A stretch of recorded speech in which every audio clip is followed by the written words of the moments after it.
Living in the Light, A Guide to Personal and Planetary Transformation, written by Shakti Gawain with Laurel King. Introduction, the beginning of my journey. I have always had a burning desire to understand how the universe works, what life is all about, and the meaning and purpose for which I am here. In retrospect, I can see that my entire life has been devoted to my search for truth and understanding. I was brought up in a very intellectual, well-educated, non-religious family. My parents were essentially atheists, and very early on I remember having the attitude that a belief in God was a human fabrication, a fantasy, a superstition created to help people feel better about the totally unexplained and unexplainable predicament we seem to find ourselves in. Human existence, or any other kind of existence, was simply an accident of nature and had no particularly fathomable meaning. I preferred to admit that I didn't know how we got here or why, rather than to adopt some simplistic explanation merely to gain a sense of security. I believed that truth was rational, and anything that couldn't be proved scientifically didn't exist. I also felt somewhat condescending toward people who were weak enough to have to make up a God to believe in. The positive side of this upbringing was that I didn't get a lot of the rigid and deeply negative programming about right and wrong, heaven and hell, and sin that so many people receive in their early religious training. Also, I had parents who really loved me and in some way deeply saw me as a bright, intelligent, and powerful being. Although they were divorced when I was less than 2 years old, I received a lot of support from them, especially from my mother, whom I lived with. My mother is a very open-minded and adventurous person. She doesn't seem to have many of the fears that so many people in her generation have. So I never got the programming that the world is a dangerous and scary place. My mother loves to explore new places, and we traveled a lot when I was a child, all over the US, to the West Indies, Mexico, Hawaii, Europe. We also moved frequently. Until I was about 15, I had never lived in one place longer than 2 or 3 years. My mother loves to try new things too, and for me she was a great role model of fearlessness and pioneer spirit. She had been one of the first educated American women in her generation to have natural childbirth. I was the first baby her doctor had ever delivered without an anesthetic. I was blessed with a very fortunate birth. My mother's family had been Quakers, and we still used the plain language when speaking to my grandmother. Saying thee rather than you for the Quakers is an acknowledgement of the God within each person. So, on a deep level, I absorbed the profound respect for spirit and concern for humanity that is woven into the fabric of the Quaker religion. When I was 13 years old, I went through an emotional crisis, triggered initially by the collapse of my first romance with an older man of 19, I was sure no one would ever compare. It snowballed into a deep and long-lasting existential despair.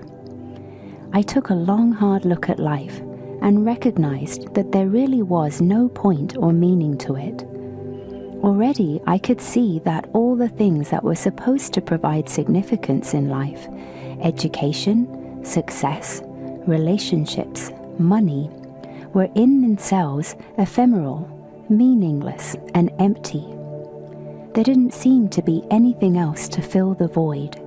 I was deeply disillusioned and depressed and basically remained in that state for several years. In retrospect, I can see that I was going through a place that all of us must pass through at one time or another, what mystics call the piercing of the veil of illusion. It's the point where we truly recognize that our physical world is not the ultimate reality, and we begin to turn inward to discover the true nature of existence. At these times, we usually feel emotionally that we are hitting bottom, but as we actually hit the bottom, we fall through a trapdoor into a bright new world, the realm of spiritual truth.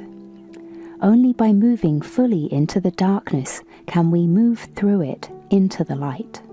New experiences. Over the next few years, I began to have new experiences, openings, a growing awareness that did not fit into my former rational framework. In college, I studied psychology and got involved in some encounter groups and sensitivity training groups, which, in addition to allowing me to release old emotional pain, led me to new feelings of love, joy, and oneness with all. I smoked some marijuana and experimented a little with LSD. These were very positive experiences in gaining new levels of awareness and insight. I studied dance and discovered that when I was dancing, I would often have an exhilarating feeling, as if some higher force had taken over and was moving me in an abandoned and thrilling way. I had always been interested in Eastern philosophy, so I read books about Buddhism and Hinduism. I practiced yoga and meditation and found that they helped me to feel more centered, relaxed, and in tune with myself. After college, I spent 2 years traveling around the world, living for several months in India, where I gained a deep awareness of the Eastern mystical tradition. My travels were a powerful experience for me, because with little money and no real plans, I lived by following my intuition. I had set off originally for a vacation in Italy and ended up making a 2-year journey around the world. I learned that I could live happily with virtually no possessions and move safely into unknown places. Getting conscious. When I returned to this country, I was hooked on something called consciousness. I couldn't define what it was, but I knew that I wanted more of it, and I knew that compared to it, nothing else mattered. What was the point of pursuing a career, money, or relationships when I realized that if I got more conscious, I would automatically have all these other things as well? I moved to the San Francisco Bay Area, which I recognized as the forefront of the pursuit of consciousness. I plunged myself into this pursuit. I took classes and workshops, avidly read new books, meditated, and talked constantly to others involved in the same process. After reading Handbook to Higher Consciousness by Ken Keyes, I went to live at his center in Berkeley, where we worked on our consciousness intensely, day and night, for a year. After that, I continued to live communally for several years with others who were involved in an intensive personal growth process. I did whatever I could to make enough money to live on, housework, office work, odds and ends, while I focused on my real work, my inner work. That was 10 years ago, and since that time, my life has been totally dedicated to my growth and evolution as a conscious being. Although I wanted lots of things, I realized that they would all come to me as a result of learning to live fully and freely in accordance with the true principles of the universe. And so my strongest passion became my journey into the light. My name. People are always asking me about my name, so I thought I'd tell you about it. While in India, I became very fascinated with the Hindu religion and began to study it. Because I had not been raised as a religious Christian, Christianity had never held much interest for me. I liked some of the ideas in Buddhism a lot, but it seemed a bit intellectual to me. The myths, symbols, and deities in the Hindu religion touched me in a deeper place in my soul. It is a very complex religion, and I don't even pretend to understand it, but I grasped a few things. In the Hindu religion, there is a trinity of 3 main deities that symbolize the 3 aspects of life.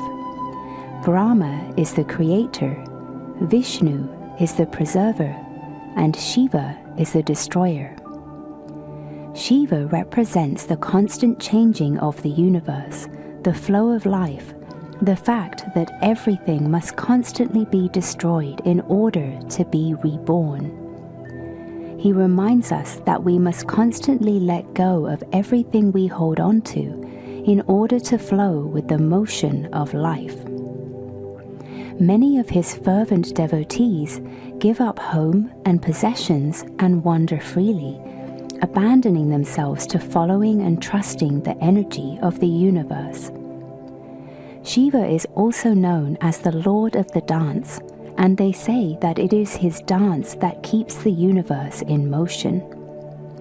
He is depicted as a very beautiful and powerful man with long flowing hair. It is said that his hair is the holy Ganges River. I felt irresistibly drawn to him. Shakti is the feminine aspect of Shiva. The word Shakti means energy, the energy that everything in the universe is made of. It is the energy of life, the life force running through our bodies. It also means female energy.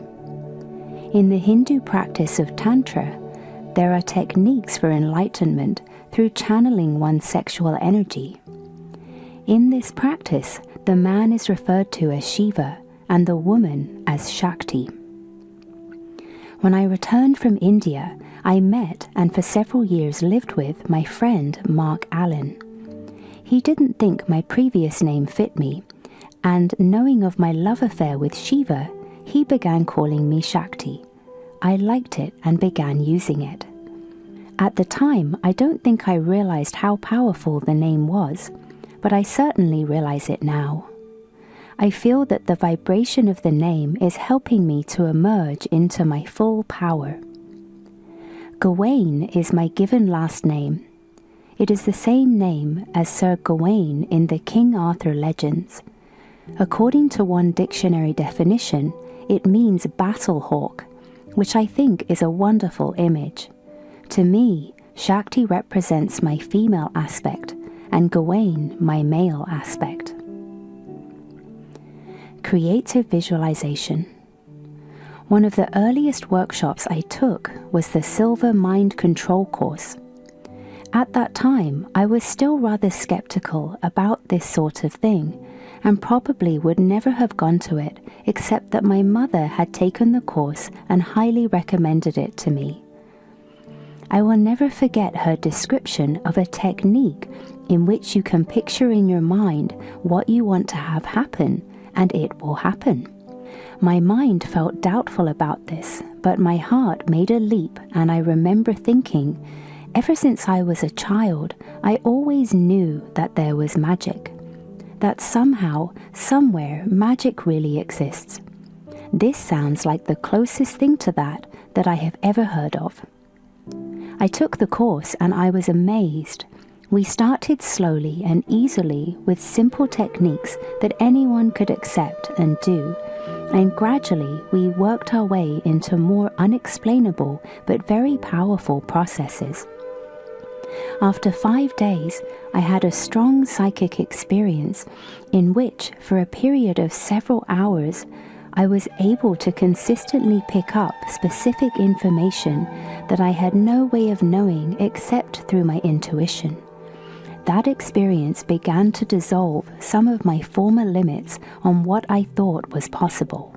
The most important technique I learned in that course was the basic technique of creative visualization, relaxing deeply and then picturing a desired goal in your mind exactly the way you want it to be. I started to practice this technique and found that it was amazingly effective. Quite often, the things I was picturing came true quickly and in unexpected ways. I became fascinated with the possibilities and took some other classes and workshops on similar subjects. I began to use creative visualization techniques in my life regularly and to teach them to my friends. I read the Seth book, The Nature of Personal Reality, by Jane Roberts, and was powerfully affected by the idea that we all create our own reality. Soon I began to lead workshops and do private counseling, and eventually I wrote creative visualization. When I got the idea to write the book, I just wanted to put all the ideas and techniques down on paper in a comprehensive way. I thought it would be a little booklet I could give to friends and perhaps sell to my clients and a few interested people. As I wrote it, I was filled with self-doubt. Who am I to be writing a book like this? I'm no expert. However, some force inside of me kept pushing me to do it, so I did.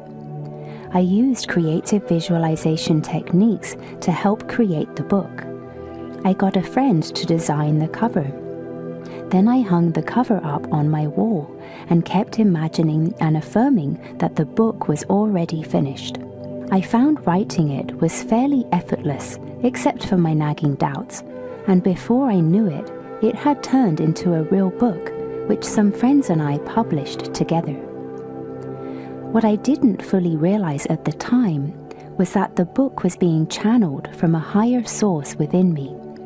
On a personality level, I had doubts and fears, but because of my inner commitment to myself, I was willing to go ahead and follow the creative energy anyhow. Because I had a natural ability to think and write clearly, was really interested in these ideas, had a good background in the subject, and was willing to take some risks, the universe could use me as a channel. The publishing process was similar. My friends Mark Allen and John Burnoff and I knew very little about business or publishing and had no money at all, but we had a desire to create our own books and music. By trusting our feelings and being willing to risk acting on them, we found that we were led step by step in what we needed to do. We made many mistakes in the process, mostly when we didn't follow our inner guidance, and some of them were painful and extremely expensive. But today, through many miracles, we have a successful publishing company, Whatever Publishing Inc., and a record company, Rising Sun Records. Creative visualization has been successful way beyond any wild fantasy I might have had at the time I wrote it. Although it was never marketed or publicized in any significant way, other than through word of mouth, at the time of this writing, it is rapidly nearing the 500,000 mark in copies sold. It has been translated into several foreign languages. I have received many letters and calls from people all over the world saying it has helped them to transform their lives. All this is quite gratifying, I must say, especially because I can see that it is the higher power of the universe at work. I feel like a proud mother watching my child out there in the world doing its work and making its fortune, knowing that it is mine and yet not mine. It came through me and I helped to form it, and yet it is a being, an entity of its own, with its own destiny and its own connection to the creative source, surrendering to the universe. When I first discovered the techniques of creative visualization and found that they worked, I was excited because I felt that through using them, I could create whatever I wanted in my life. I was elated by the feeling that I could have everything I desired. This was an important step for me, as it took me out of the essentially powerless attitude that I had had previously.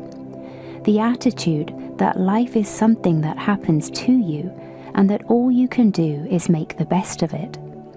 It was basically a victim position, giving power to people and things outside of myself. Using creative visualization, I began to realize that the power rested in me, that I could choose to create my life the way I wanted it to be. It was very empowering and very freeing. As I explored the process of creating my own reality, I gradually began to realize that the creative power I was feeling was coming from some other source than my personality, ego self. For one thing, some of the things I thought I wanted didn't manifest, and in retrospect, I could see that it was for my highest good that they hadn't happened. Other things occurred so miraculously that it was as if some unseen force was putting everything into place. Sometimes I would have flashes of insight and awareness, or future visions that were highly accurate, and they seemed to come from some source deep within myself. I became more and more interested in discovering what this creative force was all about and how it worked. I began to realize that it, my higher self, seemed to know more than I, my personality self, did about a lot of things.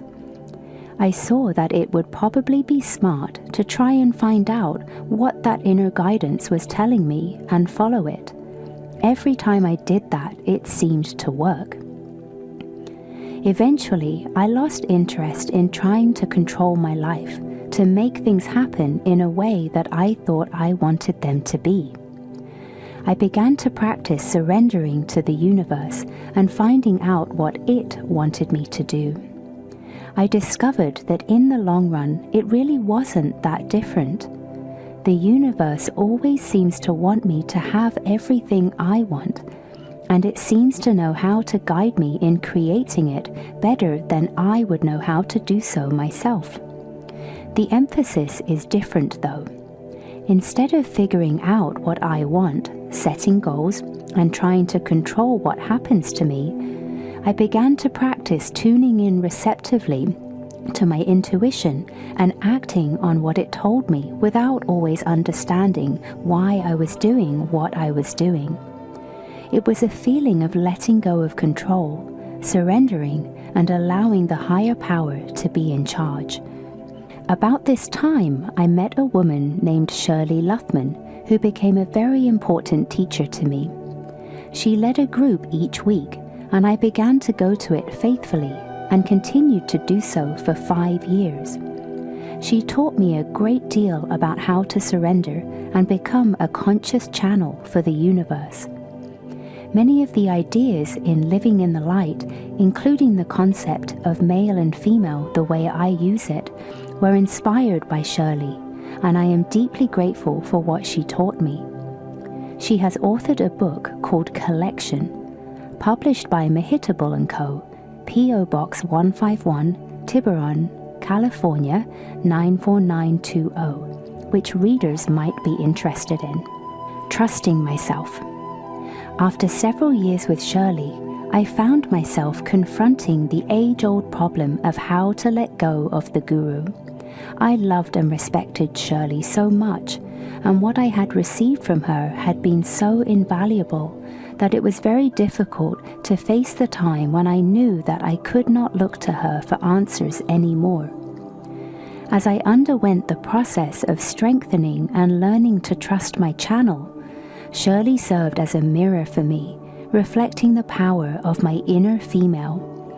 In a sense, she was the metaphysical mother who gave me the support and security I needed until I was ready to trust myself completely.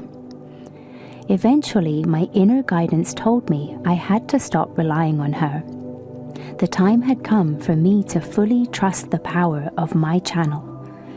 It had been both terrifying and liberating to realize that I have my own path and there is no one ahead of me to show me the way. My life is a daily adventure, a moment-by-moment journey of discovery, with only the universe as my guide. Living in the light. Since writing creative visualization, a great many people have been asking me to write another book. About 2 years after creative visualization was published, I began to have strong feelings that I would write another book. One day, as I was walking in the woods, I was thinking about my new book, and I wondered idly what I should call it.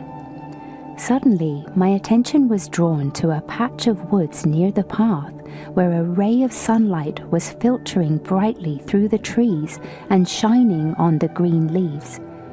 It was a beautiful sight, and as I gazed, the words "living in the light" came to me.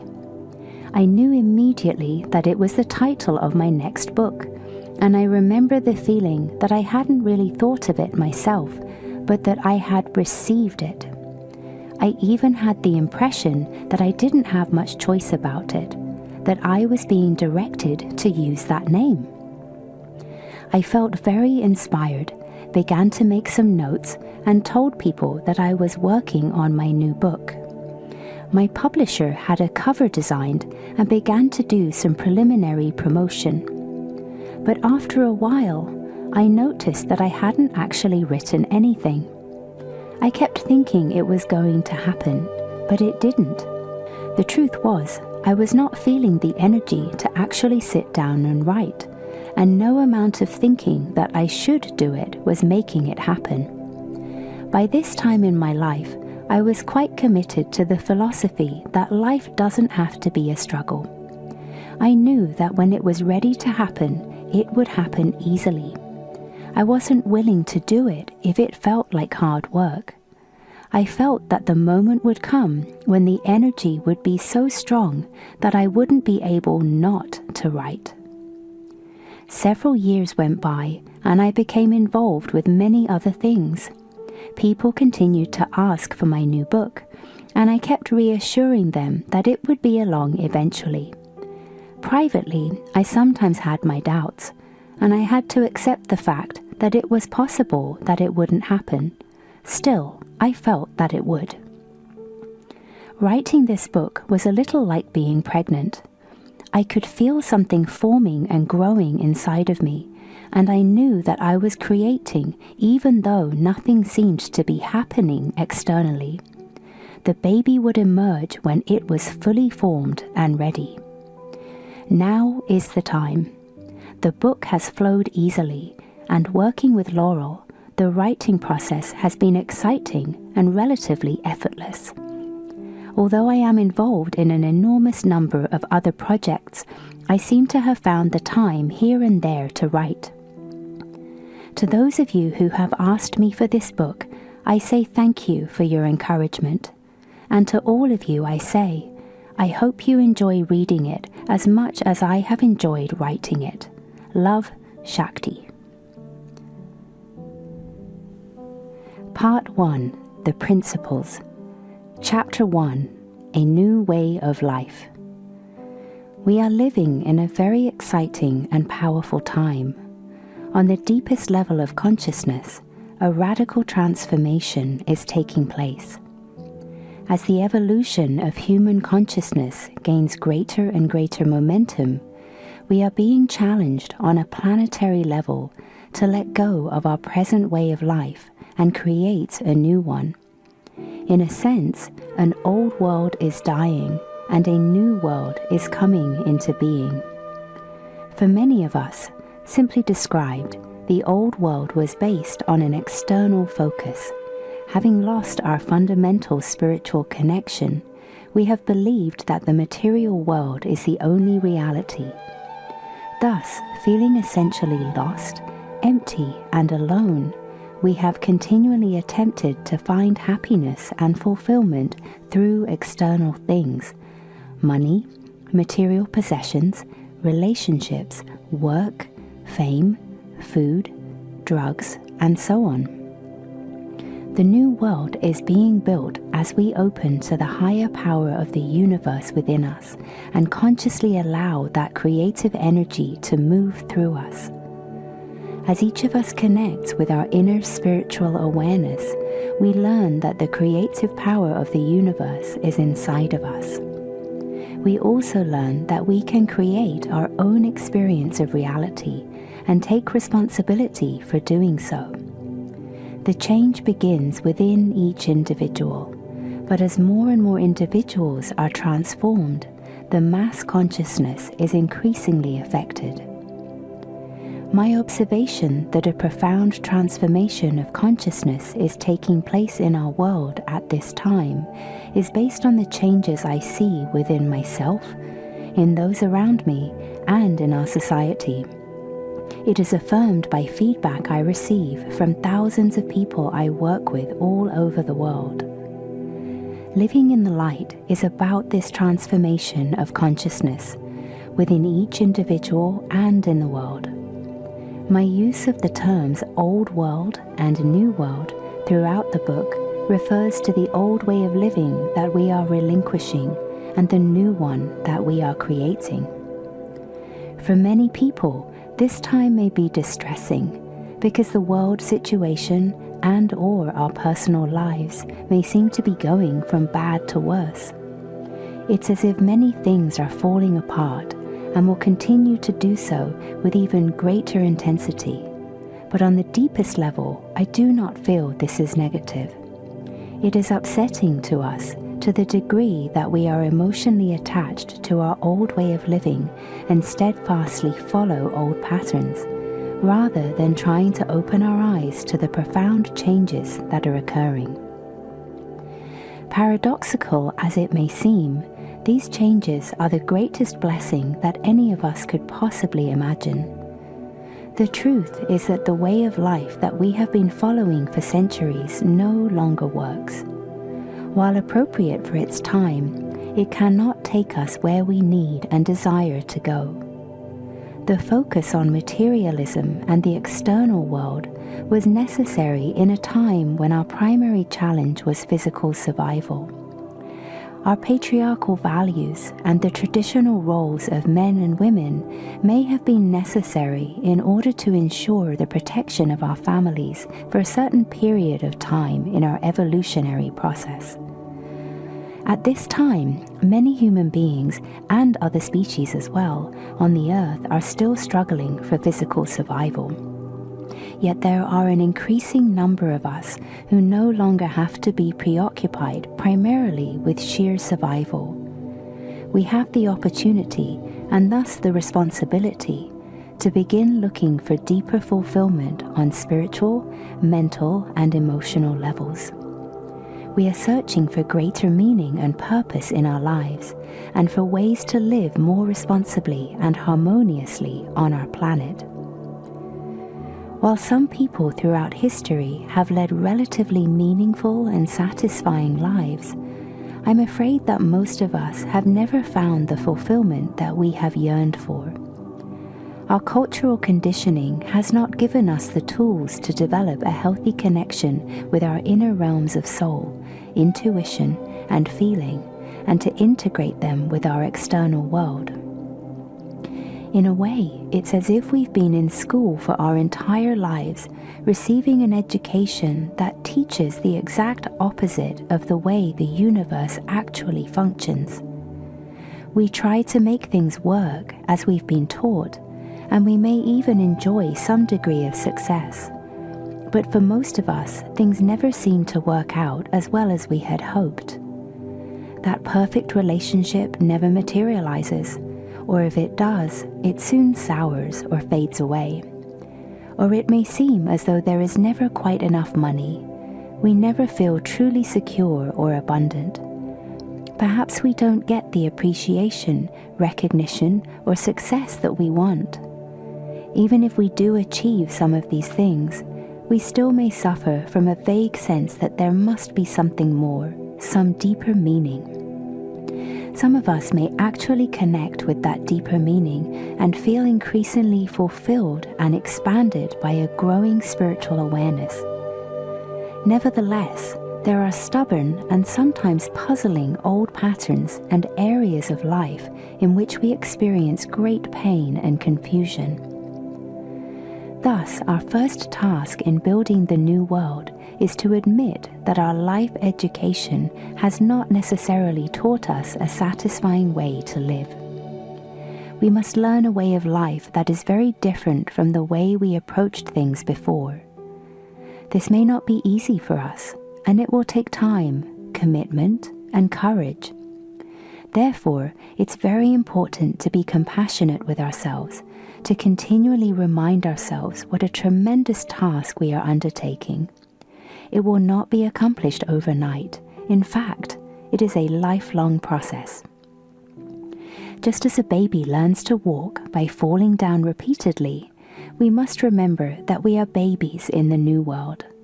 We will learn by making lots of mistakes, and often we may feel ignorant, frightened, or unsure of ourselves. But we would not get angry at a baby every time he fell down. If we did, he'd probably never learn to walk with full confidence and power. So we must try not to criticize ourselves if we are not able to live and express ourselves as fully as we wish immediately. We are now learning to live more fully in accordance with the laws of the universe. We are challenged to explore all aspects of our human experience and to develop all levels of our being, the spiritual, mental, and emotional, as well as the physical.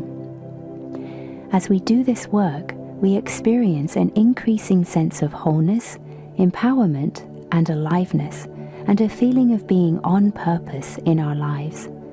So, although letting go of the old world may seem difficult at times, it is well worth the commitment and hard work it takes to gradually make this transition into the new world.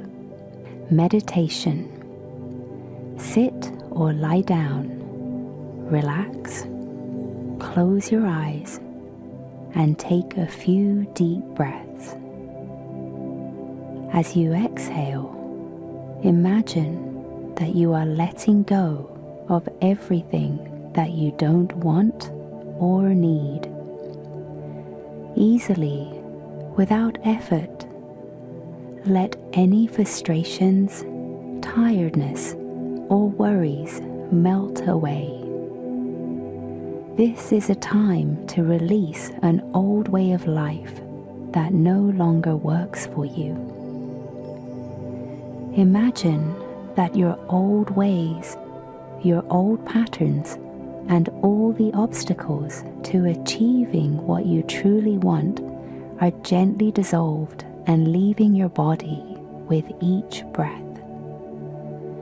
Every time you exhale and release a little of your old limitations, you create more space inside of you for something new. After doing this for a few minutes, begin to imagine that every time you inhale, you are breathing in life energy, the life force of the universe. Within this life energy is everything you need and desire: love, power, health, beauty, strength, abundance. Breathe it in with each inhalation. Imagine a new way of life opening up, filling you with aliveness, vitality, and energy. Pretend your life is exactly the way you want it to be. Imagine this new life is here, now, and savor it. When the meditation feels complete, gently open your eyes and come back into the room. See if you can retain that sense of newness in yourself. Remember that you are now in the process of creating a new life for yourself. Chapter 2. the higher power within us. The foundation for life in the new world is built on the understanding that there is a higher intelligence, a fundamental creative power or energy in the universe that is the source and substance of all existence. The words and concepts that have been used to describe this power are innumerable.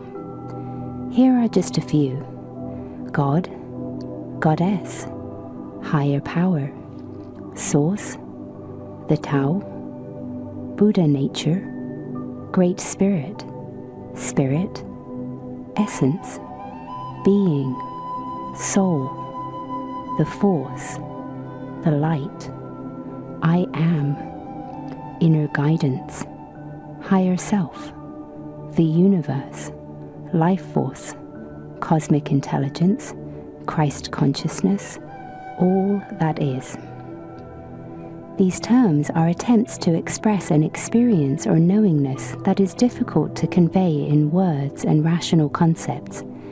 Each of us has this experience within us.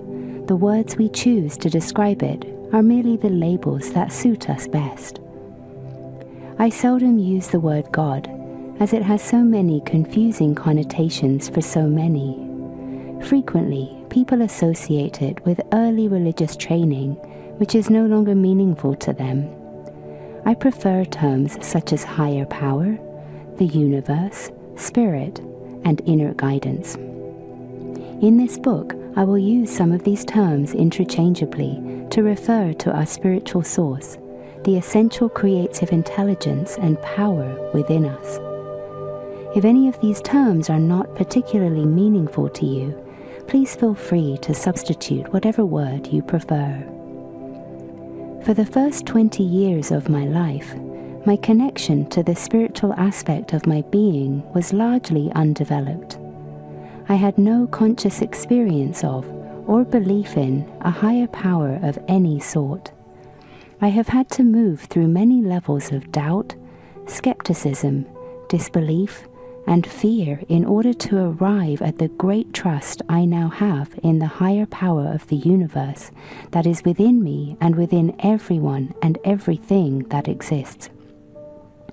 I have not accepted anything on blind faith, so in a sense I have had to prove everything to myself through my life experiences. As I've learned to place my trust in the higher power of the universe and to live in accordance with universal principles, the changes I have felt and seen in my life have been truly miraculous. Those of you who have felt deep spiritual awareness throughout your lives already have a solid foundation to build upon. For those of you who have felt spiritually disconnected, as I have, I hope my words will support and encourage you to find this inner connection for yourself. There is no specific way to do this. Everyone's experience is different. If this is something that you desire, ask within yourself that you be guided into an experience of your own spiritual nature. This may take some time, but if you desire it, it will happen. The words and exercises in this book may help you with this. The universe has both personal and impersonal aspects. As I surrender and trust more, I find my relationship with this higher power becoming more personal. I can sometimes sense a presence within me, guiding me, loving me, teaching me, encouraging me.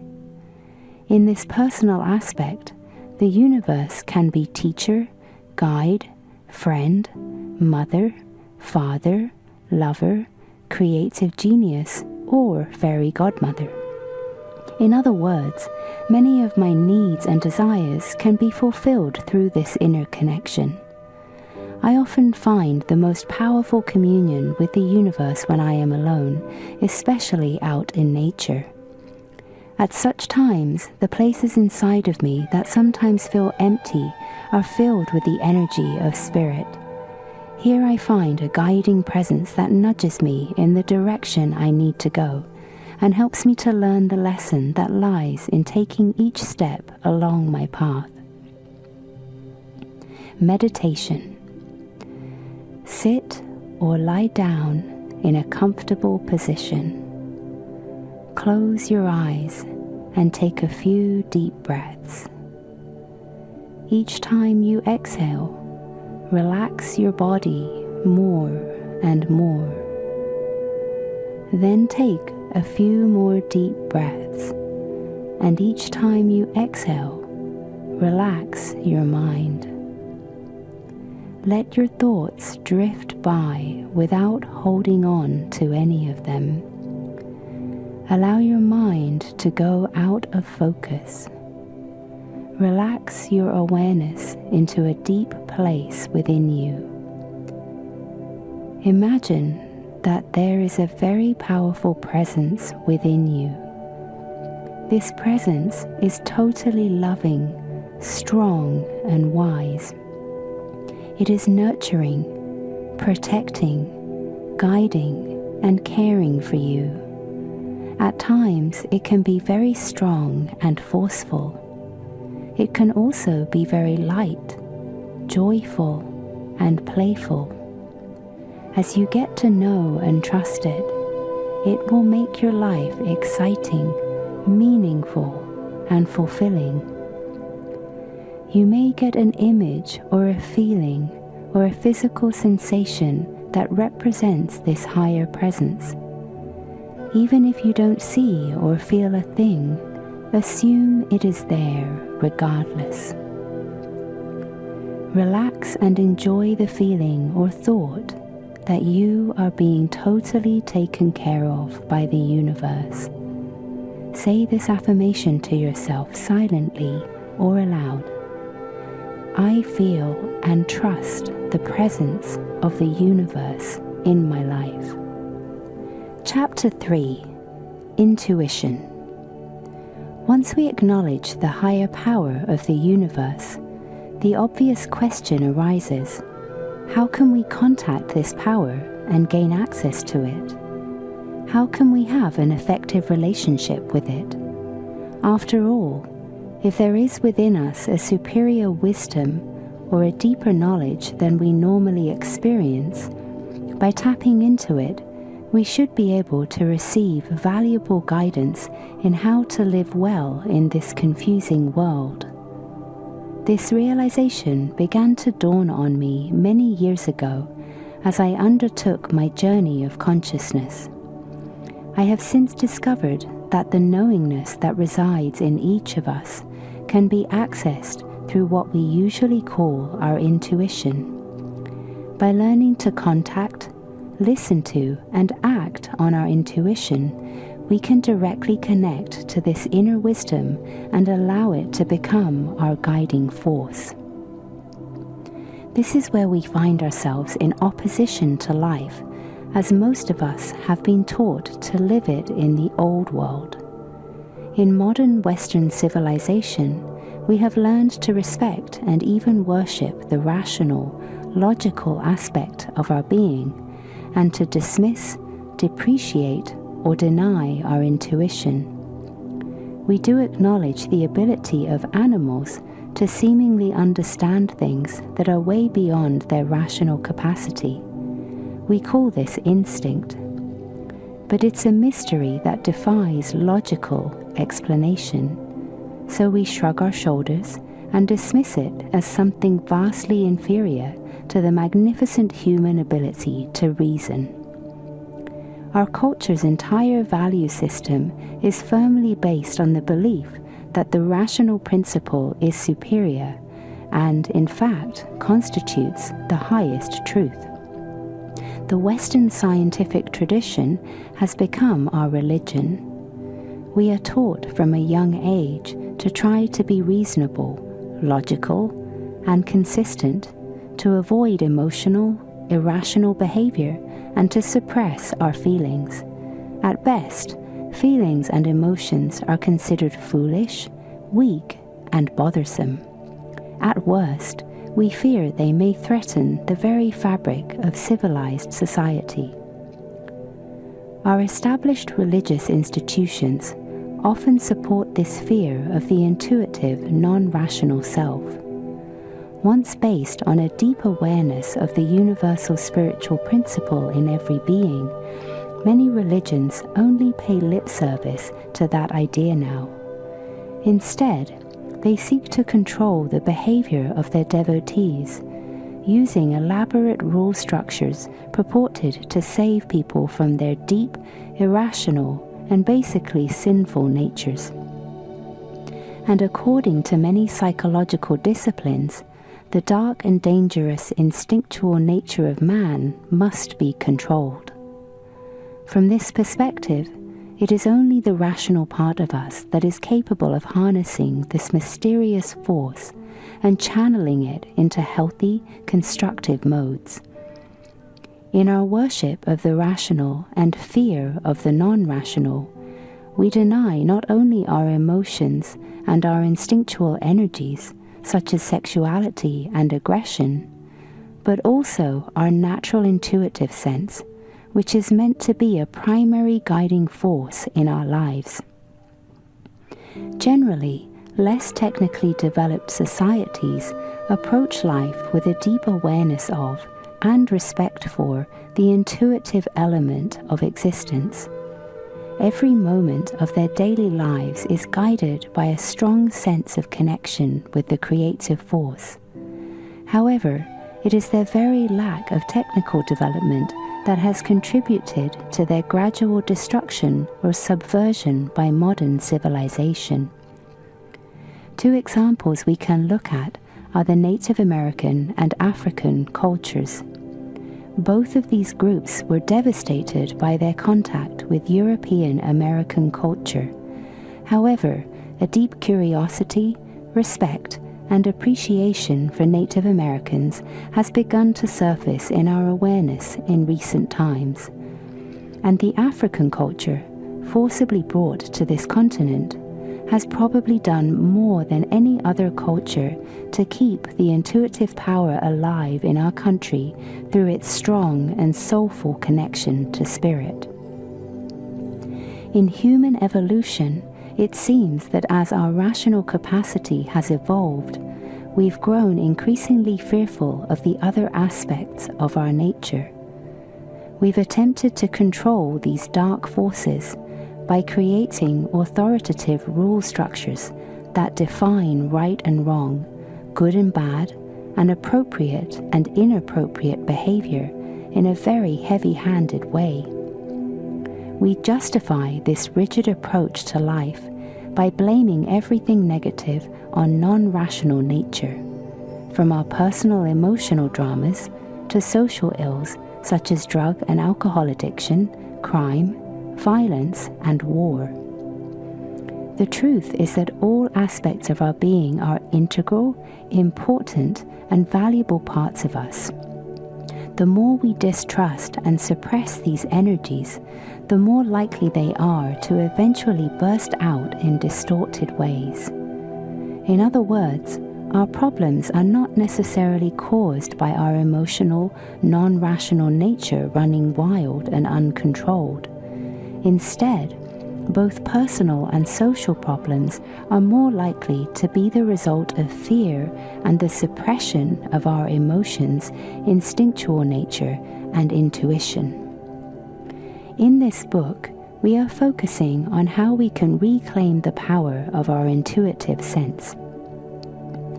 Once we accept the reality of a higher power that is channeled to us through our intuition, it becomes clear that many of our personal problems and the ills of the world are actually caused by not following our intuition. Our rational mind is like a computer. It processes the input it receives and calculates logical conclusions based on this information. The rational mind is finite. It can only compute the input it has received directly. In other words, our rational minds can only operate on the basis of the direct experience each of us has had in this lifetime. The intuitive mind, on the other hand, seems to have access to an infinite supply of information. It appears to be able to tap into a deep storehouse of knowledge and wisdom the universal mind.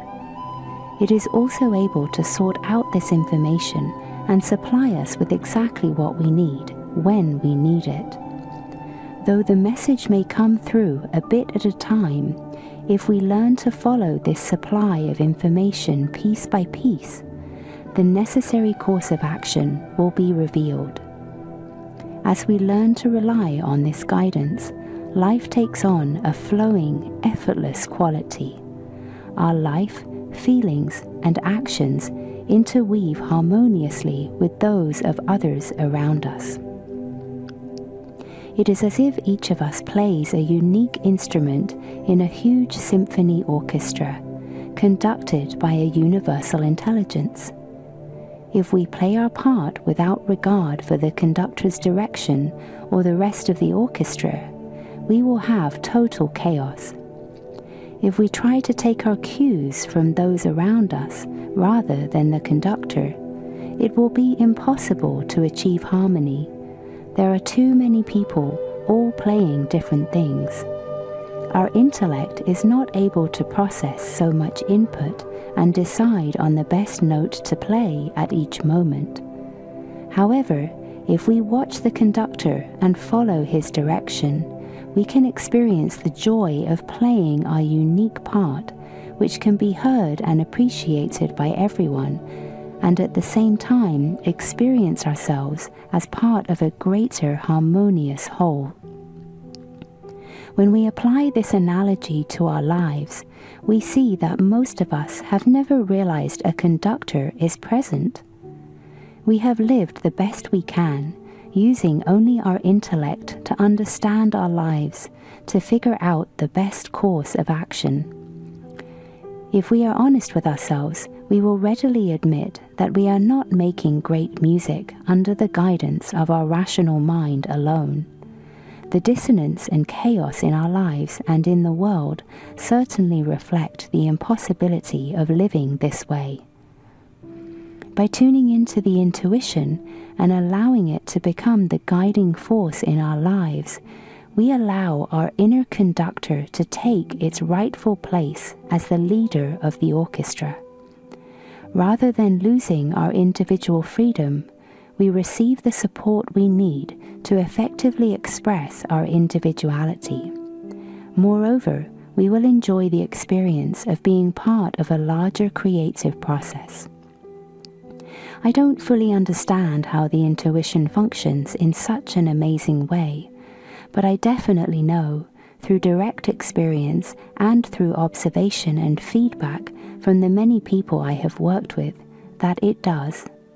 And I find that the more I trust and follow this inner intuitive voice, the easier, fuller, and more exciting my life becomes.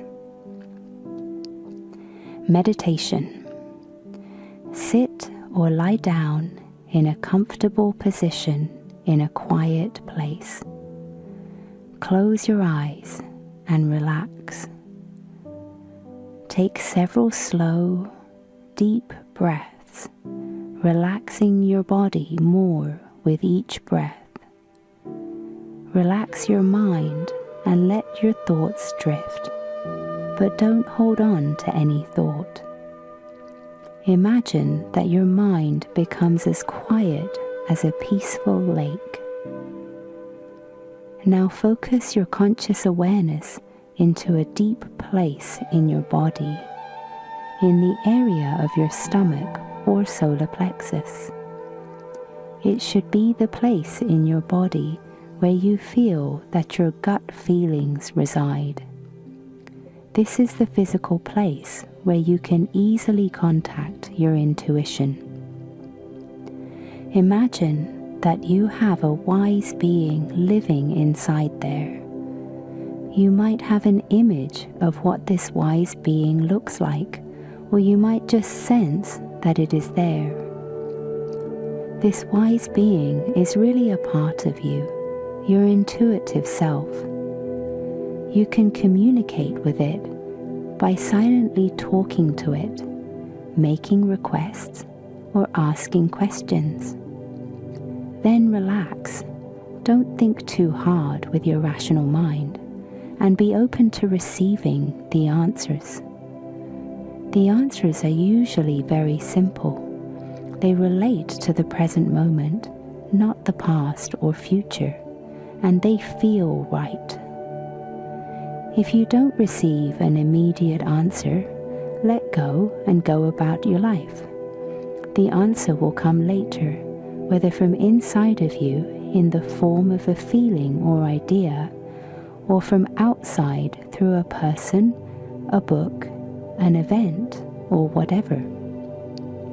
For example, you might say, "Intuition, tell me what I need to know here.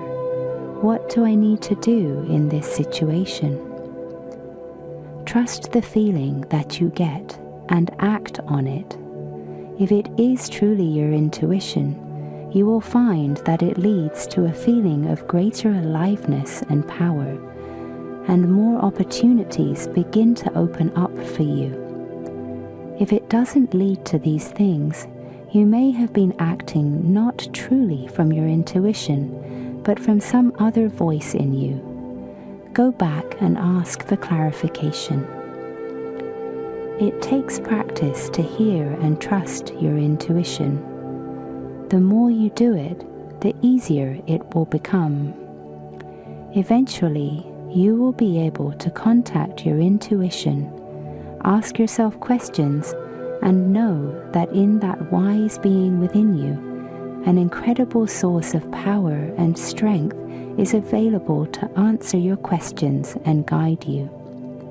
As you grow more sensitive to this guidance, you will gain a sense of knowing what you need to do in any situation. Your intuitive power is always available to guide you whenever you need it. It will open to you as you become willing to trust yourself and your inner knowledge. Chapter 4: Becoming a Creative Channel. To whatever degree you listen to and follow your intuition, you become a creative channel for the higher power of the universe. When you willingly follow where your creative energy leads, the higher power can come through you to manifest its creative work. When this happens, you will find yourself flowing with the energy, doing what you really want to do, and feeling the power of the universe moving through you to create or transform everything around you.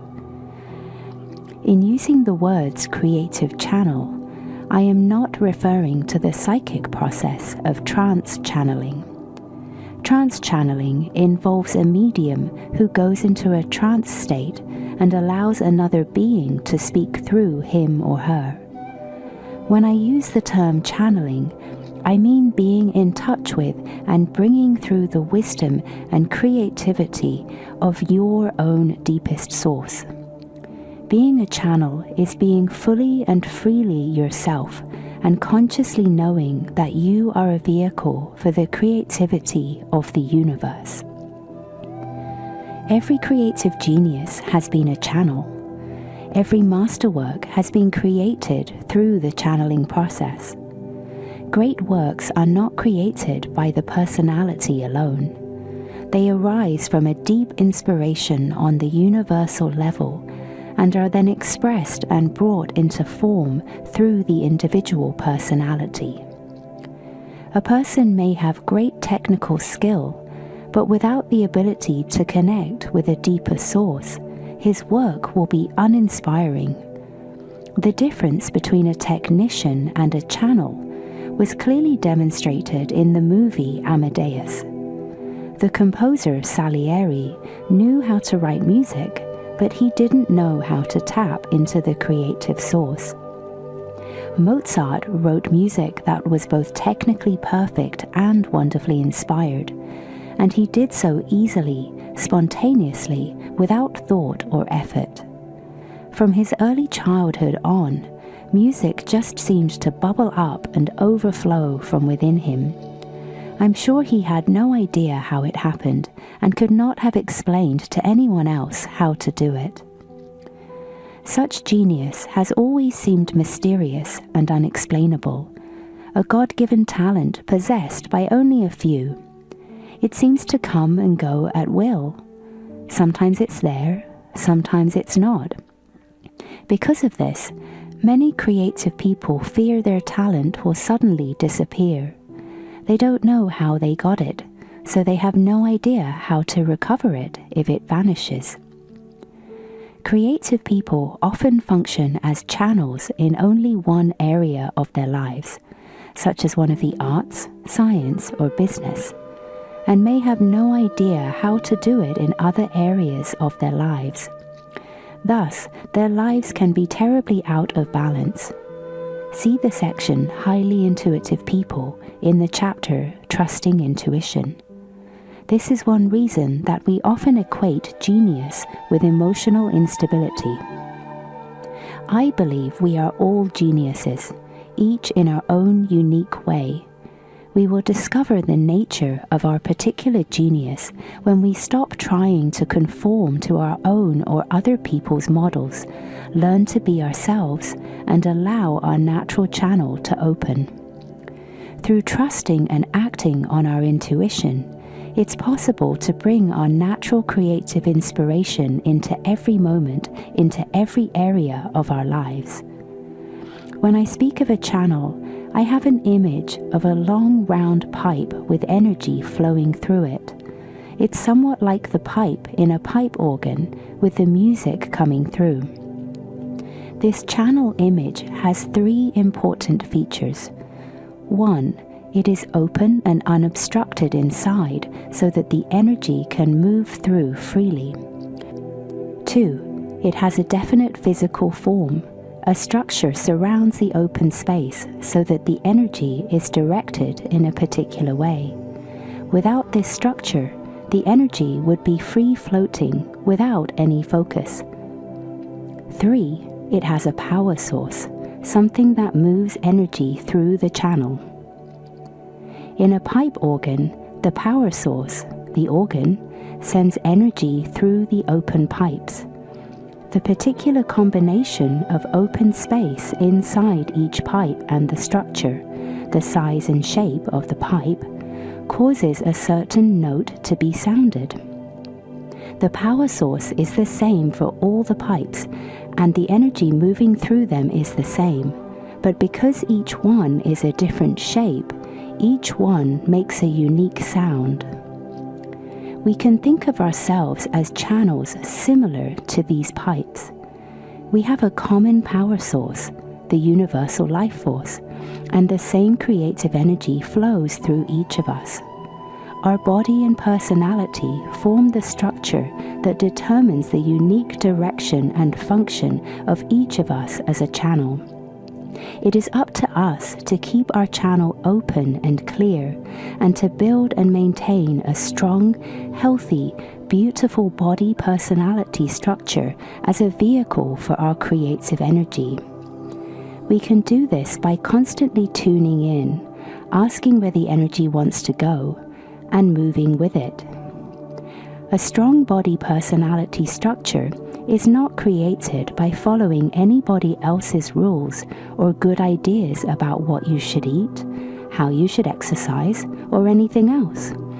It is created primarily by trusting your intuition and learning to follow its direction. When deciding what to eat, how to exercise, or anything else, gather information from reliable sources, then check in with yourself to see what feels intuitively right for you, and do your best to follow your own inner guidance. Most of us have had occasional experiences of trusting our intuition and having things work out in amazing ways. The following true story is a good example of this. My former editor, Becky, had achieved what many people think of as the American dream. She had a husband and daughter, a good job, and money in the bank, and she owned her own home. Yet she felt an emptiness inside. She felt an inner prompting to leave her job and pursue a career in publishing. Her husband did not support this idea. In fact, He pointed out that she didn't have the formal education necessary to obtain a position in a publishing house. Becky and her husband eventually separated, and she decided to make a move. She had been reading many books, including Living in the Light, and knew that she wanted to work for a publisher in the field of personal growth. Her intuitive feeling was that she needed to move to Northern California. It was the most difficult and courageous step she had ever taken. She found herself in a new community with no friends, no job, and no money. She had no luck at first obtaining a publishing job, and so she looked for any kind of work that would enable her to survive. Many times she questioned her choice to take such a risk, yet she kept feeling a deep sense that she was on the right track. Finally, she found work in another field. She was able to get back on her feet financially, and she regained her confidence. She continued her search for a publishing job, and this time she was successful. She happily took a cut in pay and position to take an entry-level job at New World Library, the company she had always hoped to work for. Finally, she felt she was at home. She ultimately landed her dream job as the editorial director. By following her inner guidance, even through very difficult times, she found the perfect place to express her creativity and make her contribution to the world. You may have had a similar experience where listening to your intuition about something proved so fruitful and fulfilling. If so, the next step is to become more conscious of the process so you can recognize when you are following the flow of energy as opposed to blocking, fighting, or trying to control it. The more willing you are to surrender to the energy within you, the more power can flow through you. I know most of us have had experiences at certain times when we felt life energy, wisdom, and power flow through us, when we have felt momentarily enlightened. We have a brief moment of clarity and power, and then it goes away again. When it goes away, we feel lost and unsure of ourselves. The more you practice trusting and following your intuition, the more consistently you will feel that sense of flow. At these times, you may find yourself right where you want to be at every moment. You'll be where the energy is the greatest for you, doing what you want to do and watching miracles being accomplished. Your energy may have a transformational effect on others as well.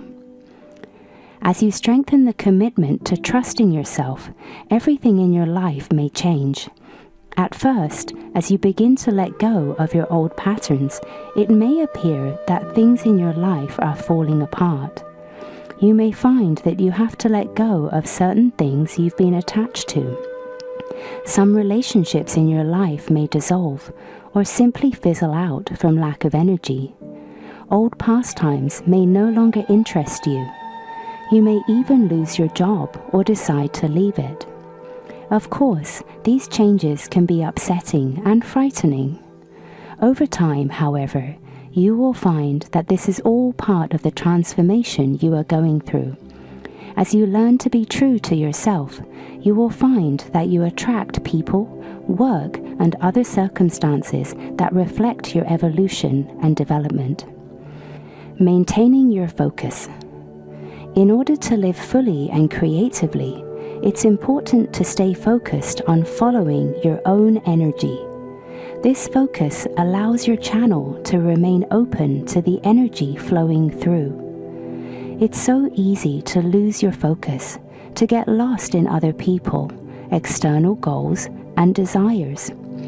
And the problem is, we do exactly that. We lose our connection with ourselves. As long as we are overly focused on the outside, there will always be an empty, hungry, lost place inside that needs to be filled. If I'm in love with someone and begin to think of him as my source of joy, then I lose myself. I have to remind myself that the source of joy and love is already within me, that I am experiencing love externally only because it is inside me. I try to keep the focus on the universe within, and at the same time feel the universe coming through my lover to me. For me, it's a constant discipline to remember to go back inside to connect with my intuition. I'll remind myself regularly during the day to do this. If I find myself getting lost in my outer activities, I'll check back inside to see if I'm being true to my feelings. This keeps the flow of the universe moving through me. As we learn to pay attention to our intuitive feelings, follow our own energy, and live our truth, we find that we feel more and more of the life force moving through us. That feeling of greater aliveness is so wonderful that it becomes our major focus and source of fulfillment. We feel less attached to the externals of our lives. Whether or not things go as we have planned seems less important when we feel that our satisfaction is coming primarily from sustaining our connection to our own life energy. Ironically, when we stay true to ourselves in this way, the externals of our lives reflect our inner integrity. We attract to us and create around us exactly what our hearts and souls truly desire. Going with the flow. Being a creative channel works in two ways. Energy flows either through you to others or from others to you. For example, as I write my book, I focus on the energy flowing from the universe through me to others. Then, when people say to me, "I just love your books, they've changed my life," I am conscious of appreciation coming from them to me, and through me back to the universal source. As you become increasingly conscious of the flow of life moving through you and through everything and everyone else, your body will become capable of channeling more energy. The more energy you are willing to receive, the more you'll be able to give. To become a clear channel for the universe presents the highest challenge and offers the greatest potential joy and fulfillment for every human being. Being a channel means living fully and passionately in the world, having deep relationships, playing, working, creating, enjoying money and material possessions, being yourself, yet maintaining your profound connection with the power of the universe within you, learning and growing from every experience that you have. Then you can watch the universe create through you. It can use you to do its work. Living as a channel is an ongoing learning process that's available to anyone who is willing to make the inner commitment. The power of a group. As we develop the ability to trust and follow our intuition, we learn to open and strengthen our individual channel so we can bring more power, creativity, and love through us. When we come together in a relationship or in a group channel is created that is more powerful than any of us can be individually. When many bodies and minds are willing to surrender, open up, and grow, these combined energies create a very strong, open structure that allows a lot more energy to come through from the universe. The process intensifies tremendously, and everyone gets a powerful boost from the energy, which is capable of pushing each of us to the next level of our growth. Even though we may all be in somewhat different places and going through different things, each person receives the inspiration, the support, the push, or whatever is needed to enable him or her to take the next step of the journey. A group channel can open us up to a deeper level of awareness, and in the process, we share more of ourselves and find that we are healed of things that have held us back. This is one reason I love teaching workshops and working with groups. My friends call me an energy junkie because I'm always attracted to situations in which the energy is most intense and expansive. I love the way my personal growth process is accelerated by the intensification that happens in groups. I have found that in leading a group, I usually need to start with a certain amount of structure and take responsibility to clearly maintain the leader position. As the group continues, I can let go of the structure more and more and gradually allow the spontaneous energy of the group to take over. As everyone surrenders and opens up, the group channel is formed. This process can be confusing and chaotic at times because, as the leader, I am no longer in control in the usual sense of the word. It can arouse my fears and everyone else's.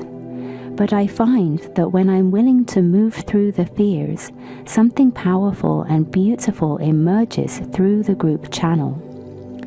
The universe leads us into new places and new discoveries that we would not have had an opportunity to experience if we had stayed within a more formal structure.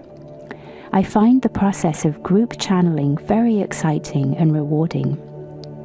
In a sense, everyone living on this planet is a part of a gigantic group channel, the mass consciousness of humanity. This world, as it is now, is the creation of the group channel. As each one of us individually surrenders to the power of the universe and allows that power to transform and enlighten us, the group channel is affected accordingly. The mass consciousness becomes more and more evolved. This is how I see our world being transformed. Meditation. Sit or lie down in a comfortable position. Close your eyes. Take a deep breath and relax your body. Take another deep breath and relax your mind. Continue to breathe slowly and deeply and let go of all tension or anxiety. As you relax, you find yourself in a deep, quiet place inside. Allow yourself to just rest in that place for a few moments with nothing you need to do or think about. From this deep, quiet place, begin to sense the life force within you. Imagine that you are following your own energy, feeling it, trusting it, moving with it in every moment of your life. You are being completely true to yourself, speaking and living your truth. You feel alive and empowered. Imagine that you are expressing your creativity fully and freely, and let yourself enjoy that experience. By being who you are and expressing yourself, you are having a healing and empowering effect on everyone you encounter and on the world around you. Chapter 5. Exploring Our Many Selves. We are all born with an infinite number of different qualities or energies within us. One of our most important tasks in life is to discover and develop as many of these energies as possible, so that we can be well-rounded and experience the full range of our potential. We can think of these energies as different archetypes, sub-personalities, or selves within us. In a way, It's as if there are many different characters living inside of us, each with its own task and purpose. Each of these selves has its own opinions, desires, even memories. Since the physical world is a plane of duality, for each of these energies within us, there is an opposite energy. In order to experience wholeness and balance, we need to develop and integrate both sides of every polarity. Most of us, however, are not accustomed to thinking in this way. We have been taught to think in a linear, exclusive fashion: good, bad, right, wrong. So if one quality is good or desirable, its opposite is bad or undesirable. For example, many of us have been taught that it is virtuous and admirable to give to others. A person who gives a lot is a good person. Therefore, the act of taking is thought to be selfish.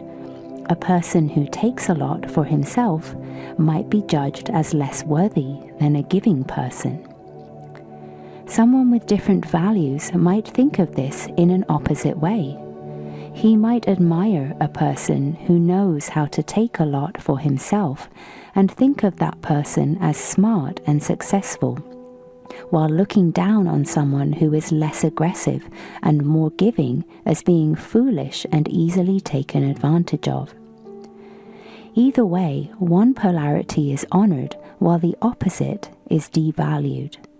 In reality, giving and receiving are equally important and valuable.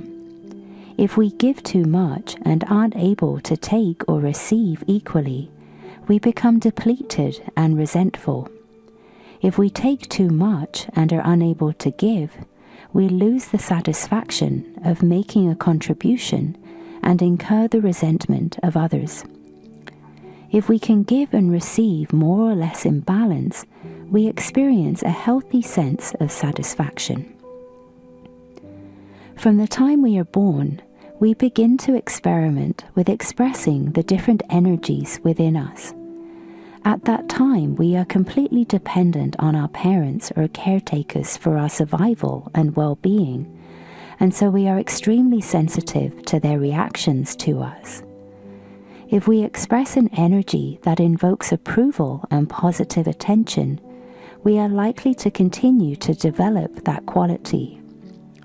On the other hand, if something we do draws disapproval, criticism, or punishment, we are likely to discontinue it, unless that is the only form of attention we can get, in which case we may continue it. Fairly soon, we have a pretty good sense of which energies help us get our needs met and which ones seem to cause us more problems than they are worth. This varies greatly according to each individual, family system, time period, and culture. As we grow up, we continue to develop the energies that seem to work best to meet our needs. We become very identified with these qualities. That's who we think we are. These dominant energies become our primary selves, the inner characters whose job it is to take care of us and make our lives work as well as possible. There is usually a group of primary selves who work together as a team, making most of our decisions for us. For example, some of my primary selves are the super responsible one, the pleaser, who wants to make everyone happy so they will like me, the pusher, who wants me to work hard and accomplish a lot, the caretaking mother, who takes care of the child and other people so that they'll feel good with me, the conscious teacher healer. There are a number of others on the team as well. They have all worked very hard to make me a worthy, well-loved, and successful person.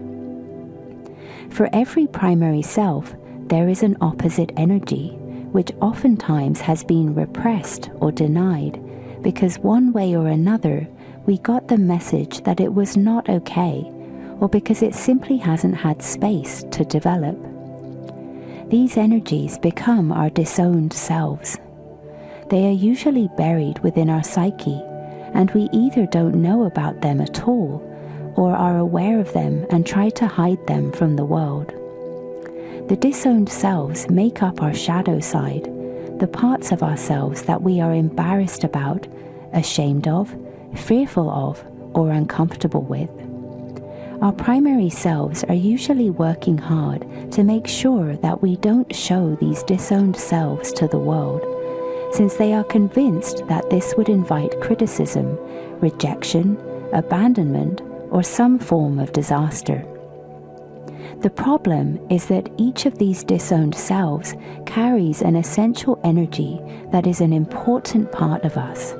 In fact, we are often in desperate need of these qualities in order to bring healing and balance into our lives.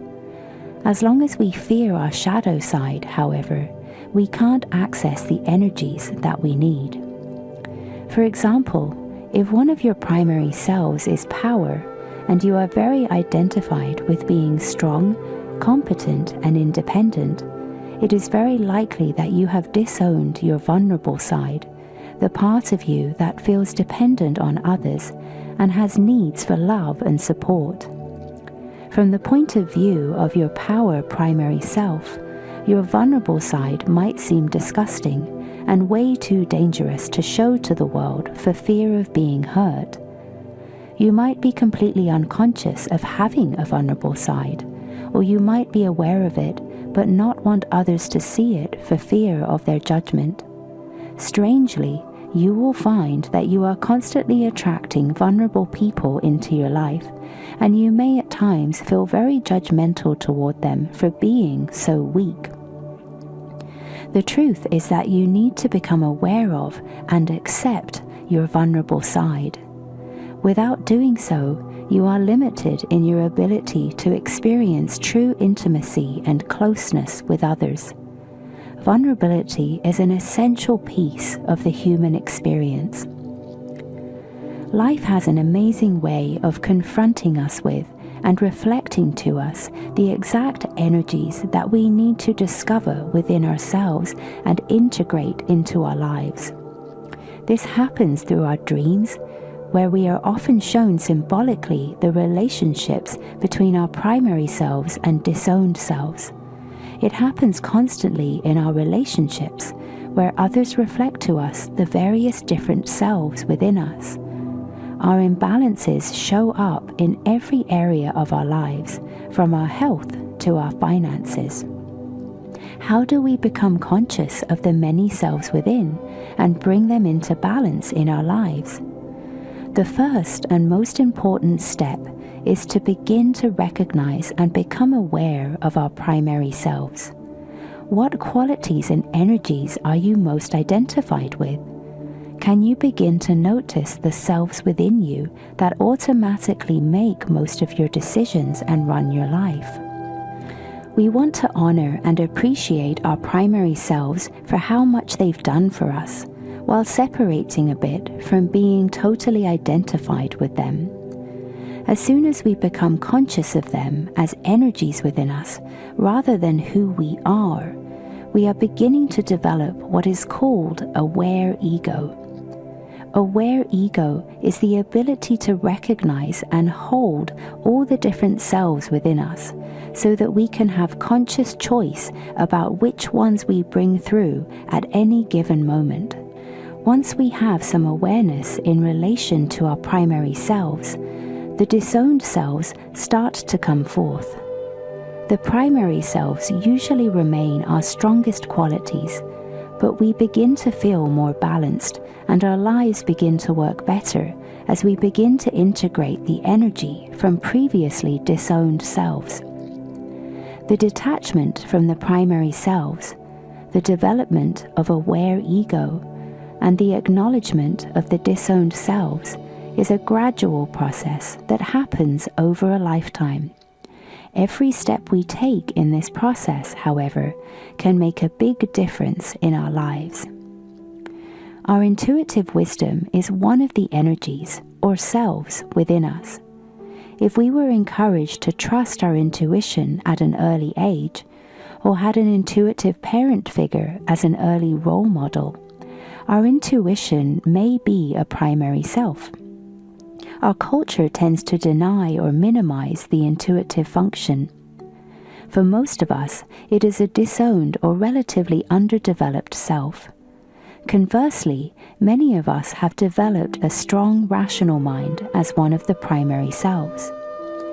If rationality is a primary self and intuition is disowned, in order to get in touch with our inner guidance, we may need to separate from over-identification with our rational side. We do this by recognizing it as one aspect of who we are and beginning to notice how it operates in our lives. Once we become more aware of it in this way, we are no longer so identified with it, and we can begin to have more conscious choice about how and when we use it. This creates space to explore our intuitive side as well. If intuition is a primary self and rational mind is disowned, we may have difficulty thinking logically or dealing with practical matters in a grounded way. In this case, we may need to develop our rational, practical side in order to ground our intuition in the physical world. Owning our shadow side. Every possible energy exists and needs to be acknowledged and accepted for us to find balance and wholeness in our lives.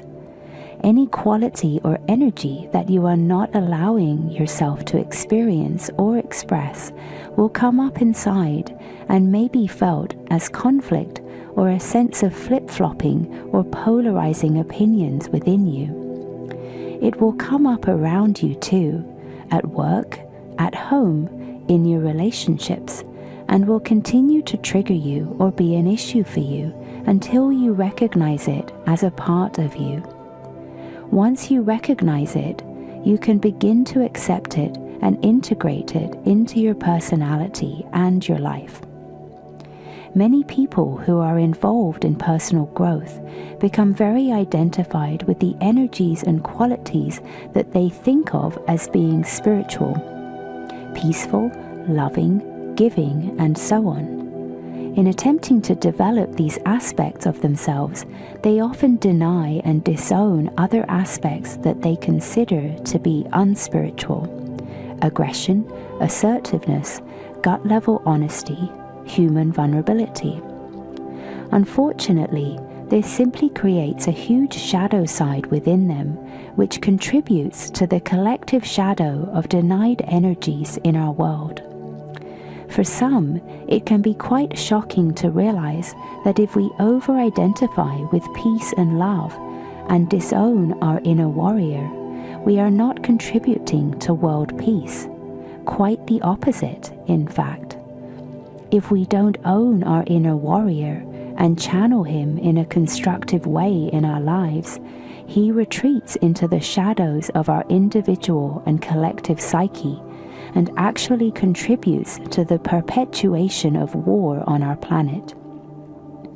If we are seeking inner peace, we must do the difficult and fascinating work of discovering and appreciating all aspects of who we are, truly making peace with ourselves. Consciousness is becoming aware of the many energies within us and accepting the essence of each quality. Exploring and embracing our darkness is the only way we can truly live in the light. Meditation. Get into a comfortable position in a quiet place. Bring to mind one of your main personality characteristics or primary selves. Get a sense in your body of how that energy feels. Now imagine an opposite energy, which may be disowned or less developed in you. Imagine what that energy would feel like. What would be the positive benefits of developing more ability to contact that energy? How could that bring more balance into your life? see if you can feel a balance of both of those energies at the same time. For example, if you are an outgoing person, you might balance that with a quieter, more introspective energy. If you are hardworking, you might balance that with the energy of relaxation or playfulness. Chapter 6. Our world as our mirror. The physical world is our creation. We each create our own version of the world, our particular reality, our unique life experience. Because I am creating my life, I can look at my creation to get feedback about myself. Just as an artist looks at his latest creation to see what works well and what doesn't, and thereby improves his skills, we can look at the ongoing masterwork of our lives to appreciate who we are and to recognize what we still need to learn. We're creating our lives as we go along. Therefore, our experiences give us an instant, ongoing reflection of ourselves. In fact, the external world is like a giant mirror that reflects our consciousness clearly and accurately. Once we have learned how to look into that mirror and perceive and interpret its reflection, we have a fabulous tool for self-awareness. Understanding that the world is our mirror can help us see our lives as a reflection of our beliefs, attitudes, and emotional patterns. Viewed in this way, the external world can teach us about hidden aspects of ourselves that we can't see directly. The process is based on two premises. 1. I assume that everything in my life is my reflection, my creation. There are no accidents or events that are unrelated to me. If I see or feel something, if it has any impact on me, then I have attracted it or created it to show me something. If it didn't mirror some part of myself, I wouldn't even be able to see it. All the people in my life are reflections of the various characters and energies that live inside of me. 2. I always try to avoid putting myself down for the reflections I see. I know that nothing is truly negative. Everything is a gift that brings me to self-awareness. After all, I'm here to learn. If I was already perfect, I wouldn't be here. Why should I get angry at myself when I see things I've been unconscious of? It would be like a first grader getting frustrated because she wasn't in college yet. I try to maintain a compassionate attitude toward myself and my learning process. To the extent that I can do this, the learning process becomes fun and really quite interesting. When I view my life in this way, I can see it as a fascinating and adventurous movie. All the characters are parts of me played out on the big screen so that I can clearly see them. Once I see them and recognize their various feelings and voices inside myself, I can understand that they are all important and valuable parts of me that I need for my full expression in this life. Continuing with this theme, if the movie portrays problems or struggles, I know I must check inside to find out where I might not be true to myself or have more learning and healing to do. I also know that when I'm trusting and being myself as fully as possible, everything in my life reflects this by falling into place easily and working smoothly. Problems are messages. When there are problems in your life, the universe may be trying to get your attention. It's saying, hey, there's something you need to be aware of, something that needs to be changed over here. If you pay attention to the small signals, you will learn from them. However, if you don't, the problems will intensify until you get the message and start to pay attention. If you accept that every time a problem occurs, the universe is showing you something, you will make rapid progress on your journey of self-discovery. When something negative happens, it's tempting to say, "Why does this happen to me? I'm doing the best I can, but nothing seems to be going right. I can't understand why I keep having this problem." If you find yourself doing this, try to open up to another way of looking at things. Go within and say to the universe, "I know you're trying to show me something. Help me understand what it is." After you do this, let go of focusing on it and go about your life, but stay open to the message that will be coming through.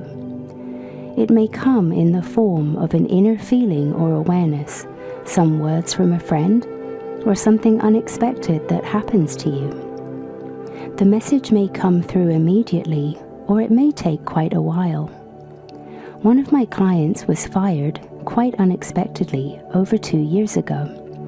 At first, he was devastated, but after a few months of getting his bearings, he went into business on his own. His business is now doing very well, but it was only a few weeks ago that he understood the message that his firing reflected. As he was talking to a friend about working for other people, he suddenly realized that the firing incident was trying to tell him that he was ready to be in business for himself rather than working for other people. For him, this realization not only affirmed his present course in life, but also finally resolved the sense of failure about being fired that had lingered with him since the incident. Interpreting the reflection. The trickiest part of using the mirror process is learning how to interpret the reflection you see. Once you do get a message, but you're not quite sure what it is, how do you find out? It will not help to overanalyze or obsess about it with your rational mind. It is far more effective to turn to your intuitive self, to ask the universe for help. Simply sit quietly, take a few deep breaths, and focus your awareness within, to the wise part of you that is in touch with the wisdom of the universe. Ask this part, either silently or out loud, for guidance or help in understanding the message. As you tune in to your gut feelings and get a sense of what feels right in the moment, act on this feeling. After acting on the feeling, try to be aware of the external and internal feedback from your actions. The external feedback is how well things work. Do things seem to fall into place and work easily? Then you're surely in tune with your inner guidance. If you're struggling to do something that doesn't happen easily, it's a message to let go and check back in to find out what you really want to be doing. Internal feedback will come to you as feelings. If you feel empowered, more alive, then it's right. The ultimate key is aliveness. The more the universe moves through you, the more alive you feel. Conversely, every time you don't follow your inner guidance, you feel a loss of energy, a loss of power, a sense of spiritual or emotional deadness. In being true to yourself, you will feel more alive, but you may also feel uncomfortable. This is because you are risking change. As you undergo certain changes, you may experience various intense emotions, such as fear, grief, or anger. Allow these emotions expression. After all, your inner guidance has to move through years of accumulated unconsciousness, denial, doubt, and fear. So let your feelings come up and wash through you. You are being cleaned out and healed. At times like this, it is very important to have emotional support and a safe place to explore your feelings and do your healing process. If possible, I recommend finding a good therapist or support group, an environment where you are encouraged and supported in experiencing your own feelings and needs, expressing yourself honestly, and trusting your own sense of what's right for you. It's easy to be on a spiritual path where everything feels good and not want to deal with an emotional process that doesn't feel as good. However, by dipping into our emotional process, we ultimately have a richer experience of life. When you are growing and changing rapidly, your inner doubts and fears will often be reflected in the reactions of those around you. If your friends and family question or judge the changes in you, recognize that they are simply mirroring the doubting, fearful voices in you, such as, "What if I'm doing the wrong thing? Can I really trust this process?" Respond to such feedback from others in whatever way you feel is appropriate. Reassure them, ignore them, argue with them, whatever. The important thing is to recognize that you are really dealing with your own inner fears. The conflicts you may experience with others are mirroring the conflicts within yourself, between the parts of you that want to grow and change, and those that feel safer to do things the way you've always done them. Affirm that you are learning to trust yourself more and more. You will be amazed to see how frequently others will begin to mirror your increasing self-trust and confidence by responding to you with trust and confidence. Here are some examples of reflections. If you experience feeling judged or criticized by others, you might be judging and criticizing yourself. If someone is lying to you, there may be a way in which you are lying to yourself.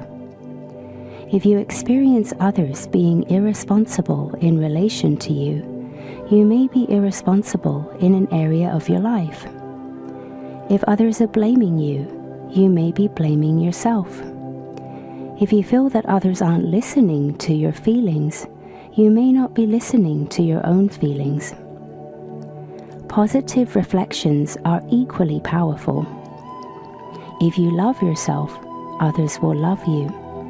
If you respect yourself, others will respect you. If you trust yourself, others will trust you. If you are honest with yourself, others will be honest with you. If you are gentle and compassionate with yourself, others will treat you with compassion. If you appreciate yourself, others will appreciate you. If you honor yourself, others will honor you. If you enjoy yourself, others will enjoy you. Changing old patterns. It's very important to realize that you may not be able to change your old patterns overnight.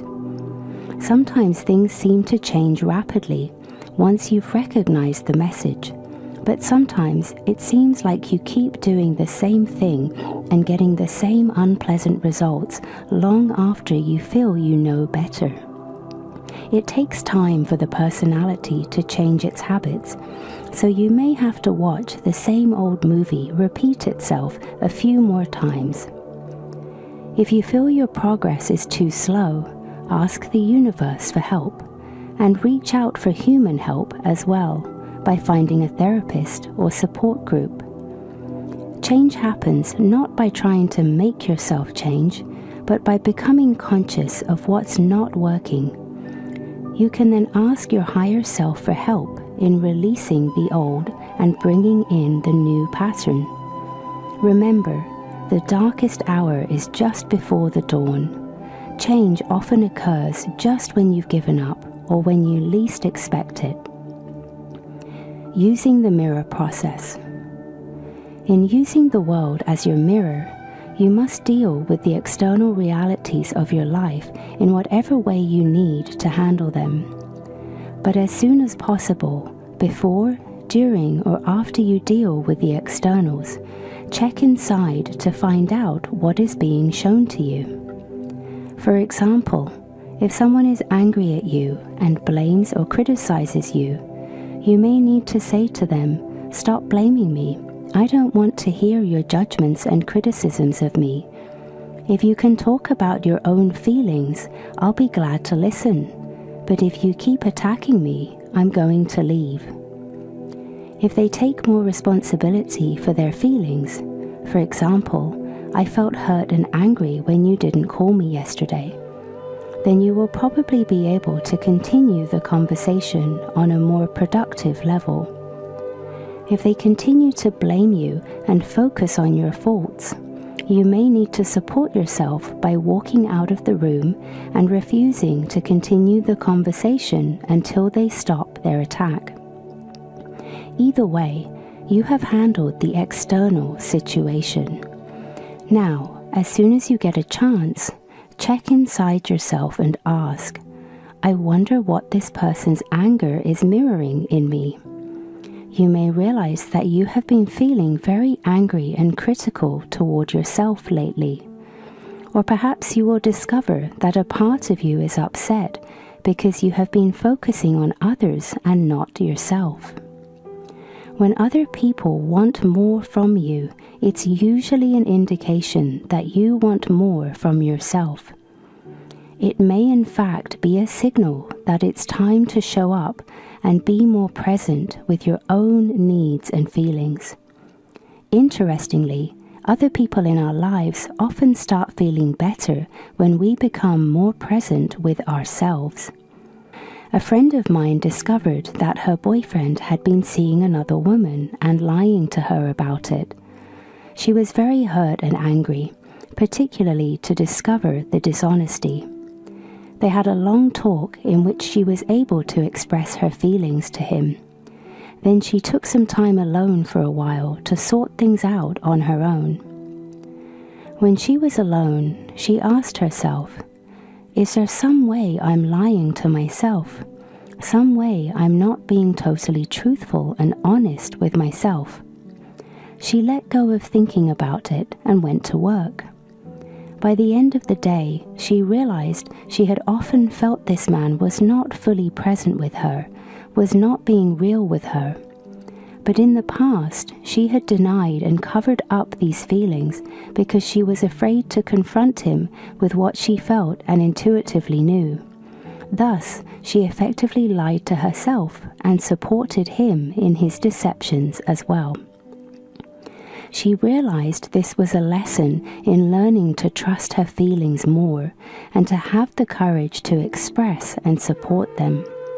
She started to do this more with her boyfriend, and they eventually worked out a more honest, communicative relationship. She might also have chosen not to continue the relationship. What matters is that she received the gift from it, learning to trust and express her feelings. If you are emotionally triggered by something a person does, the two of you are probably mirrors for each other. It may appear that you have opposing viewpoints, but internally you are probably similar. One of you is acting out one side of the internal conflict, while the other plays out the other side.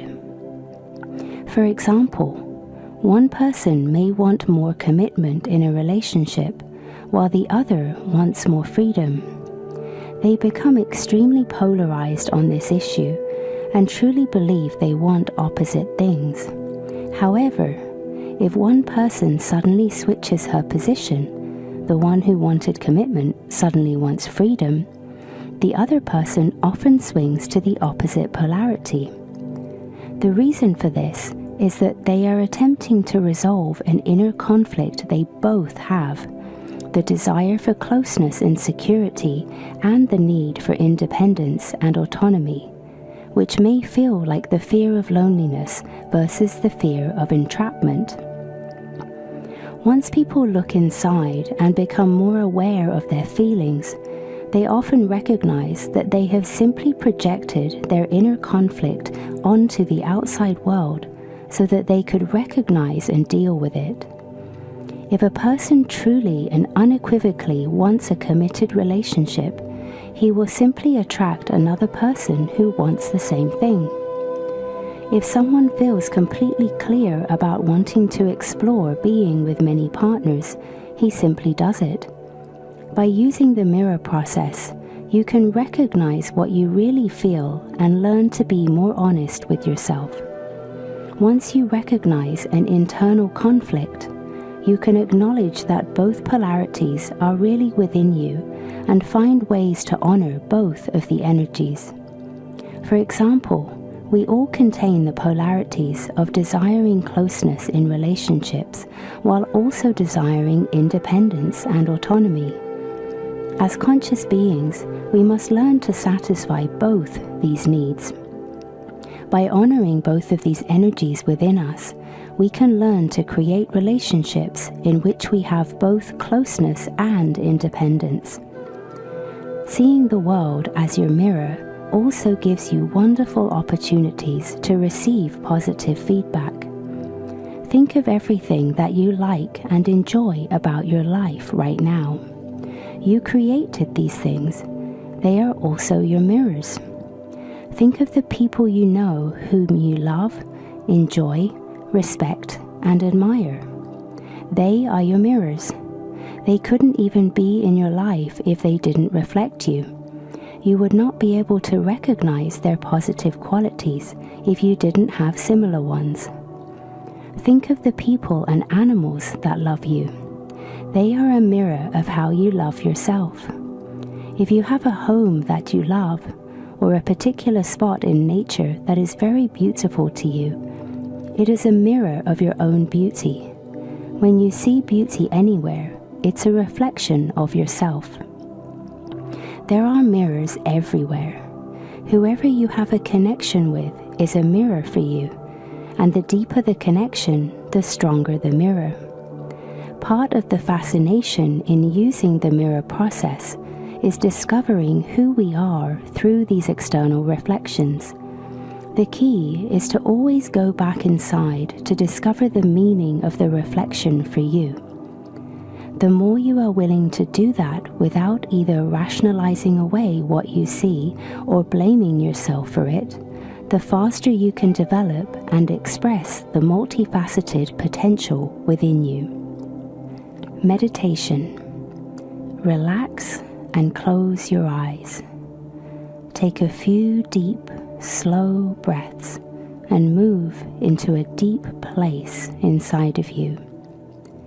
Bring to your mind an important person or thing in your life and ask him, her, it, what it is mirroring to you.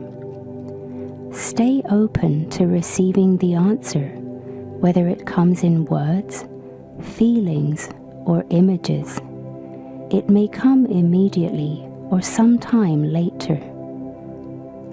Exercises. 1.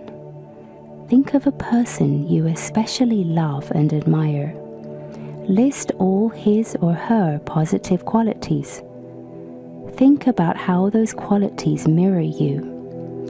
In some cases, they may be qualities you have not fully developed in yourself. Recognize that this person is here to teach and inspire you by his or her example. 2. Make a list of the things and people in your life that you especially like. Praise and appreciate yourself for creating and attracting these mirrors. 3. Think of someone whom you judge or feel uncomfortable with. Try to figure out exactly what quality they have that you dislike.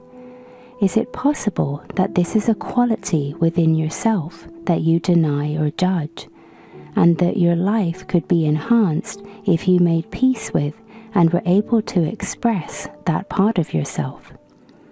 For example, if you dislike someone who appears very selfish, that person may be reflecting the disowned part of you that wants you to pay more attention to taking care of your own needs. Perhaps you are overly identified with taking care of others. Chapter 7. Spirit and Form. Spirit is the essence of life, the energy of the universe that creates all things. Each one of us is a part of that spirit, a divine entity. So the spirit is the higher self, the eternal being that lives within us. Form is the physical world. As an individual, my form is my physical body and my personality, which includes my mind and my emotions. It is also my self-concept, my ego identity structure. My name is Shakti Gawain. I was born on September 30th, 1948. I'm 5 foot 9 inches tall. I'm intelligent and have a generally outgoing personality. This is all information about my form. We, as spiritual beings, created the physical world as a place to learn. It's our school, our playground, our artist studio. I believe that we're here to master the process of creation and to learn how to integrate all levels of our being: spiritual, mental, emotional, and physical, so that we can live in the physical world in balance and wholeness. Physicists are now discovering what metaphysicians have claimed for thousands of years. Seemingly solid physical matter is, in reality, made of energy.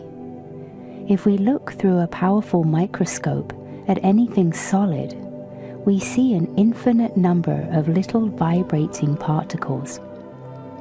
If we closely examine one of these particles, we discover that it is made of even smaller particles, and so on.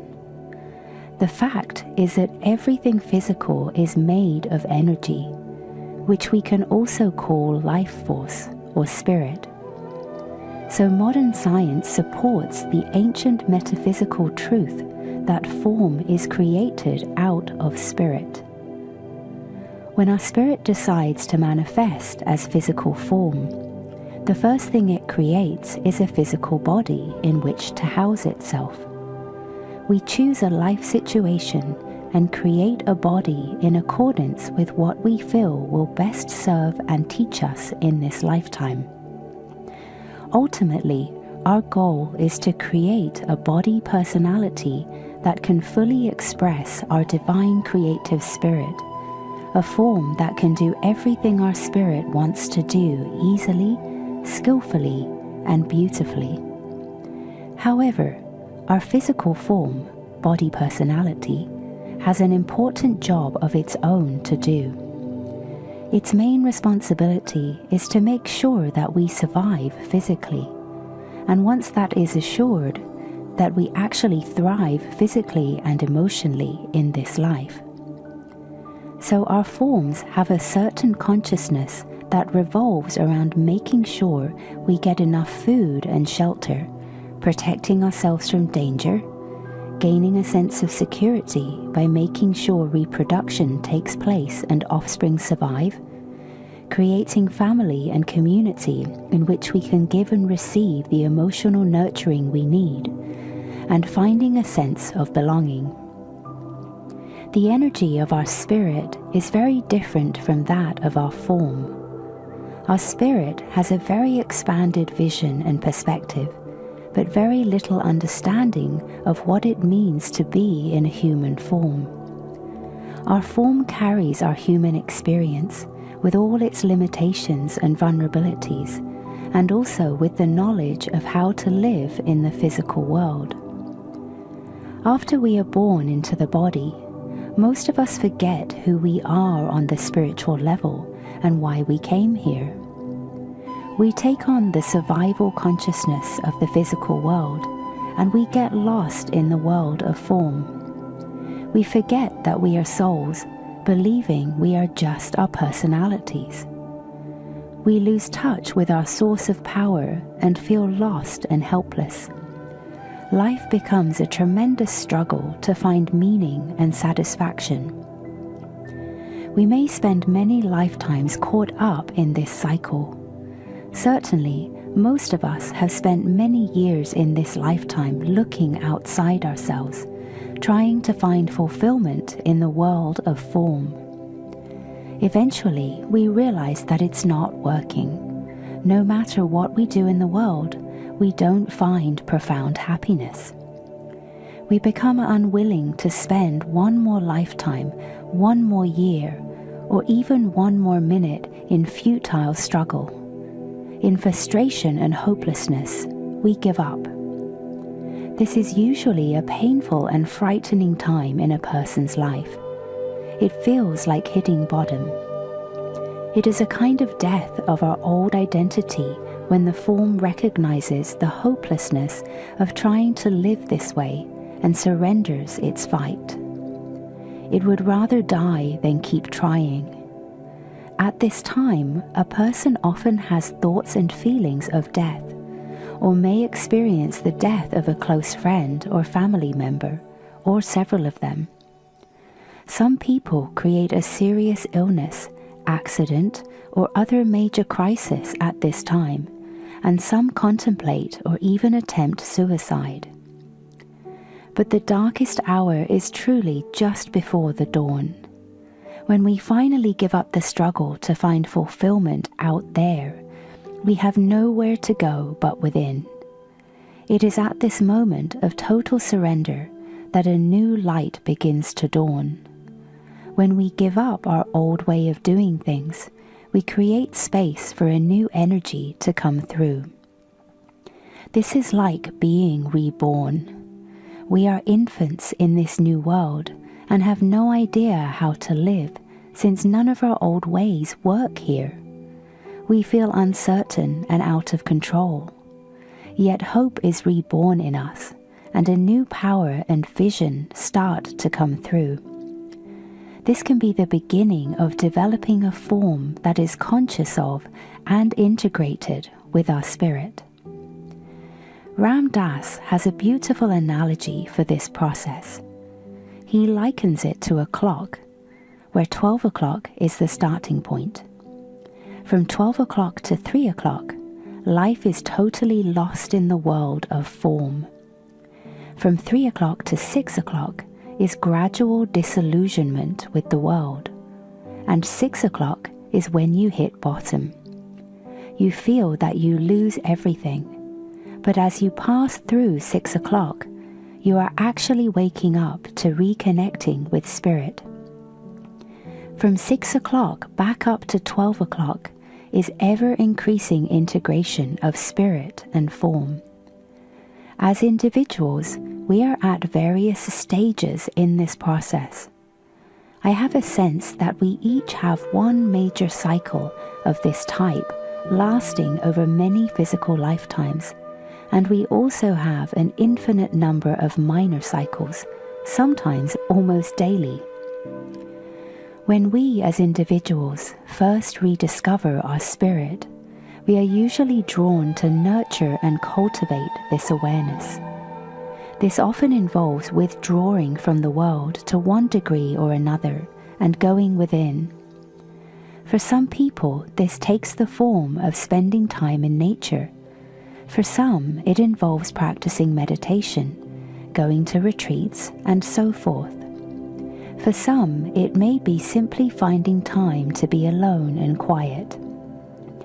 Often, it's a time of partial or complete withdrawal from relationships, work, and/or other attachments that tend to pull us outside of ourselves.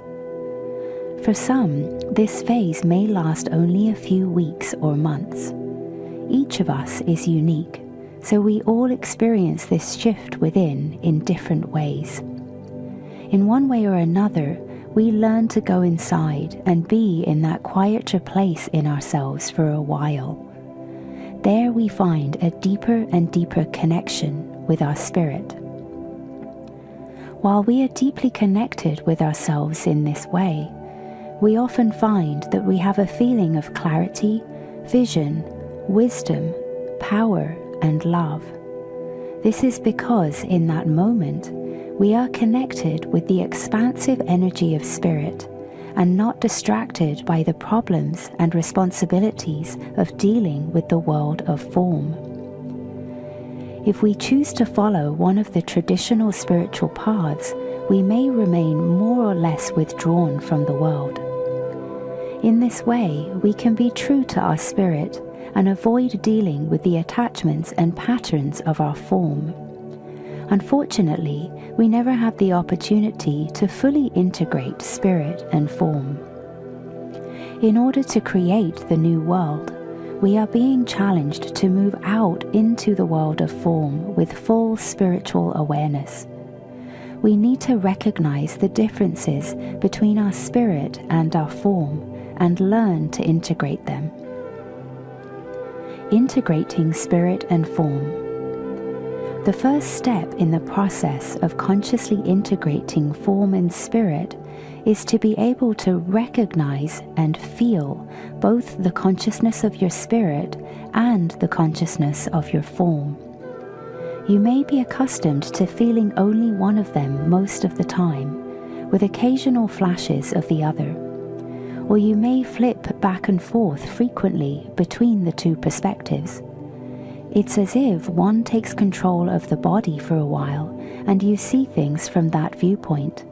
Then the other one takes over and suddenly everything looks quite different. This understanding can explain a lot of things that many of us are experiencing in our lives. Why is it that we have wonderful moments of consciousness and clarity, and then find we have completely lost our perspective and become immersed in fear and pain again? How is it that we can feel so loving, wise, and accepting one day, and the next day feel so angry, foolish, and judgmental? Why did we feel as if we'd really gotten it at a workshop and then seem to lose it the next day? How is it that we can feel so peaceful and unattached when we are meditating, yet often our relationships seem like a worse mess than ever? And how come we have such trust in the abundance of the universe, but we're still having financial problems? The answer is simple. We are dealing with the discrepancies between spirit and form. This is a very difficult thing to confront, and we are facing a real challenge. Many people reach this point and have a hard time going any further. For example, I frequently get inspiring creative ideas for a new project I want to do. I get a very strong vision of how wonderful it will be and how it can work. All this is coming from my spirit, of course. I get very excited and jump into the project, making all kinds of plans and initiating many actions in that direction.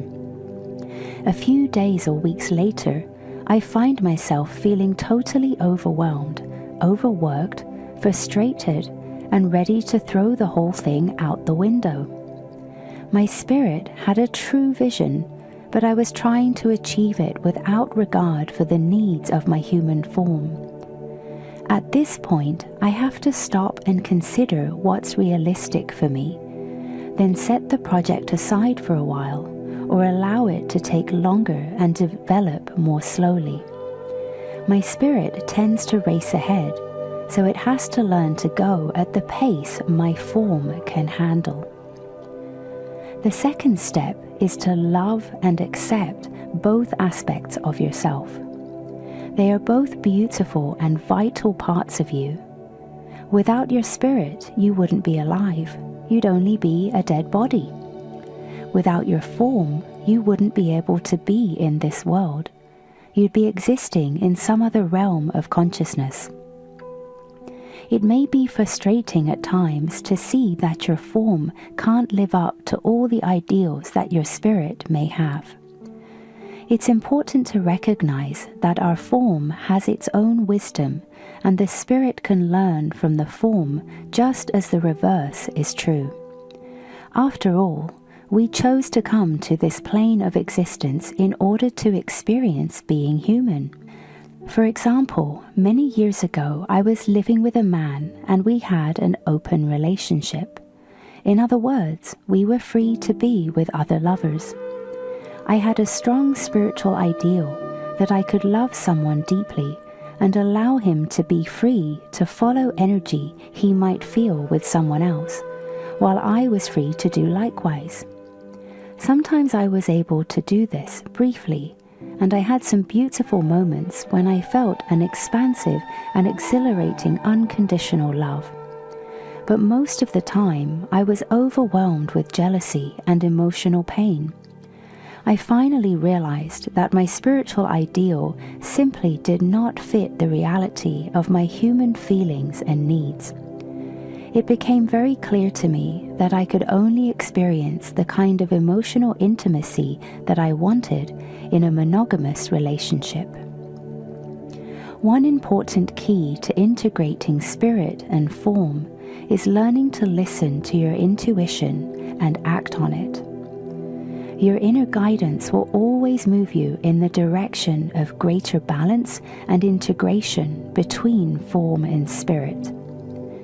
Even in the process of learning to trust your inner guidance, however, you can't move faster than your form is ready to go. Here is a very important point. You cannot force your form to trust and follow intuition through will. You must allow it to educate itself through conscious observation.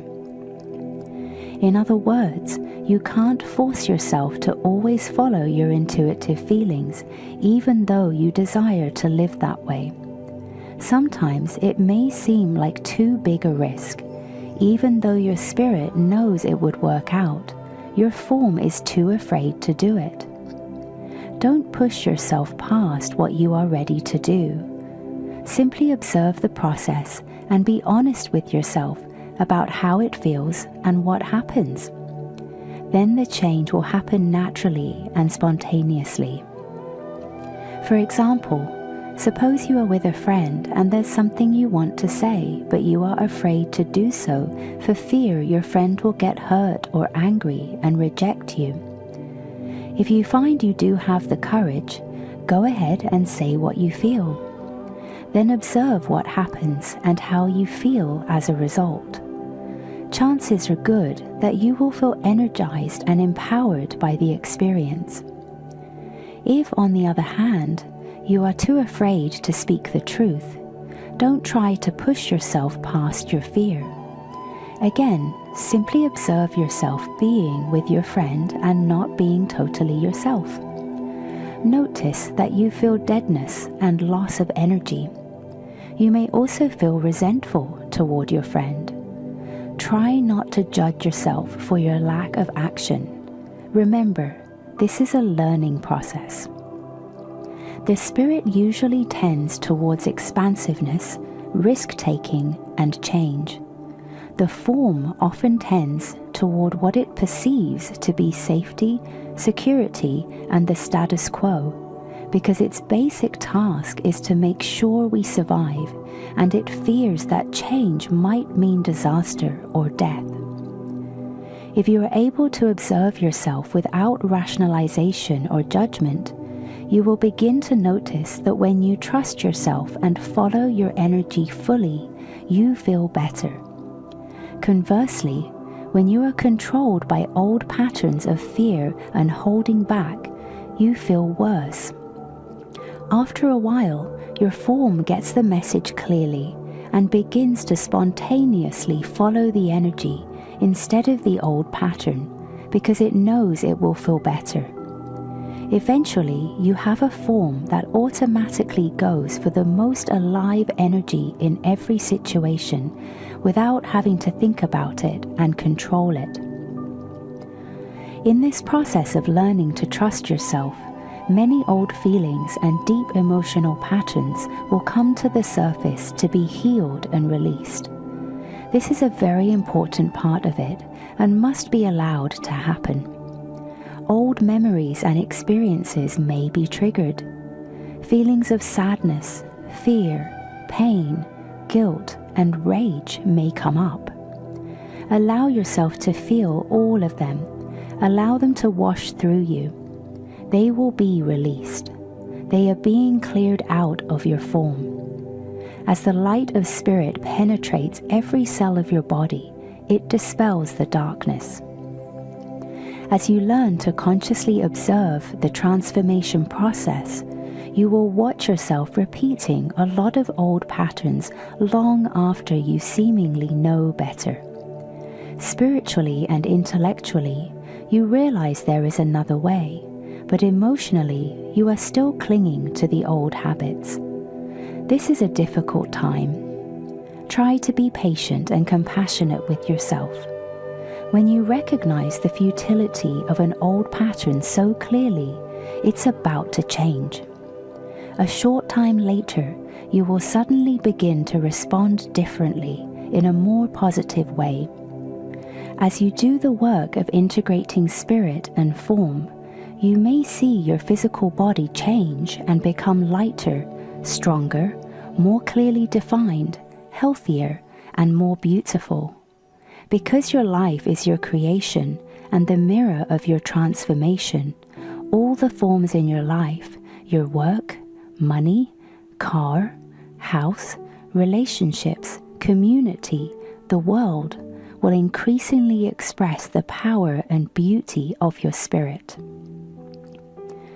Meditation. Get comfortable, relax, and close your eyes. Take a few deep breaths and relax your body and mind completely.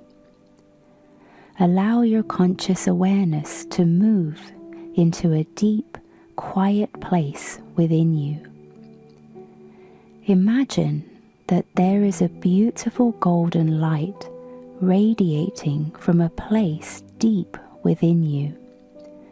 It begins to grow and expand until it fills your entire body. It's very powerful, and as it fills you, it penetrates into every cell of your body, literally waking up each molecule to the light. Imagine your entire body glowing and radiating with this light.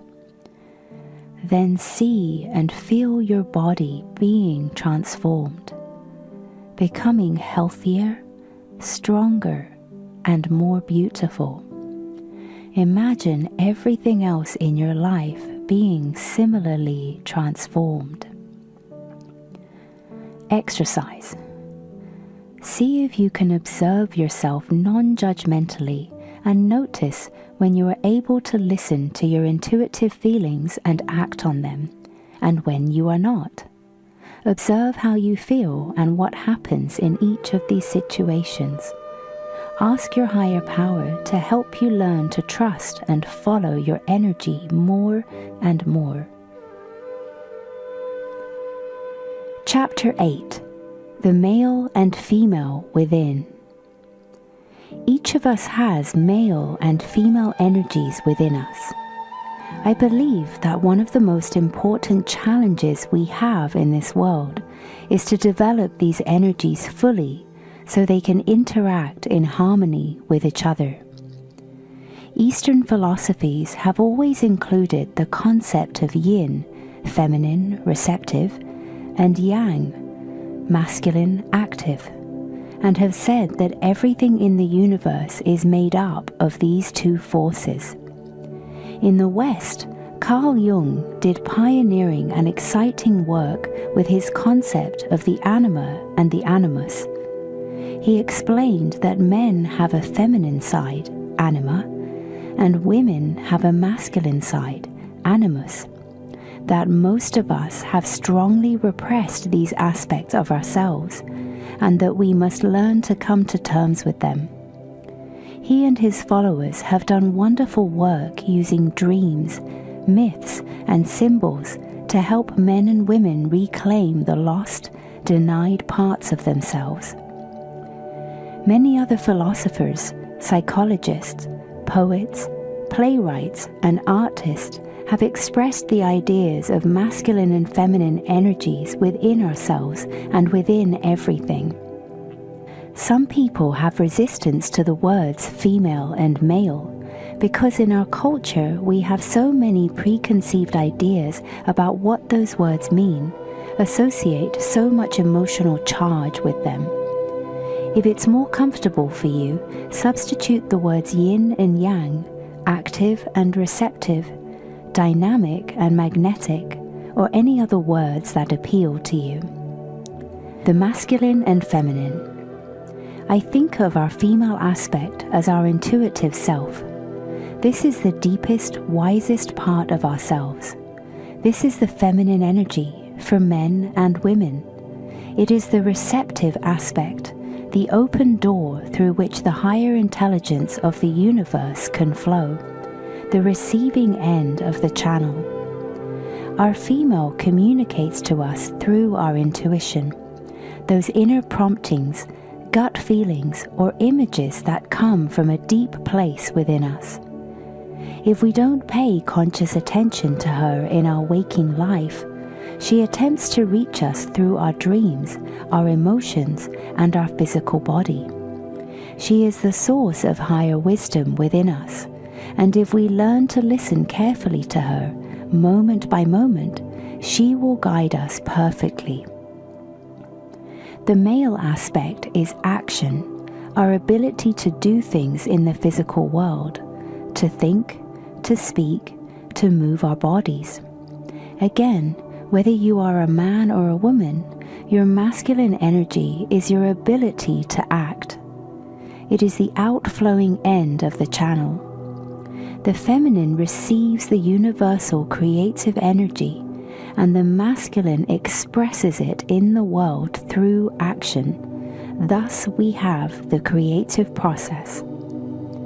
Our female is inspired by a creative impulse and communicates it to us through a feeling, and our male acts on it by speaking, moving, or doing whatever is appropriate.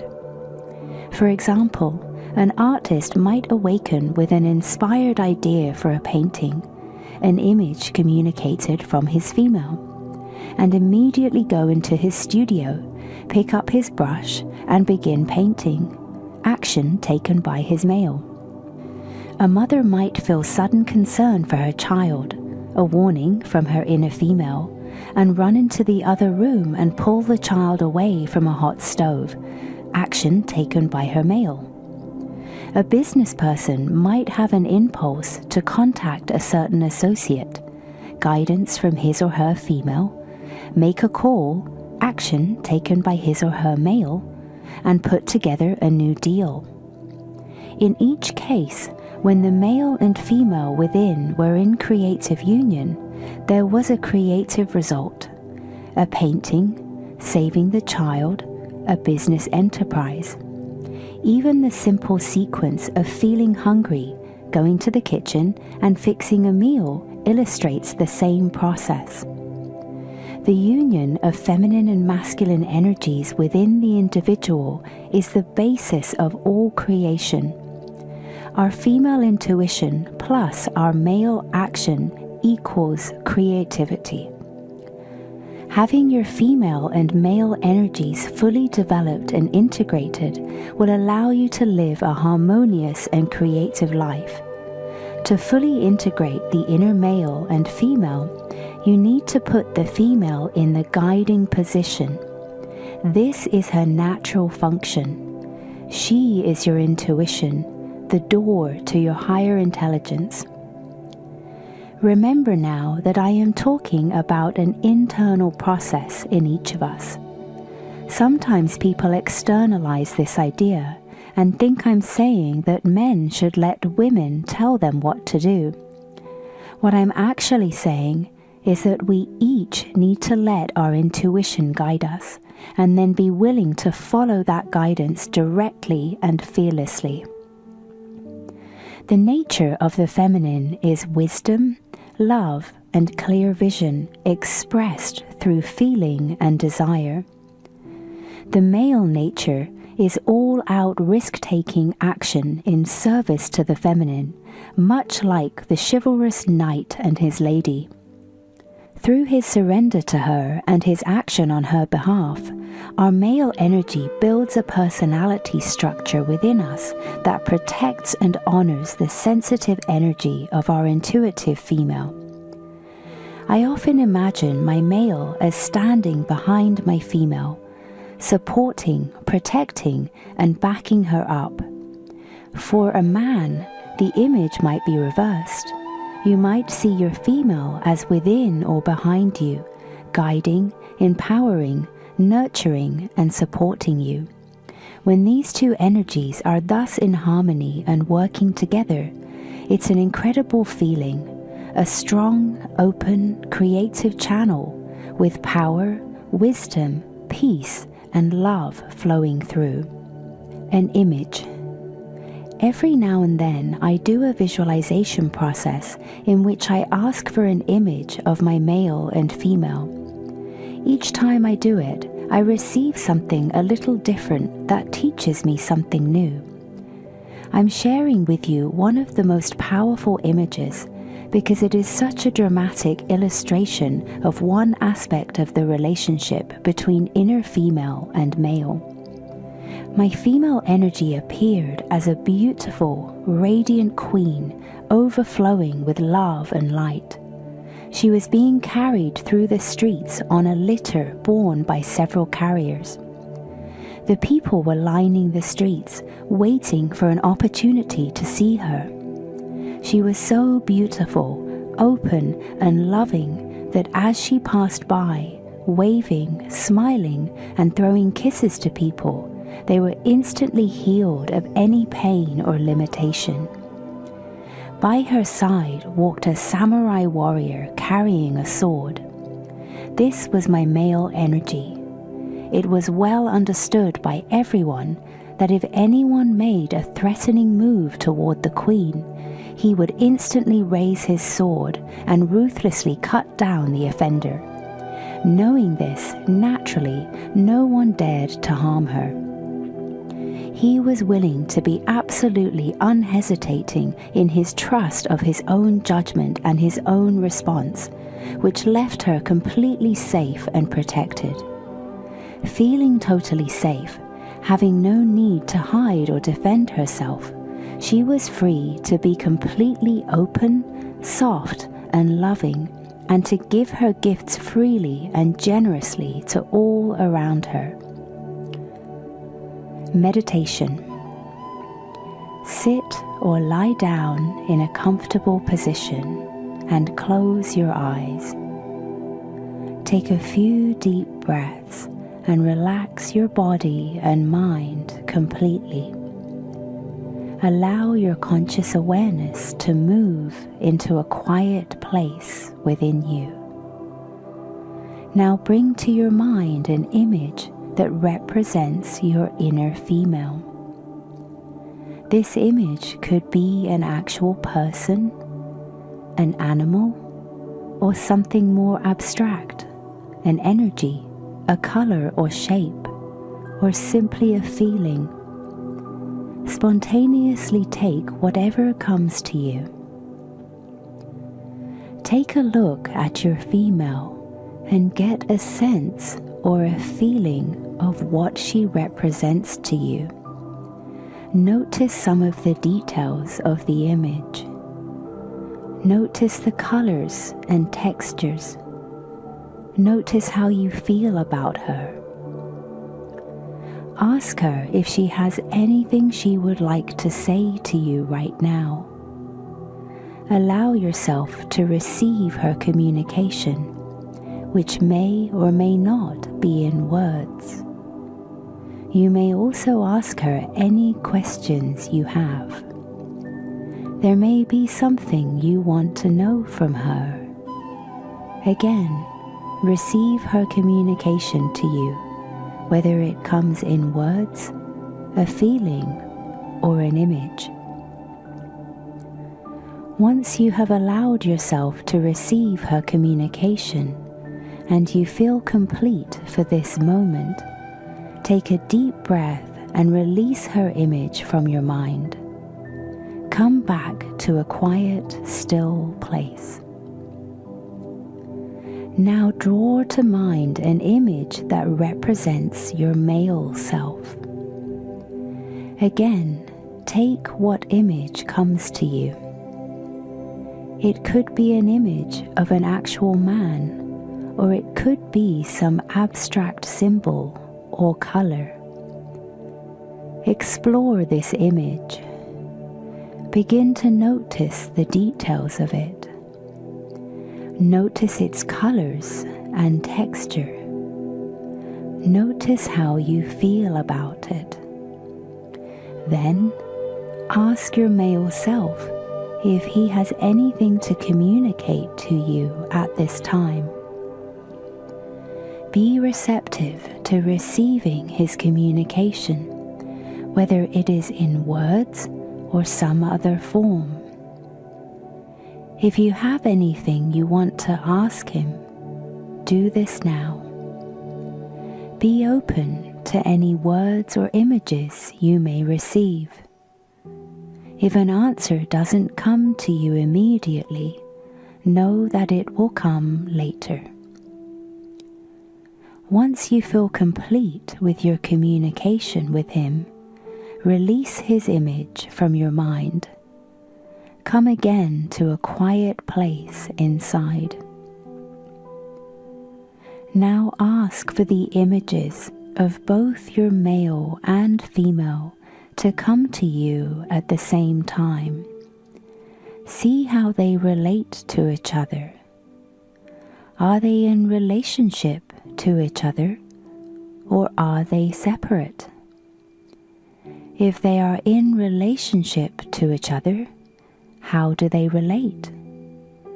Ask them if they have anything they would like to communicate to the other or to you. Stay open to what comes to you in words, images, or feelings. If you have anything you'd like to say to them or ask them, do that now.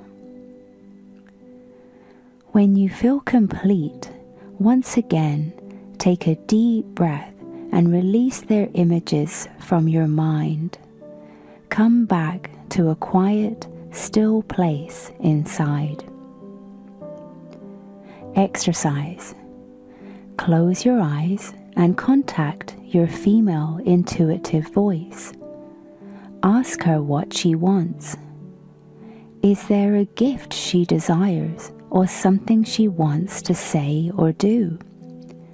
When she has told you what she wants, imagine your new male supporting her desire. See him taking any necessary action to honor her need and desire.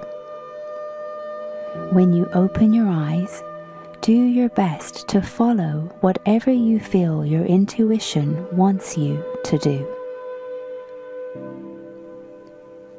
Chapter 9. Men and Women. We all instinctively understand the basic functions of feminine and masculine energies, but we may not realize that they both exist in each person. More often, we tend to associate male and female energies with their respective body types. Thus, women have become the symbols of female energy. Traditionally, women have developed and expressed receptivity, nurturing, intuition, sensitivity, and emotion. In the past, many women more or less repressed assertiveness, direct action, intellect, and the ability to function effectively and strongly in the world. Likewise, men have become the symbols of male energy. Traditionally, they have developed their ability to act in the world strongly, directly, assertively, and aggressively. Many men repressed and denied their intuition, emotional feelings, sensitivity, and nurturing. As we cannot live in the world without the full range of masculine and feminine energies, each sex has been helplessly dependent on the other half for its very existence. From this perspective, each person is only half a person, dependent on his or her other half for survival.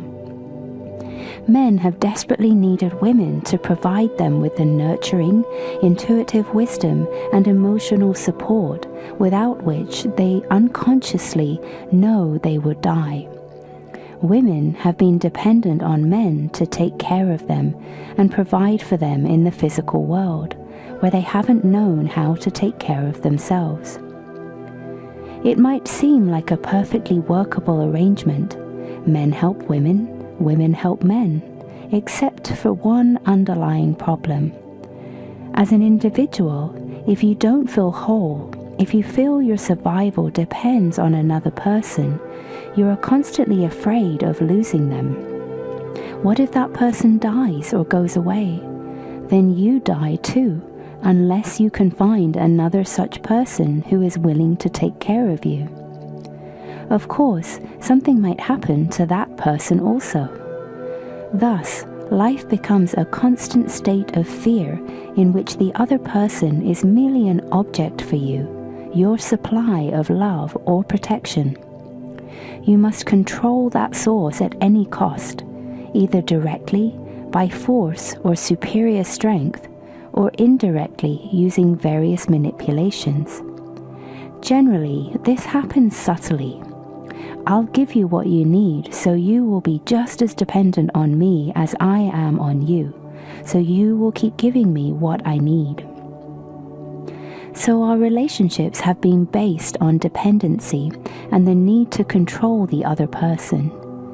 Inevitably, this leads to resentment and anger, most of which we repress because it would be too dangerous to express it and risk losing the other person. The repressing of all these feelings leads to dullness and deadness. This is one reason why so many relationships start off exciting. Wow, I think I found someone who can really fulfill my needs, and end up either filled with anger or relatively dull and boring. They aren't fulfilling my needs nearly as well as I had hoped, and I've lost my own identity in the process, but I'm afraid to let go for fear I'll die without this person. Finding the balance. In recent times, of course, the strongly separated roles of men and women have begun to shift.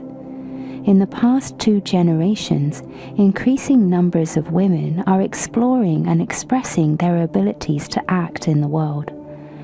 At the same time, a growing number of men have been looking within themselves and learning to open to their feelings and intuition. I believe this is happening because we have reached a dead-end street with our old world relationships and externalized concepts of masculine and feminine. The old models and ways of doing things are too limiting for us now, and we have not yet evolved effective patterns to take their place. It's a period of chaos and confusion, pain and insecurity, but also of tremendous growth. We are making a leap into the new world. I believe that every form of relationship, from the most traditional marriage to homosexual or bisexual relationships, represents each person's attempt to find their feminine-masculine balance within. Women have traditionally been in touch with their female energy, but they haven't backed her up with their male energy. They have not acknowledged what they know inside. They have always acted as if they were powerless when they are really very powerful. They have gone after external validation, from men especially, rather than internally validating themselves for what they know and who they are. Many women, like myself, have had strongly developed male energy, but have used it in the old male way.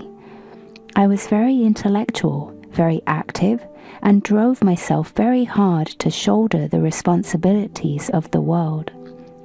I also had a very strongly developed female, but I didn't put her in charge. In fact, I ignored her a lot of the time.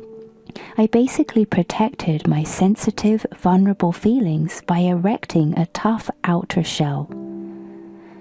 I've had to learn to take that powerful male energy and use it to listen to, trust, and support my female. This allows her the safety and support to emerge fully. I feel and appear softer, more receptive, and more vulnerable, but I am really much stronger than before. Women are now learning to back themselves up and validate themselves. instead of abandoning the responsibility and trying to get a man to do it for them. However, it's a deep-seated pattern that has endured for centuries, and it takes time to change it in the deepest layers. The key is to just keep listening to, trusting, and acting on our deepest feelings. The qualities that women have looked for in men, strength, power, responsibility, caring, excitement, romance, must be developed inside of ourselves.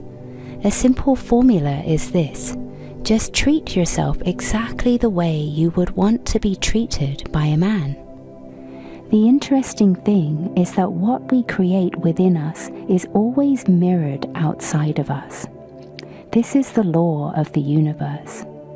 When you have built an inner male who supports and loves you, there will always be a man, or even many men, in your life who will reflect this.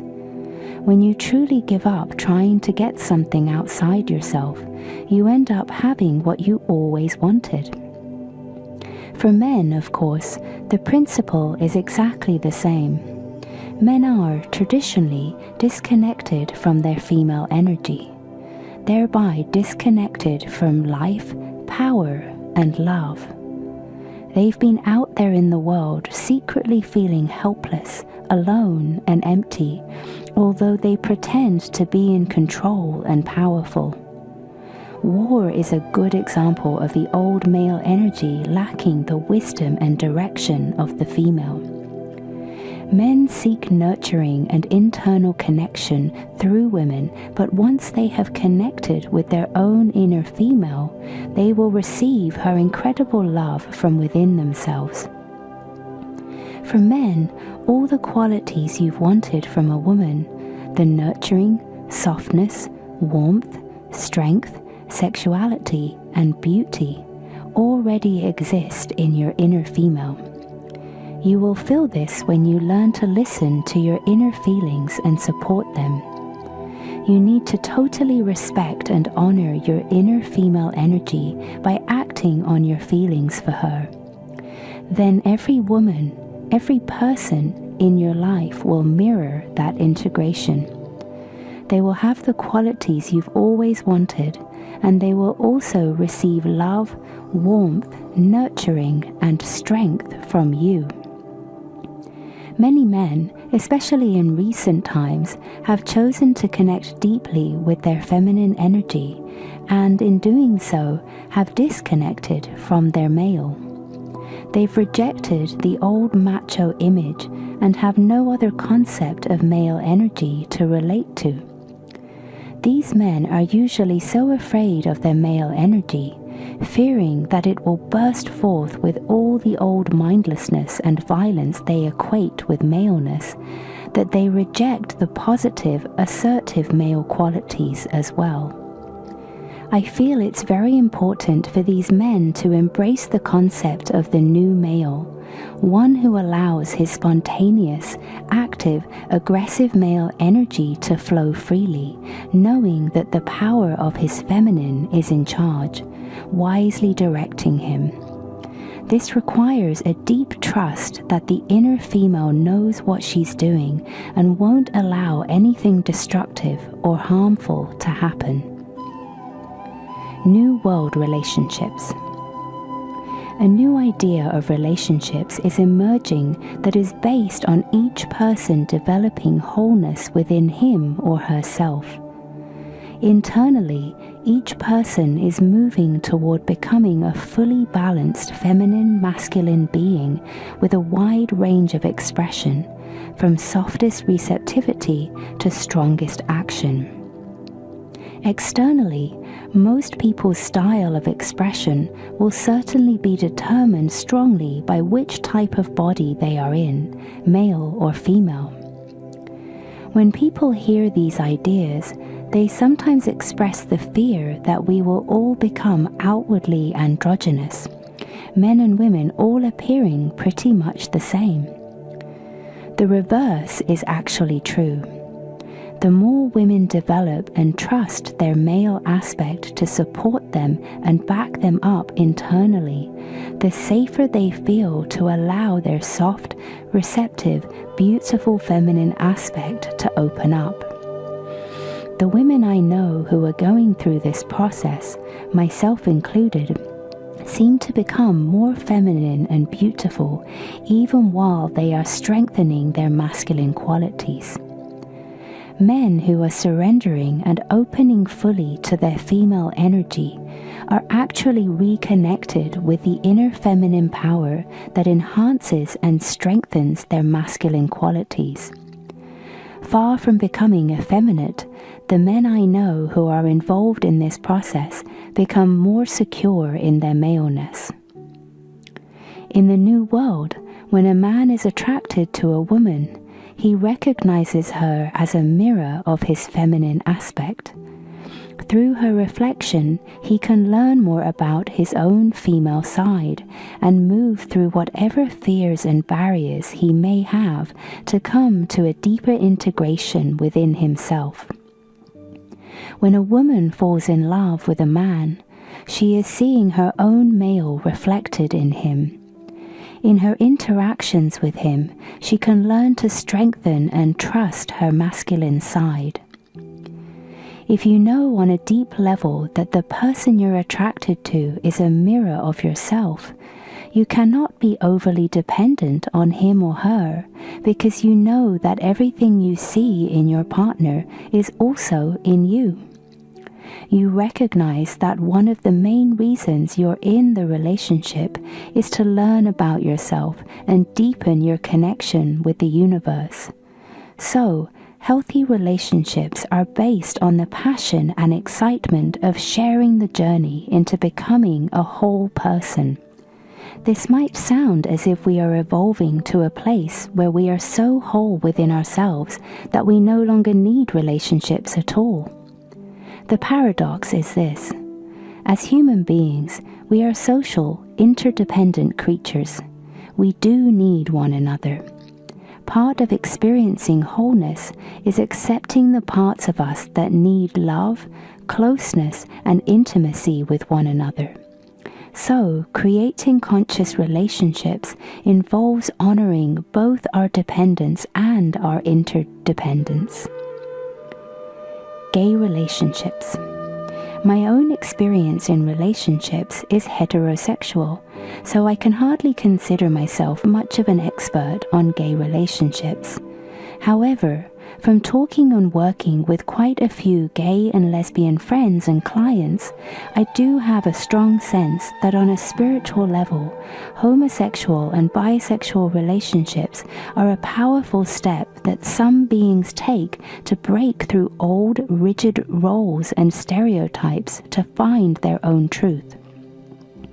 For some people, being in a close, intense relationship with a person or persons of the same sex is the most powerful mirroring process they can find.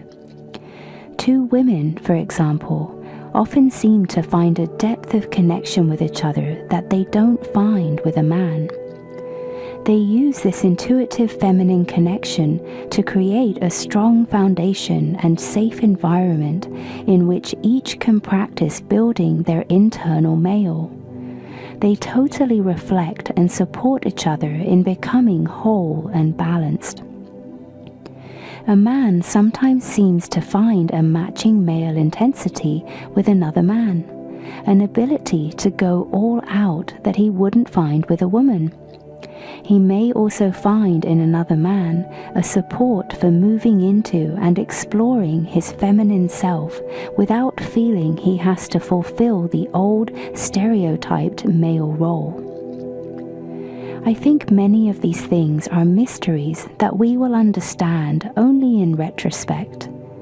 I believe that every being chooses the life path and relationships that will help him or her to grow the fastest.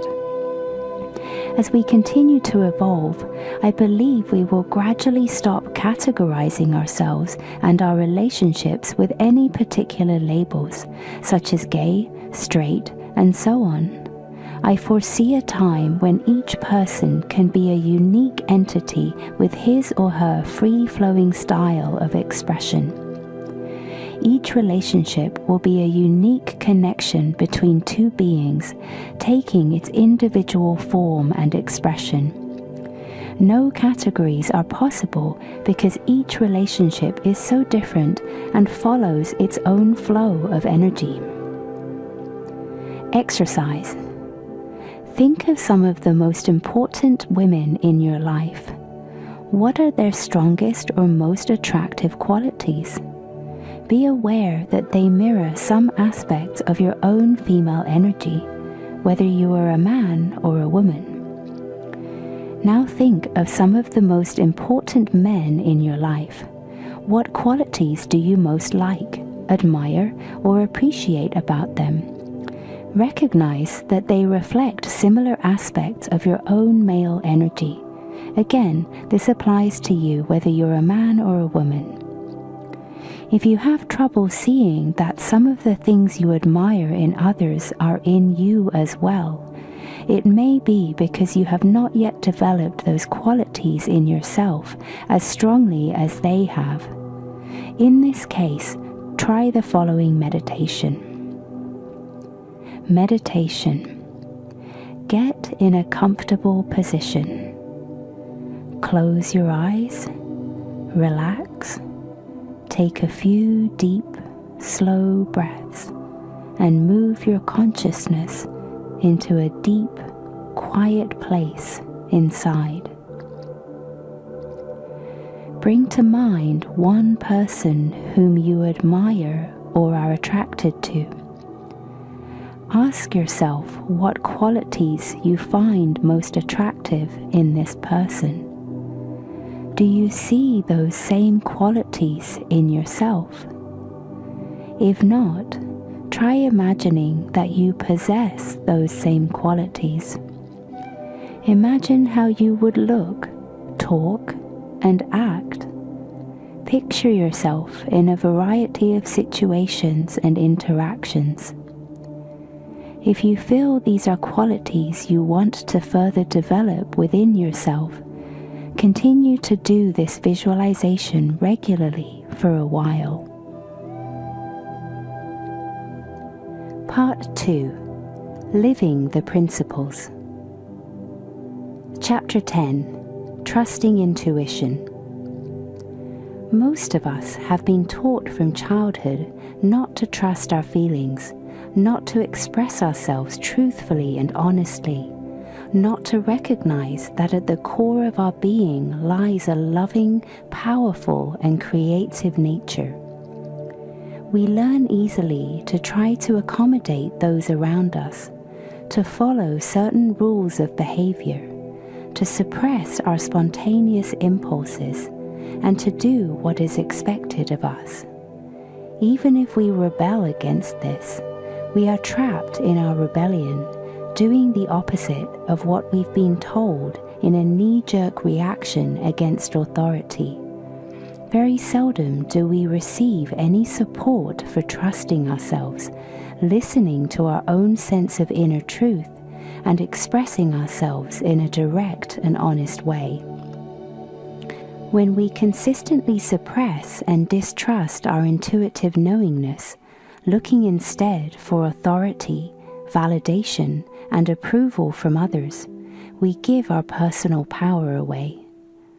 This leads to feelings of helplessness, emptiness, a sense of being a victim, and eventually anger and rage. And if these feelings are also suppressed, to depression and deadness. We may simply succumb to these feelings and lead a life of quiet numbness. We may overcompensate for our feelings of powerlessness by attempting to control and manipulate other people and our environment. Or we may eventually burst forth with uncontrolled rage that is highly exaggerated and distorted by its long suppression. None of these are very positive alternatives. The true solution is to re-educate ourselves to listen to and trust the inner truths that come to us through our intuitive feelings. Following our inner guidance may feel risky and frightening at first, because we are no longer playing it safe, doing what we should do, pleasing others, following rules, or deferring to outside authority.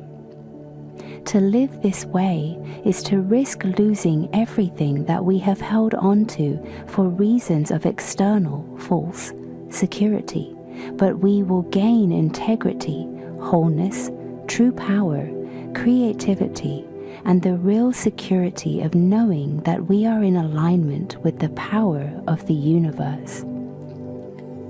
In suggesting that our intuition needs to be the guiding force in our lives, I am not attempting to disregard or eliminate the rational mind. The intellect is a very powerful tool, best used to support and give expression to our intuitive wisdom, rather than, as we often use it, to suppress our intuition. Most of us have programmed our intellect to doubt our intuition. When an intuitive feeling arises, our rational minds immediately say, "I don't think that will work. Nobody else is doing it that way." Or, "What a foolish idea." And the intuition is disregarded. As we move into the new world, it is time to re-educate our intellect to recognize the intuition as a valid source of information and guidance. We must train our intellect to listen to and express the intuitive voice. The intellect is by nature very disciplined, and this discipline can help us to ask for and receive the direction of the intuitive self. What does it mean to trust your intuition? How do you do it? It means tuning into your gut feelings, your deepest inner sense of personal truth in any given situation, and acting on these feelings moment by moment. Sometimes these gut messages may tell you to do something unexpected or inconsistent with your previous plans. They may require that you trust a hunch that seems illogical. You may feel more emotionally vulnerable than you are used to feeling. You may express thoughts, feelings, or opinions foreign to your usual beliefs. You may follow a dream or fantasy, or take some degree of financial risk to do something that feels important to you. At first, you may fear that trusting your intuition will lead you to do things that seem somewhat hurtful or irresponsible to others. For example, you may hesitate to break a date, even though you need time for yourself, because you fear hurting your date's feelings. I found that when I really listen to and trust my inner voice, in the long run, everyone around me benefits as much as I do. People may sometimes be temporarily disappointed, irritated, or a bit shaken up as you change your old patterns of relating to yourself and others.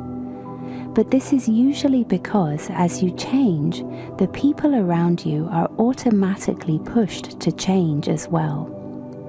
If you trust, you will see that the changes are also for their highest good. If you do break that date, your friend may end up having a wonderful time doing something else. If they don't want to change, they may move away from you, at least for a while. Therefore, you must be willing to let go of the forms of relationship you have with people. If there is a deep connection between you, chances are good that you will be close again in the future. Meanwhile, everyone needs to grow in his or her own way and time. As you continue to follow your path, you will increasingly attract people who like you as you are and relate to you in a way that feels honest, supportive, and appreciative. Practicing a new way of living. Learning to trust your intuition is an art form, and like all other art forms, it takes practice to perfect. You don't learn to do it overnight.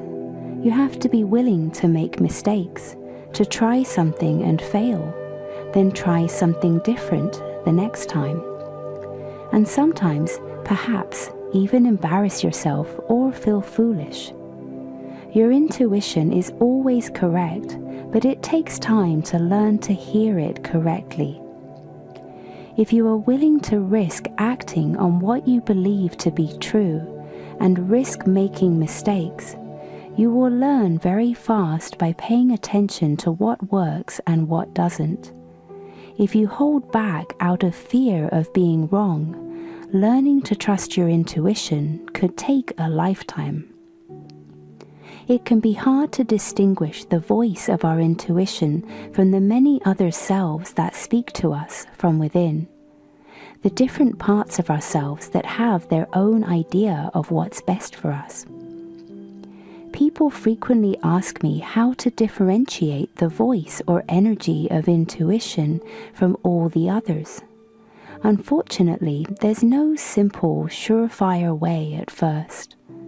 Most of us are in touch with our intuition whether we know it or not, but we're actually in the habit of doubting or contradicting it so automatically that we don't even know it has spoken. The first step in learning is to pay more attention to what you feel inside, to the inner dialogue that goes on within you. For example, you might feel, "I'd like to give Jim a call." Immediately, a rational, doubting voice inside says, "Why call him at this time of day? He probably won't be home," and you automatically ignore your original impulse to call. If you had called, you might have found him at home and discovered he had some important information for you. Another example, you might get a feeling in the middle of the day that says, "I'm tired, I'd like to take a rest." You immediately think, "I can't rest now, I have a lot of work to do." So you drink some coffee to get yourself going and work the rest of the day. By the end of the day, you feel tired, drained, and irritable.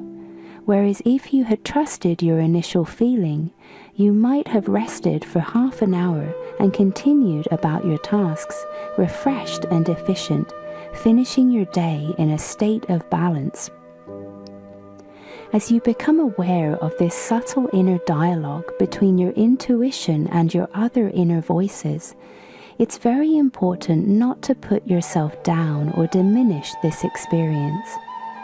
Try to remain a somewhat objective observer. Notice what happens when you follow your intuitive feelings. The result is usually increased energy and power, and a sense of things flowing. Now notice what happens when you doubt, suppress, or act against your feelings. Usually, you will observe decreased energy. You may feel somewhat disempowered or depressed. You may even experience emotional or physical pain. Whether or not you act on your intuitive feelings, you'll be learning something, so try not to condemn yourself when you don't follow your intuition, thus adding insult to injury. Remember, it takes time to learn new habits. The old ways are deeply ingrained. I've been working intensively on my own re-education for many years, and while the results I'm enjoying are wonderful, there are still times when I don't yet have the courage or awareness to be able to trust myself completely and do exactly what I feel. I'm learning to be patient and compassionate with myself as I gain the courage to be true to myself. Suppose you are trying to decide whether to change jobs. You might have a conservative self that feels it would be safest to stay where you are, an adventurous self that is eager to do something different, a self that is concerned about what other people will think, and so on. One way to handle this is to listen to each of these voices and write down what each has to say, perhaps using a different colored pen for each one. Then just let yourself sit with all the conflicting viewpoints for a while without trying to resolve them or make a decision. Eventually, you will start to get an intuitive sense of what your next steps need to be. As you get to know the different selves within you, you will discover that your intuitive self has an energy or a feeling that is different from the other voices. In time, you will learn to recognize it quite easily. One important step in learning to hear and follow your intuition is simply to practice checking in regularly, at least twice a day, and much more often if possible. Once an hour is great. Take a moment or two, or longer if you can, to relax and listen to your gut feelings. Cultivate this habit of talking to your intuitive self. Ask for help and guidance when you need it, and practice listening for answers that may come in many forms: words, images, feelings, or even through being led to some external source, such as a book, a friend, or a teacher who will tell you just what you need to know. Your body is a tremendous helper in learning to follow your inner voice. Whenever you feel your body is in pain or discomfort, it is usually an indication that you have ignored your feelings. Use it as a signal to tune in and ask what you need to be aware of. As you learn to live from your intuition, you give up making decisions with your head. You act moment by moment on what you feel and allow things to unfold as you go. In this way, you are led in the direction that is right for you, and decisions are made easily and naturally. If possible, try not to make big decisions concerning future events until you are clear about what you want. Focus on following the energy in the moment, and you'll find that it will all be handled in its own time and way. When you must make a decision related to something in the future, follow your gut feeling about it at the time the decision needs to be made. Remember too that although I sometimes speak of following your inner intuitive voice, most people do not literally experience it as a voice. Often, it's more like a simple feeling, an energy, a sense of, I want to do this, or I don't want to do that.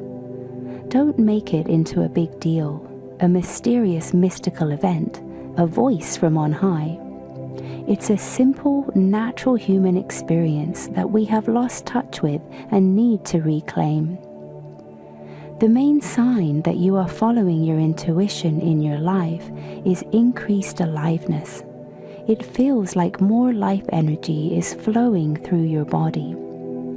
Sometimes it may even feel a little overwhelming, like more energy than your body can handle. You may even have the experience of feeling tired from too much energy coming through you. You won't bring through more energy than you can deal with, but it may stretch you a little. Your body's expanding its capacity to channel the universal energy. Relax into it and rest when you need to. Do things that help you stay grounded, such as physical exercise, being in nature, emotional self-nurturing, and eating healthy, substantial foods. Soon, you'll feel more balanced, and you'll even begin to enjoy the increasing intensity. At first, you may find that the more you act on your intuition, the more things in your life seem to be falling apart. You might lose your job, a relationship, or certain friends, or your car might even stop working. You're actually changing rapidly and shedding the things in your life that no longer fit. As long as you refused to let go of them, they imprisoned you. As you continue on this new path, following the energy moment by moment as best you can, you will see new forms begin to be created in your life. New relationships, new work, a new home, a new form of creative expression, or whatever. It will happen easily and effortlessly. Things will just fall into place, and doors will open in a seemingly miraculous way.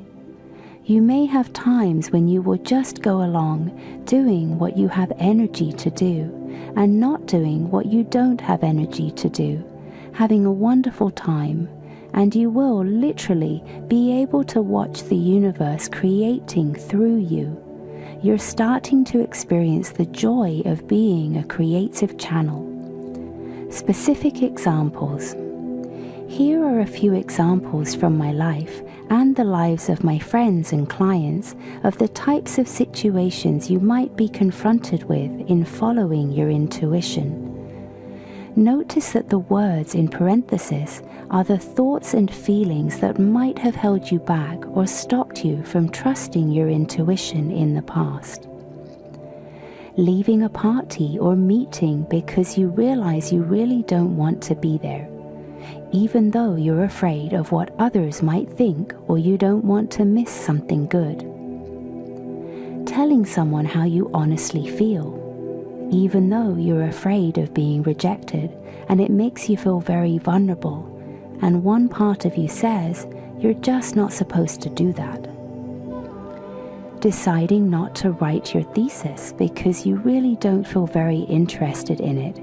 Every time you think about it, it feels like a terrible chore. Even though you spent 5 years working toward it, and your parents will be upset if you don't get your degree, you'd really like to have the prestige, and you think you could get a better job with it.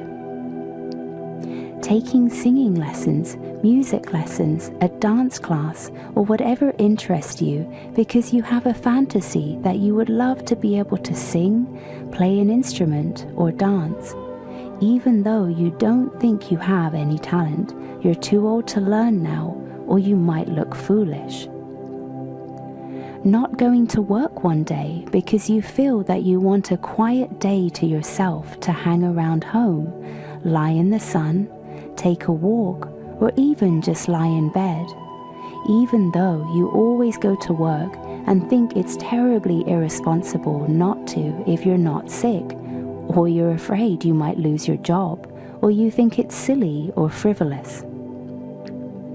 Quitting your job because you hate it and you realize that you don't really need to do something that you don't like, even though you're not really sure what you're going to do next, and you'll only have enough money to last you for a few months, and you feel scared about not having the security of a regular income.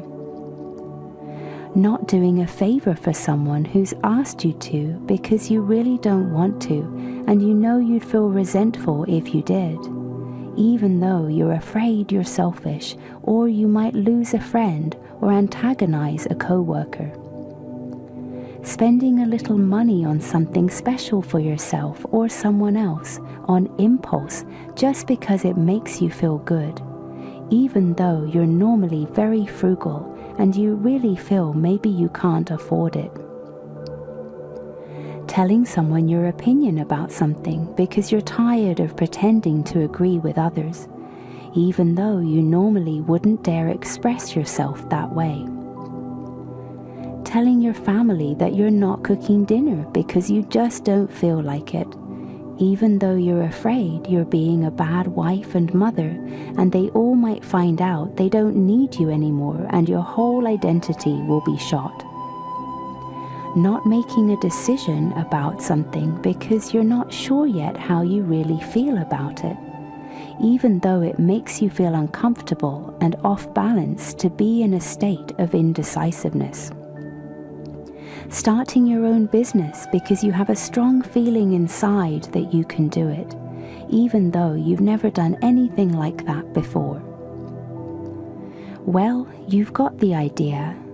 Trusting your intuition means tuning in as deeply as you can to the energy you feel, following that energy moment to moment, trusting that it will lead you where you want to go and bring you everything you desire. It means being yourself, being real and authentic in your communications, being willing to try new things because they feel right, and doing what turns you on.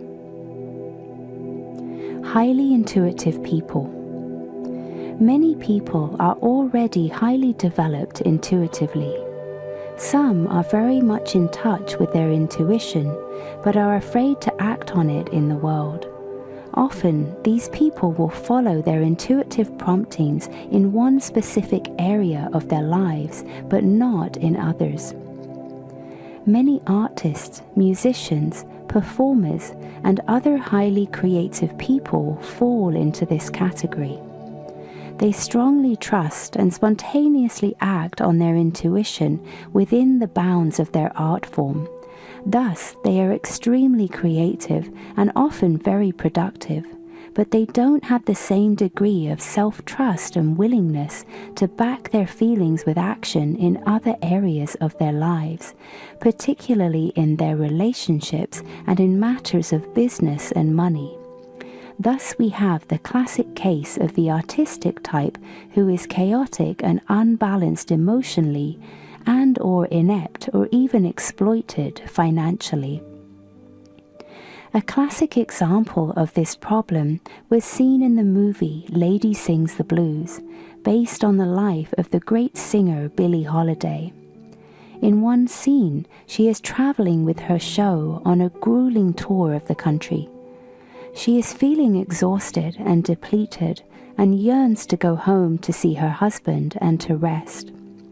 She resolves to cancel her tour and follow her heart. However, her business managers succeed in convincing her that this move would ruin her career, that she must continue on the road. Shortly after giving in to their arguments, she begins to indulge heavily in drugs. From that point on, her life takes a downward and tragic course. Naturally, one such incident does not ruin an entire life, but this movie provides a graphic illustration of the way many artists and performers give away their authority to other influences around them and suffer the resulting inner conflict, pain, and loss of power. In order to come into balance, these people must learn to trust their intuition and assert themselves in all areas of their lives. Many psychics also experience this problem. They are very open, receptive, and intuitive, and do not block these qualities as many of us have done. They may even give their intuition free rein in their work or under certain conditions. Once again, they may not fully trust and back their intuition in every moment of their lives, especially in the area of personal relationships. They may be too wide open to other people's energies and often do not know how to stay connected to their own individual feelings and needs, how to assert themselves, and how to set boundaries. From my experience, these highly sensitive people often have problems with their bodies, either weight problems or chronic illness. These problems are healed when they learn to balance their receptive, intuitive nature, feminine energy, with an equally developed willingness to act on their feelings and assert themselves in personal relationships, masculine energy. Many spiritual seekers who have spent a good deal of time meditating become very sensitive and attuned to their energy, also have problems of imbalance. The seeker has a strong mental image of what it is to be spiritual, loving, open, and centered. He or she wants to act out this model at all times, and thus is afraid to act spontaneously or express feelings honestly for fear that what comes out may be harsh, rude, angry, selfish, or unloving. Since we are human, as we risk expressing ourselves more freely and honestly, some of what comes out will be unpolished, distorted, foolish, or thoughtless. As we learn to act on our inner feelings, all the ways in which we've blocked ourselves in the past are cleared out, and in that process, a lot of old stuff comes to the surface and is released. Many old beliefs and emotional patterns are brought to light and healed. In this process, we have to be willing to face and reveal our unconsciousness. By the time we can see it, it's already changing anyway.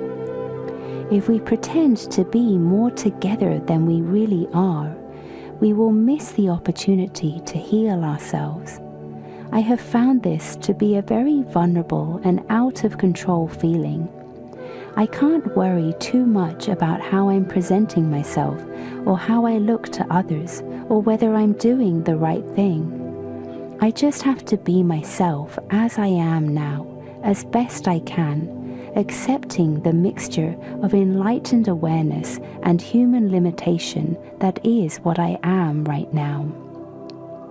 To be a creative channel, you just have to be real. Be yourself. The more authentic, honest, and spontaneous you are, the more freely the creative force can flow through you. As it does so, it cleans out the remnants of old blockages. What comes out may sometimes be unpleasant or uncomfortable, but the energy moving through you will feel great. The more you practice this, the clearer you will become and the more alive you will feel. Remember too that some of our spiritual models reflect our good ideas more than they reveal an accurate picture of enlightenment. The picture that many people have of wanting to be mellow, positive, and loving all the time is really an expression of their need to feel in control, good, and right. The universe has many colors, moods, speeds, styles, and direction. Furthermore, they are all constantly changing. Only by letting go of some of our control and risking moving fearlessly with this flow will we get to experience the ecstasy of being a true channel. Exercise. 1. Write down all the reasons you can think of for not trusting and following your intuition. Include on the list any fears you have about what might happen to you if you trust your intuition and act on it all the time. 2. Review the meditation at the end of the 3rd chapter. Intuition, see page 18. 3. At least twice a day, more often if you can remember, take a minute to relax.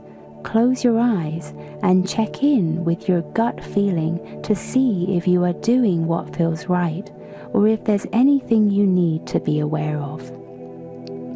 4. For one day or 1 week, assume that your intuitive feelings about things are always 100% right and act as if that is so. Chapter 11. Feelings. One of the most common problems I encounter in my work is that so many people are out of touch with their feelings. When we have suppressed and closed off our feelings, we cannot contact the universe within us. We cannot hear our intuitive voice, and we certainly can't enjoy being alive. It seems that many people did not get enough real emotional support when they were growing up. Our parents didn't know how to support their own feelings, much less ours. Perhaps they were too overwhelmed with the difficulties and responsibilities in their lives to be able to give us the emotional response and care we needed. Whatever the causes, if we don't feel anyone is there to listen to us and care about our feelings, or if we get a negative response when we do express ourselves, we soon learn to suppress our emotions. When we bottle up our feelings, we close off the life energy flowing through our bodies. The energy of these unfelt, unexpressed feelings remains blocked in our bodies, causing emotional and physical discomfort and eventually illness and disease. We become numb and somewhat deadened. In every workshop I give, I encounter people who have been repressing their feelings throughout their lives. Many people are afraid to feel their so-called negative emotions: sadness, hurt, anger, fear, despair. They are afraid that if they open up to experiencing these feelings, the emotions will be overwhelming. They are terrified that if they get into the experience, they'll remain stuck forever. In fact, the opposite is true. When you are willing to fully experience a particular feeling, the blocked energy releases quickly and the feeling dissolves. When counseling someone who has blocked emotion, I support them in moving into the feeling and allowing it to overwhelm them. Once they've felt it completely and expressed it, it usually dissipates within a few minutes. It's amazing to watch people who have suppressed a painful feeling for 30, 40, or 50 years release it within a few minutes and experience peace in its place. It may be important to have the support of a therapist or support group during this process. Once you have experienced and released blocked emotion from the past, a greater flow of energy and vitality will enrich your life. It is important to learn to be in touch with your feelings as they arise. In this way, they can continue to move through and your channel will remain clear. Emotions are cyclical in nature and, like the weather, they are constantly changing. In the course of an hour, a day, or a week, we may move through a wide range of feelings. If we understand this, we can learn to enjoy all our feelings and simply allow them to keep changing. But when we are afraid of certain feelings, like sadness or anger, we put on our emotional brakes when we start to feel them. We don't want to feel the emotion completely, so we get stuck halfway into it and never get through it. Often people come to my workshops who want to learn how to think positively so they won't feel stuck in their negative feelings. They are surprised when I urge them to feel more of their negative feelings, not fewer. It's only by loving and accepting all parts of ourselves that we can be free and fulfilled. We tend to think of certain feelings as painful and therefore wish to avoid them. The experience of pain, however, is actually resistance to a sensation.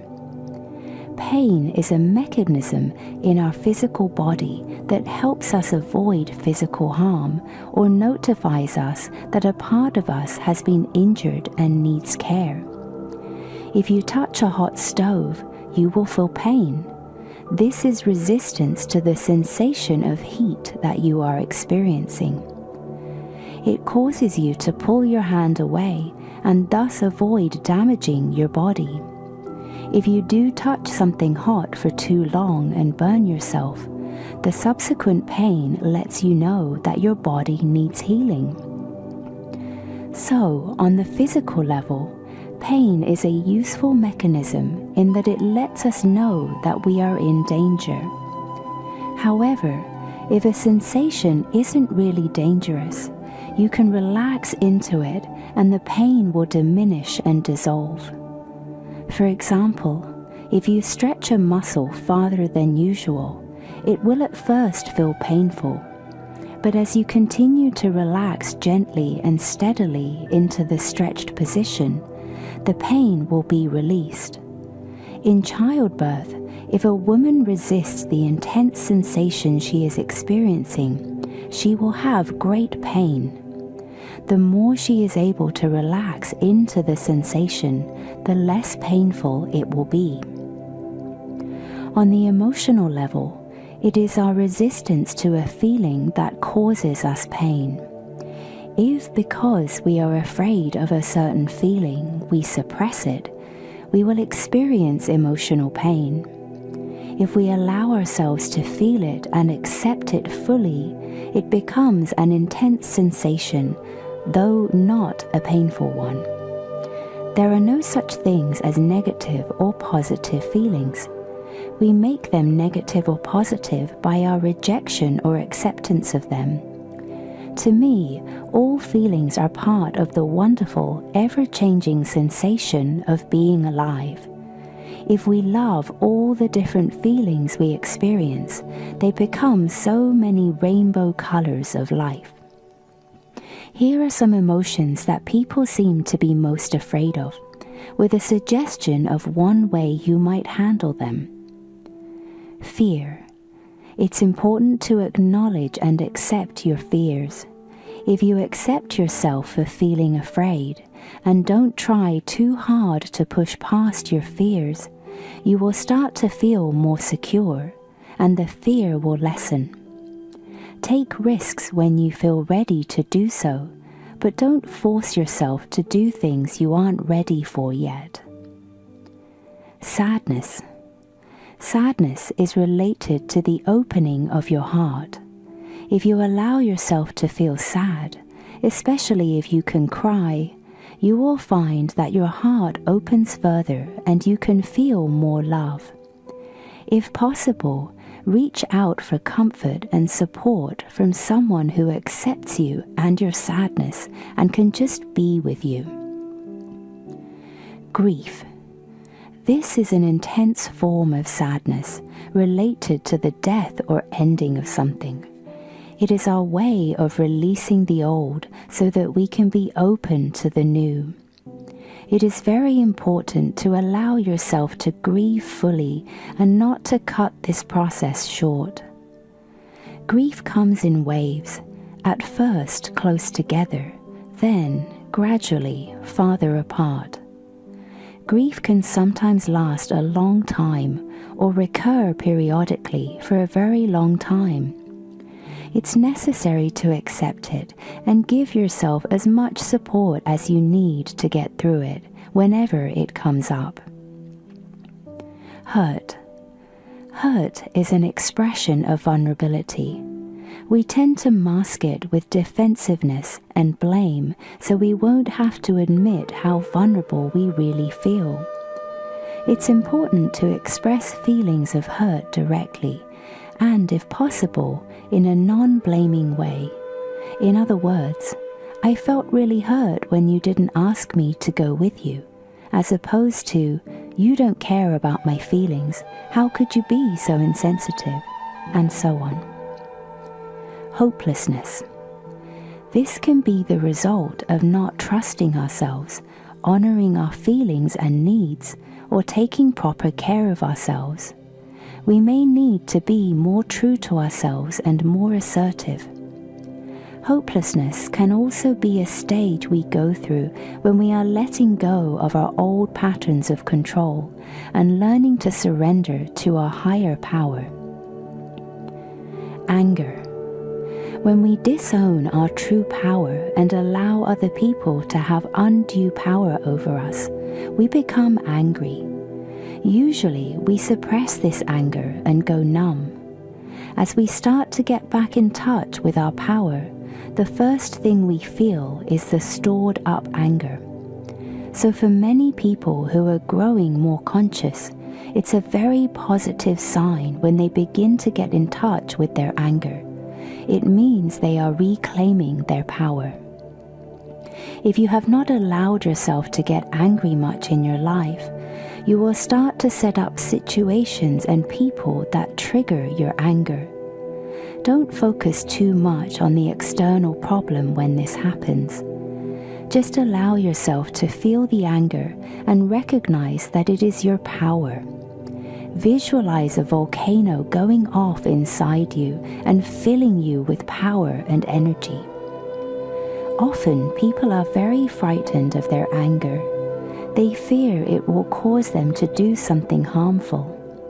If you have this fear, see if you can create a safe situation where you can allow yourself to feel it fully and express it, either alone or with a therapist or support group. Allow yourself to rant and rave, kick and scream, throw a temper tantrum, throw or hit pillows, whatever you feel like doing. Once you've done this in a safe environment, you may need to do it regularly. You will no longer be so afraid of doing something destructive, and you will be able to handle the situations in your life more effectively. If you are a person who has felt and expressed a lot of anger in your life, you need to look for the hurt that is underneath it and express that. You are probably using anger as a defense mechanism to avoid being vulnerable. An important key in transforming anger into an acceptance of your power is learning to assert yourself. Learn to ask for what you want and do what you want to do without being unduly influenced by other people. When you stop giving your power away to other people, you won't feel angry anymore. Acceptance of your feelings is directly related to becoming a creative channel. If you don't allow your feelings to flow, your channel will be blocked. If you've stored up a lot of emotions, you have a lot of blocked energy or erupting emotions inside of you, which don't allow you to hear the more subtle voice of your intuition. Often, people need help in experiencing and releasing old emotional blocks and learning to live in a more feeling way. If you believe you need some help with this, find a good counselor, therapist, or support group. In seeking a therapist, ask people you know for referrals and don't hesitate to interview several until you find one that you like. Try to find one who seems to be in touch with his or her own feelings, relates to you in a real and honest way, and supports you in experiencing and expressing your own feelings and in trusting yourself. Whether you seek professional help or not, make a practice of asking yourself frequently throughout the day how you are feeling. Try to learn to distinguish between what you are thinking and how you are feeling. Many people have difficulty with this. As much as possible, accept and enjoy your feelings, and you will find that they open the door to a rich, full, and passionate life. Exercise.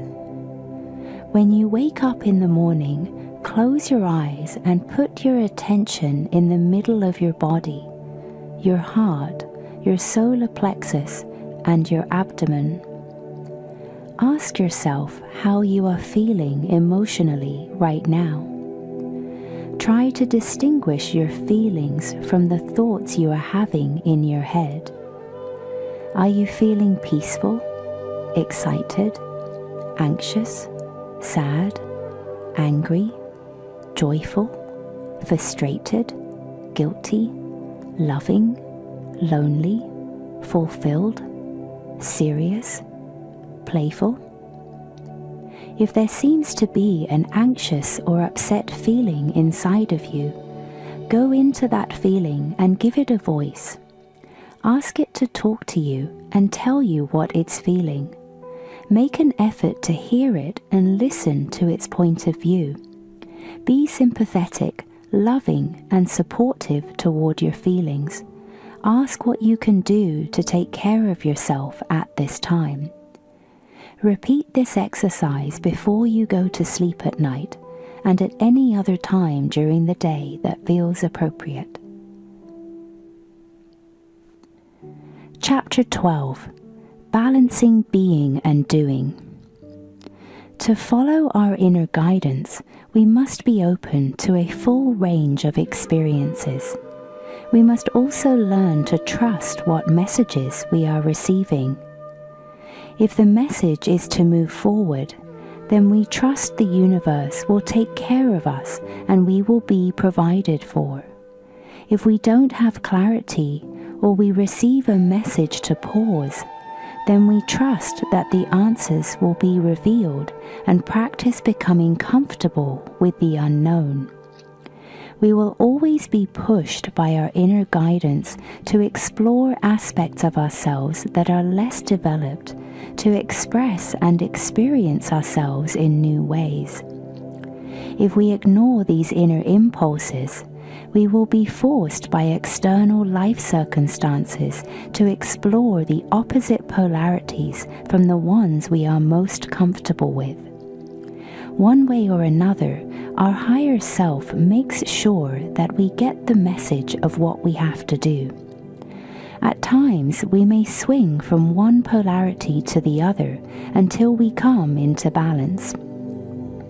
You can expect that your intuition will lead you in directions that are new and different for you.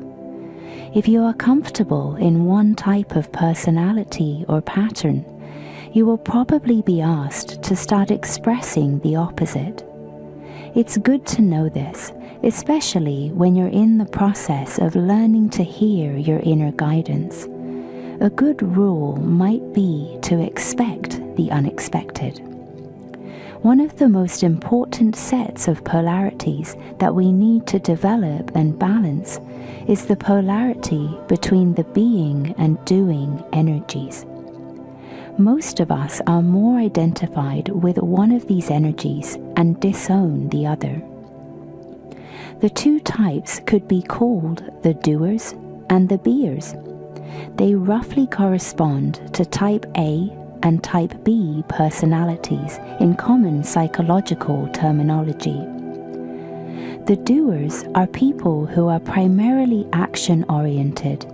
They know how to get things done, and they usually aren't afraid to put themselves out there and take risks in expressing themselves or trying new things.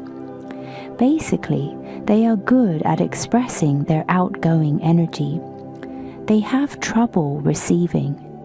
They don't like feeling vulnerable. The most difficult thing for them is doing nothing, not being engaged in some type of constructive activity. Unstructured time makes them uncomfortable, and they usually fill it up with lots of activity. They tend to be driven and have a hard time really relaxing. Their male active energy is more developed, and they may be somewhat uncomfortable with their female receptive side. Beers are mainly oriented toward inner attunement. They know how to relax and take it easy. They enjoy the subtle pleasure of life and often know how to nurture themselves and others and how to play. They are usually flexible and are happy to hang out with unstructured time. They may have trouble with action. They fear putting themselves out in new or unusual ways and tend to hold back a lot. They aren't very assertive and sometimes have trouble expressing feelings or opinions. They worry about what others will think of them. They may be uncomfortable in the world and lack the confidence to deal with people, business, money, and so on. Their female receptive energy is more developed, and they may be uncomfortable or distrustful of their male outgoing side. If you are primarily a doer, your intuition will almost surely lead you in the direction of doing less. Your feelings will tell you to stop, to relax and take a day off, or a week or 6 months, to spend more time alone with yourself, to spend time in nature, to spend time with no plan and no list, and just practice following the energy as you feel it. If you consistently ignore these inner messages to slow down, you may develop a minor or major illness. This may be the way the universe forces you to become more balanced. The hardest thing for a doer is getting no message at all, having to hang out and wait and do nothing until further guidance comes. I am primarily a doer, a list maker, a very active person, and one of the hardest things for me has been when the universe has forced me to do nothing. Yet I find that those times are the most powerful and inspirational of all, because that's when I can really stop long enough to feel my spirit. In fact, I finally realized and had to admit that I kept busy all my life in order to avoid feeling that power. I was afraid of empty time and space because it was actually so full of the universal force. If you are more comfortable with being, you will undoubtedly be pushed by your inner self into more action, more expression, more risk-taking in the world. The key for you is to follow your impulses and to try doing things you wouldn't normally do on impulse.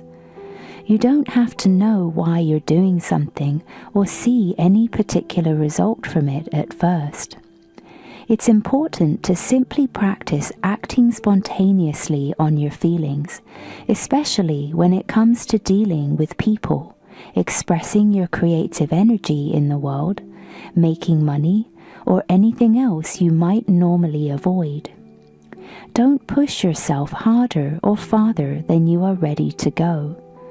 It's very important to respect your own boundaries and rhythms for growing. Make sure the voice isn't coming from your inner authoritarian self, saying, "You should put yourself out in this way." If it's a should, it's seldom the voice of the universe. Rather, follow the feelings you have that guide you to practice expressing yourself and building your confidence in a supportive way. Meditation. Get comfortable and close your eyes. Take a few deep breaths, and each time you exhale, relax your body and mind into a deep, quiet level of consciousness. Imagine yourself as a very balanced person. You are able to relax, play, and nurture yourself frequently, and you enjoy having time and space in your life when there is nothing special you have to do.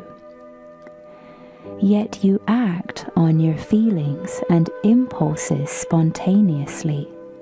Express yourself strongly and directly, and risk trying new things whenever you are inspired to do so.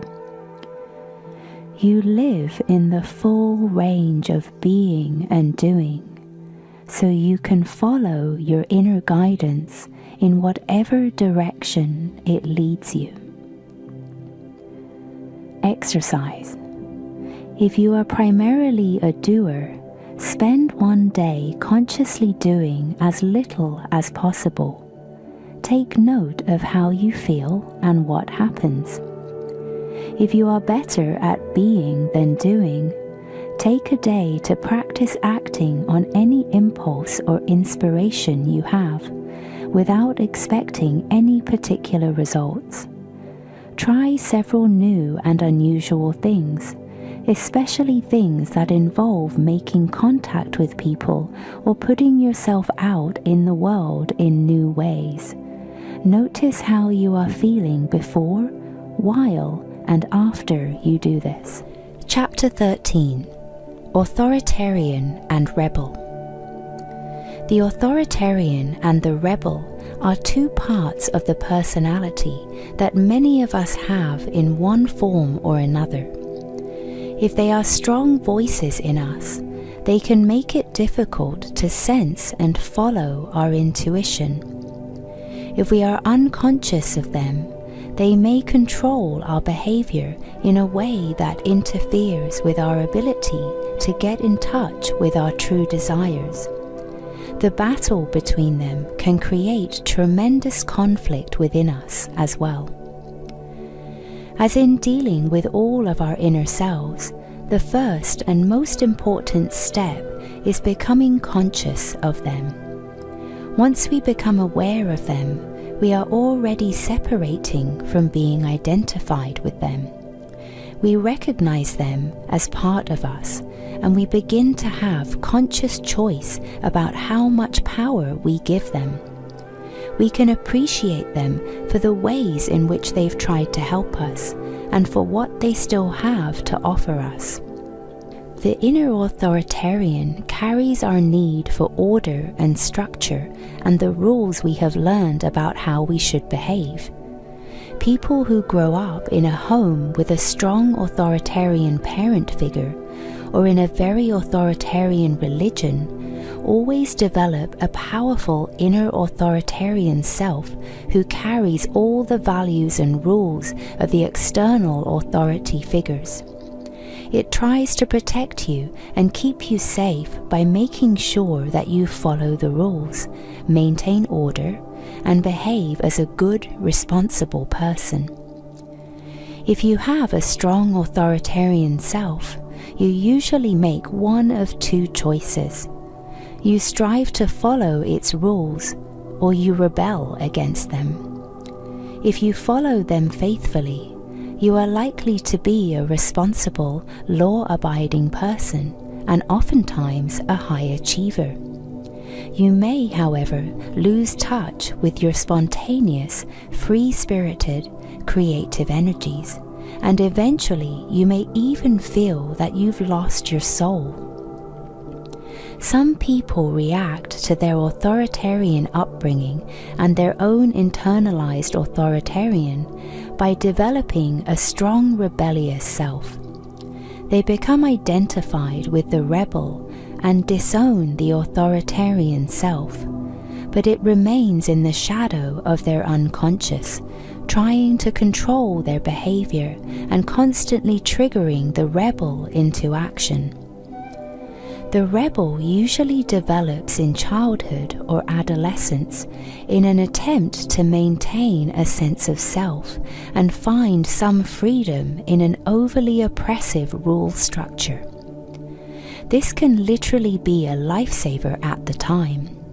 Unfortunately, the rebel is just a knee-jerk reaction to the authoritarian's rules. It reacts in rebellion to any controlling influence from inside or out. It will automatically do the opposite of whatever it thinks it's supposed to do. Thus, it is really no freer than the authoritarian. It's just the flip side of the same coin.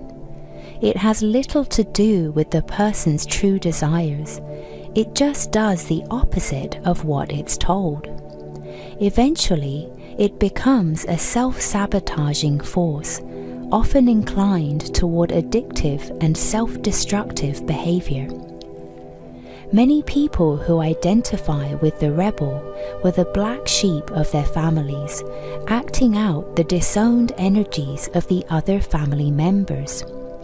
They may continue this pattern in later life, always becoming the scapegoat or shadow carrier in every relationship. The rebel will fight against any energy it fears will control it, including legitimate authority figures or your own internal attempts to create positive structure in your life. For example, your boss might make a reasonable request, and you become angry and resist doing what she asks. You decide to eat a healthier diet, and your rebel immediately eats 3 pieces of chocolate cake. You decide to exercise in the morning, and you find you've slept until noon. As always, when we are overly identified with an energy, we attract its opposite in our relationships. If you are identified with your authoritarian voice, you will probably have a rebellious mate, rebellious children, and/or rebellious employees. If you are identified with the rebel, you will constantly attract authoritarian energies into your life: the police, the IRS, your mate, your boss, etc. Whether we become overly identified with the authoritarian or with the rebel, these identifications are unconscious, so there is no real choice or freedom. When your authoritarian self is dictating your every move, or is constantly battling with your rebel, it is almost impossible to get in touch with your intuitive feelings or true desires. The key, then, is to become aware of and learn to recognize both of these energies. Try to notice when one or the other takes over, or when they are locked in conflict. Once you become aware of them, acknowledge them for trying to help and protect you. Then see if you can drop in a little deeper to intuitively sense what it is that you really need and want in this situation. A client of mine was frustrated with her career and saw that she was bringing about her firing. She was working in an office, doing administrative work for a salesperson. Although she had great organizational abilities, she found herself forgetting to do things. Her boss would come to her and remind her of what hadn't been done, and she would fume with anger. She realized she was getting angry any time her boss told her to do something, however reasonable. She felt she could not afford to lose the job, but she did not want to stay there either. She felt trapped. As we talked, she started to identify the rebel side of herself. She saw she was fighting with the authoritarian, who said she had to stay at that job, and against her boss, who was in a controlling position. She went back to her childhood and examined when she had first developed a rebel inside.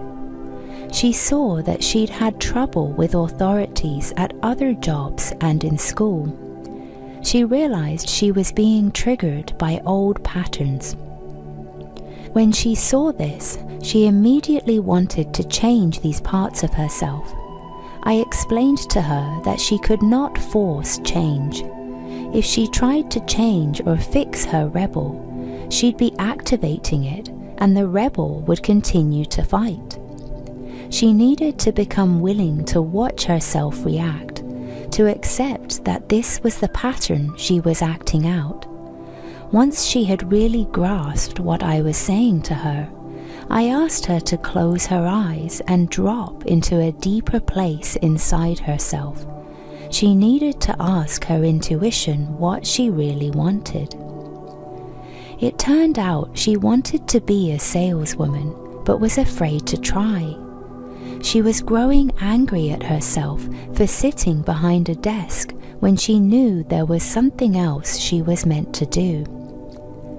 After realizing what she wanted to do, she was able to come up with several steps she could take to support her goal. She decided to keep her job for the interim and enlist her boss's help in her goal. She decided to conduct several informational interviews at sales companies to get ideas of places she might want to work. Having seen clearly what she wanted and discussed the action she could take to help herself, she felt much better. A month later, she called me and said that although her authoritarian and rebel continued to fight it out, they seemed to have less power. She had continued to support her goal to do sales work and was feeling much better about her life and less reactive to her boss. Exercise. Identify some of your rules and behaviors that feel demanding and controlling, overly authoritarian to you. Use the categories below, in addition to any of your own. I have given some examples in each category. Work. I must work 40 to 60 hours per week. I must work hard to get anywhere. I can't make money doing what I want. Money. I'm never going to have enough money. I must save money in case something happens.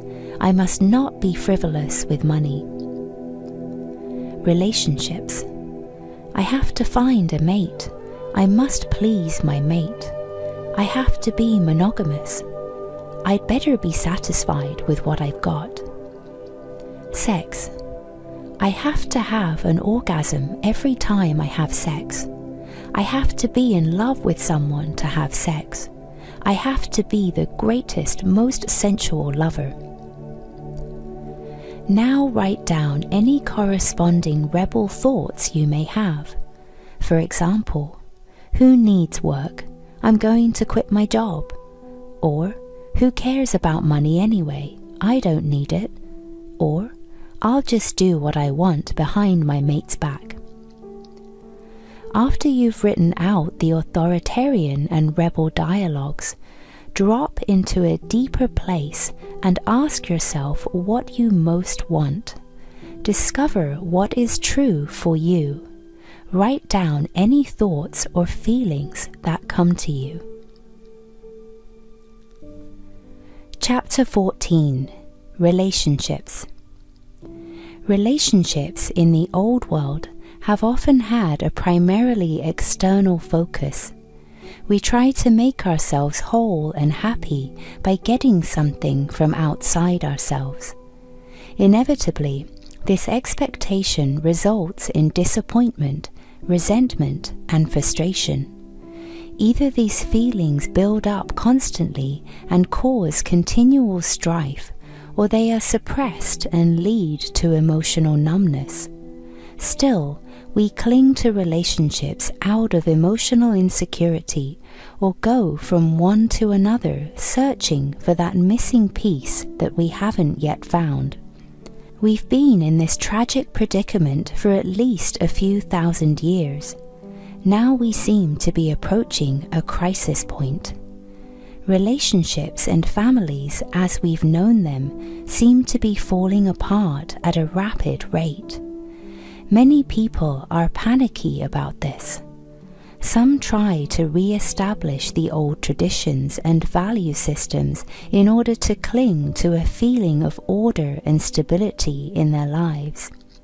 It's useless to try to go backward, however, because our consciousness has already evolved beyond the level where we were willing to make the sacrifices necessary to live that way.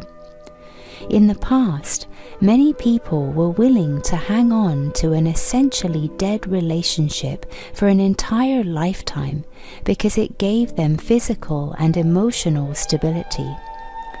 Now, more and more of us are realizing that it is possible to have deeper intimacy and ongoing aliveness and passion in a relationship. We're willing to let go of old ideas about relationship in order to search for these ideals, but we don't know where to find them. Many of us are still looking outside ourselves, sure that if we just find the right man or woman to be with, we'll be blissfully happy, or thinking that if only our kids or our parents would behave the right way, then we'd be fine. We're confused and frustrated. Our relationships seem to be in chaos, and we don't have the old traditions to lean on or anything new to take their place. Yet we can't go back. We must move forward into the unknown to create new kinds of relationships. In order to do this, it's important to understand that our external relationships reflect our internal relationships with ourselves. My primary relationship is my relationship with myself. All others are mirrors of it. As I learn to love myself, I automatically receive the love and appreciation that I desire from others. If I am committed to myself and to living my truth, I will attract others with equal commitment. My willingness to be intimate with my own deep feelings creates the space for intimacy with another. Enjoying my own company allows me to have fun with whomever I'm with, and feeling the aliveness and power of the universe flowing through me creates a life of passionate feeling and fulfillment that I share with anyone I'm involved with. Taking care of ourselves. Because many of us have never really learned how to take good care of ourselves, our relationships have been based on trying to get someone else to take care of us. As babies, we are very aware and intuitive. From the time we are born, we perceive our parents' emotional pain and neediness, and we immediately begin to develop the habit of trying to please them and fulfill their needs so that they will continue to take care of us. Later on, our relationships continue along the same lines. There is an unconscious telepathic agreement. I'll try to do what you want me to do and be the person you want me to be if you will be there for me, give me what I need, and not leave me. This system doesn't work very well. Other people are seldom able to fulfill our needs consistently or successfully, so we get disappointed and frustrated. Then either we try to change the other people to better suit our needs, which never works, or we resign ourselves to accept less than we really want. Furthermore, when we're trying to give other people what they want, we almost invariably do things we don't really want to do and end up resenting them, either consciously or unconsciously. At this point, we may realize that it doesn't work to try to take care of ourselves by taking care of others. I'm the only one who can actually take good care of me, so I might as well do it directly and allow others to do the same thing for themselves. This doesn't mean we can't care for and give to others. It just means that we make a conscious choice to give or not based on what we truly feel rather than out of fear or obligation. In fact, the better we take care of ourselves, the more we have to give. What does it mean to take care of yourself? For me, it means trusting and following my intuition. It means taking time to listen to all my feelings, including the feelings of the child within me that is sometimes hurt or scared, and responding with care, love, and appropriate action. It means putting my most important inner needs first and trusting that as I do this, everyone else's needs will get taken care of, and everything that needs to be done will get handled. For example, if I'm feeling sad, I might crawl into bed and cry, taking time to be very loving and nurturing to myself. Or I might find someone caring to talk to until some of the feelings are released and I feel lighter. I'm learning to put the work aside if I've been working too hard, no matter how important it seems, and take some time to play or just to take a hot bath and read a novel. I'm learning to say no as clearly and lovingly as possible if someone I love wants something from me that I truly don't want to give, and trust that he or she will actually be better off than if I did it when I didn't want to. This way, when I say yes, I really mean it.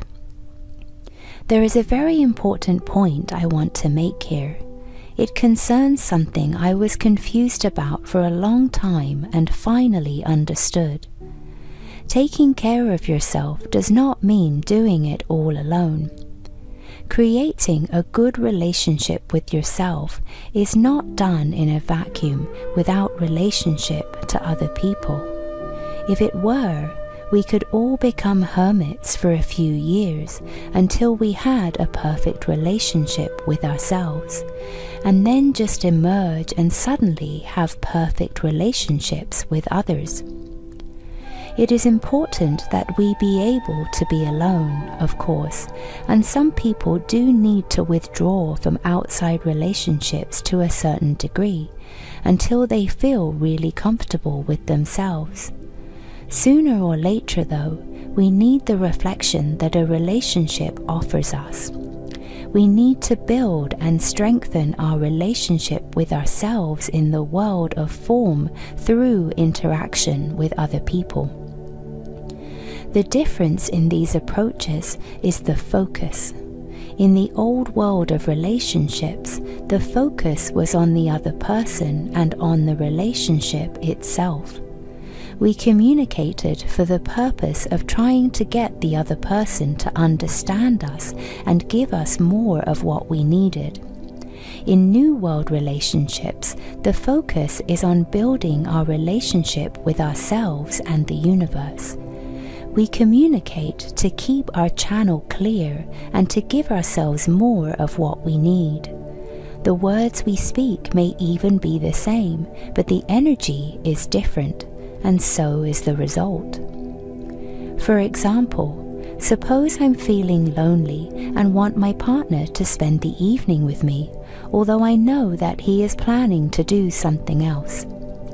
Previously, I might have been afraid to ask for what I wanted directly. I probably would have stayed home alone and focused on learning to enjoy being alone. Later, when I talked with him, I would feel some resentment, though I wouldn't admit it, to either myself or him.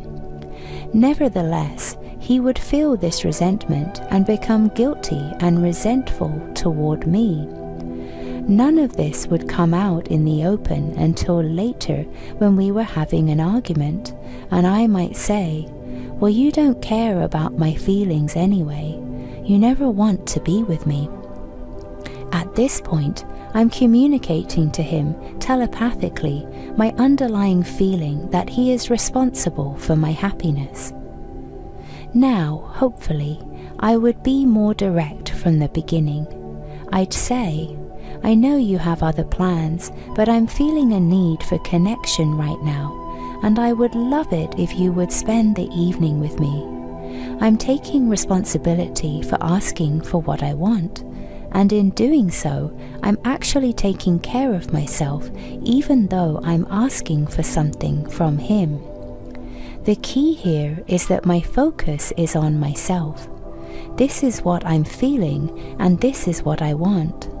I have to be willing to make myself vulnerable to do this. But I have found that it is the willingness to say what I feel and want that makes me feel whole. In a sense, I'm already feeling more fulfilled because I was willing to back myself up. Everything is out in the open, and he's free to respond honestly. Hopefully, he will check inside to find out what's true for him. If he wants to fulfill my request, that's icing on the cake. If he doesn't, I may feel sad or hurt. I'll communicate my feelings. Again, I'm doing it for my own sake to keep myself clear, and then let go. I'll use that evening as a time to go deeper within myself and strengthen my connection with the universe. I found a very interesting thing. When I communicate truthfully and directly, in a non-blaming, non-judgmental way, and say everything I really want to say, it doesn't seem to matter so much how the other person responds. They may not do exactly what I want, but I feel so clear and empowered from taking care of myself that it's easier to let go of the result. If I keep being honest and vulnerable with my feelings to my partner, family, and friends, I won't end up with hidden needs or resentment. When you take care of yourself this way, more often than not, you do get what you ask for. If not, the next step is to let go. Go inside yourself and tune in to what your intuition is telling you to do next. Always let it take you to a deeper connection with yourself and the universe. Thus, an important part of creating a loving relationship with yourself is to acknowledge your needs and to learn to ask for what you want. We're afraid to do this because we're afraid to appear too needy. It's the hidden, unacknowledged needs, however, that cause us to seem too needy. They aren't coming out directly, so they come out indirectly or telepathically. People feel them and back away from us because they intuitively know they can't help us if we aren't acknowledging our need for help. It's paradoxical that as we recognize and acknowledge our own needs and ask for help directly, we are actually becoming stronger. It's the male within supporting the female. People find it easy to give to us, and we feel more and more whole. Following energy. I have found that when I'm willing to trust and follow my energy, it leads me into relationships with the people from whom I have the most to learn. The stronger the attraction or reaction, the stronger the mirror. So the energy will always lead me to the most intense learning situation. It can be frightening at first to try to live this way. We have always been terrified to trust our own feelings, especially in the realm of relationships and sexuality. Because this energy is so intense, so changeable and unpredictable, we fear that utter chaos will reign. We're terrified of being hurt or hurting someone else. We don't trust that the universe knows what it's doing, or else we don't trust ourselves to be able to accurately follow our inner guidance. And there's good reason for this. In the area of relationships, we have so many old patterns and addictions that it is often difficult to accurately hear our intuitive inner voice.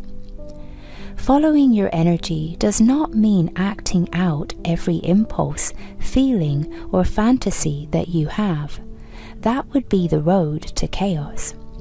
In order to follow your energy constructively, it's important to be aware of the various selves or voices within you, which may at times have conflicting feelings and needs. Through this kind of awareness, you can begin to sense the deeper intuitive feeling of where the life force is trying to take you, while honoring important agreements, boundaries, and commitments you may have with others. Until now, most of us have avoided dealing with our fears by constructing stringent rule structures for all our relationships. Every relationship is fitted into a certain category, and each category has a list of rules and appropriate behaviors attached to it. This person is a friend, so I behave this way. This person is my husband, so he is supposed to do these things. This person is in my family, so this is how we act with each other, and so on. There's very little space left to discover the truth of each relationship. Some people rebel against these rule systems and purposely create relationships that go counter to our established cultural norms. Sometimes this is the case with non-monogamous relationships, homosexual and bisexual relationships, and so on. If motivated mainly by rebellion, these relationships may be largely reactions against the rules and still may not involve a true attunement to our real needs. Just as every being is a unique entity, unlike anyone else, every connection between two or more beings is also unique. No relationship is exactly like any other. Furthermore, the nature of the universe is constant change. People change all the time, and so do relationships. So when we try too hard to label and control relationships, we destroy them. Then we spend a lot of time and energy fruitlessly trying to bring them to life again. We must be willing to let our relationships reveal themselves to us. If we tune into ourselves, trust ourselves, and express ourselves fully and honestly with each other, the relationship will unfold in its own unique and fascinating way. Each relationship is an amazing adventure. You never know exactly where it will lead. It keeps changing its mood, flavor, and form from minute to minute, day by day, year to year. At times, it may take you closer to each other. At other times, it may take you farther apart. Commitment and intimacy. When we discuss the idea of trusting and following our energy, people often ask where the concept of commitment fits into this picture. Because we have been so focused on externals, most of us have attempted to make a commitment to an external relationship. What we are really committing to is a certain set of rules. I agree to behave in such and such a manner so that we can feel secure about this relationship. Usually, these rules are not spelled out clearly. They are assumed. People say they are in a committed relationship, but seldom clarify to themselves or each other what exactly they are committed to doing or not doing. Generally, in a romantic relationship, one assumption is that the partners are agreeing not to have sex with anyone else. Even that is rather vague, though, as no one defines what having sex is. Often, the implied agreement is not to feel sexual attraction toward anyone else. Yet how can you make an agreement not to feel something? Feelings aren't under our conscious control. We can make commitments about how we will behave, since we do have conscious control of our actions. Most people find that a commitment to monogamous behavior is a necessity in order to preserve the sense of intimacy they desire in a primary relationship. The important question is, do we make that commitment as a way of controlling our partner? I'll be monogamous so that you will have to be too. Or from our own integrity? I choose to be monogamous because I want the depth of intimacy that it will create in my primary relationship. The real problem with many of the commitments we make or assume is that they don't allow room for the inevitable changes and growth of people and relationships. If you promise to behave by a certain set of rules that come from outside of you, eventually you are going to have to choose between being true to yourself and being true to those rules. When you stop being honest and real, there's not much left of you to be in the relationship. You end up with an empty shell, a nice commitment but no real people in it. Because this type of commitment attempts to keep the form of the relationship from changing, more often than not, it simply doesn't last. The fact is that relationships do change form, and no commitment can guarantee that they won't. No external form can give us the security that we seek. You could be married for 50 years, and in the 51st year your spouse could decide to leave you. If we only realize this, it can save us so much pain. People who divorce almost inevitably feel that they have failed because they assume all marriages should last forever. In many cases, however, the marriage has actually been a success. It's helped each person to grow to the point where they no longer need the same form. What causes the pain in many cases is that we don't know how to allow the form to change while still honoring the underlying love and connection. When you are deeply involved with another human being, the soul connection often lasts forever. The intensity of energy in the relationship, however, increases or decreases in accordance with how much there is to be learned from it at any given time. When you've learned a great deal from being with someone, the energy between you may eventually diminish to the point where you no longer need to interact on a personality level as much, or at all. Sometimes the energy renews itself again later on another level. We don't understand this, so we feel guilty, disappointed, and hurt when our relationships change form. We don't really know how to share our feelings effectively with each other, and so we often respond to these feelings by cutting off our connection with the other person. This causes us real pain, because we are actually cutting off our own deep feelings.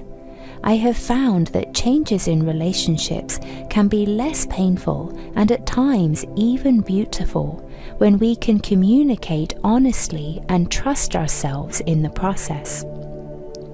Most people believe that sacrifice and compromise are necessary in order to preserve a relationship. The need to sacrifice and compromise is based on a misunderstanding of the nature of the universe.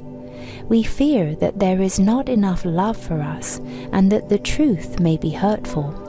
In fact, the universe is filled with love, and the truth, when we can see it, is always healing. When I'm willing to be honest and ask for what I want, to continue sharing my feelings openly, I find that the underlying truth in any situation is the same for all concerned.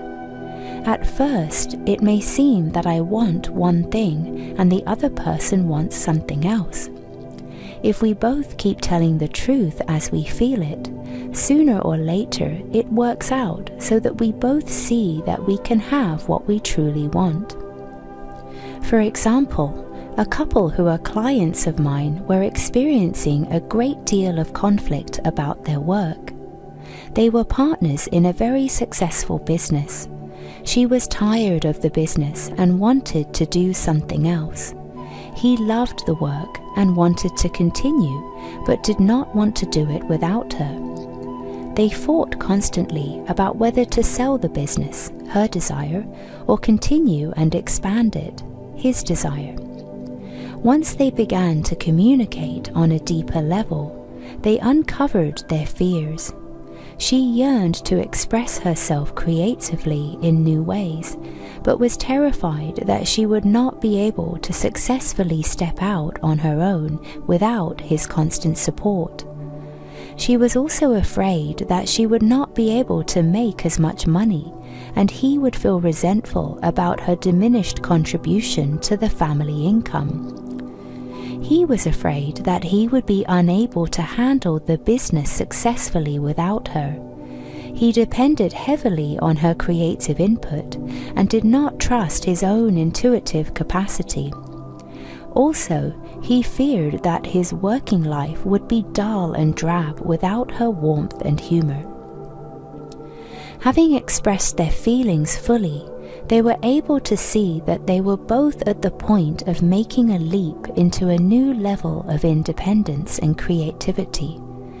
They were ready to let go of some of their dependency on each other and develop more trust in themselves. She gradually withdrew from the business and started a new and very different career, which she ultimately found very exciting and rewarding. He continued to run the business and developed it in new and interesting directions. Their relationship was enhanced by their increased independence and self-confidence.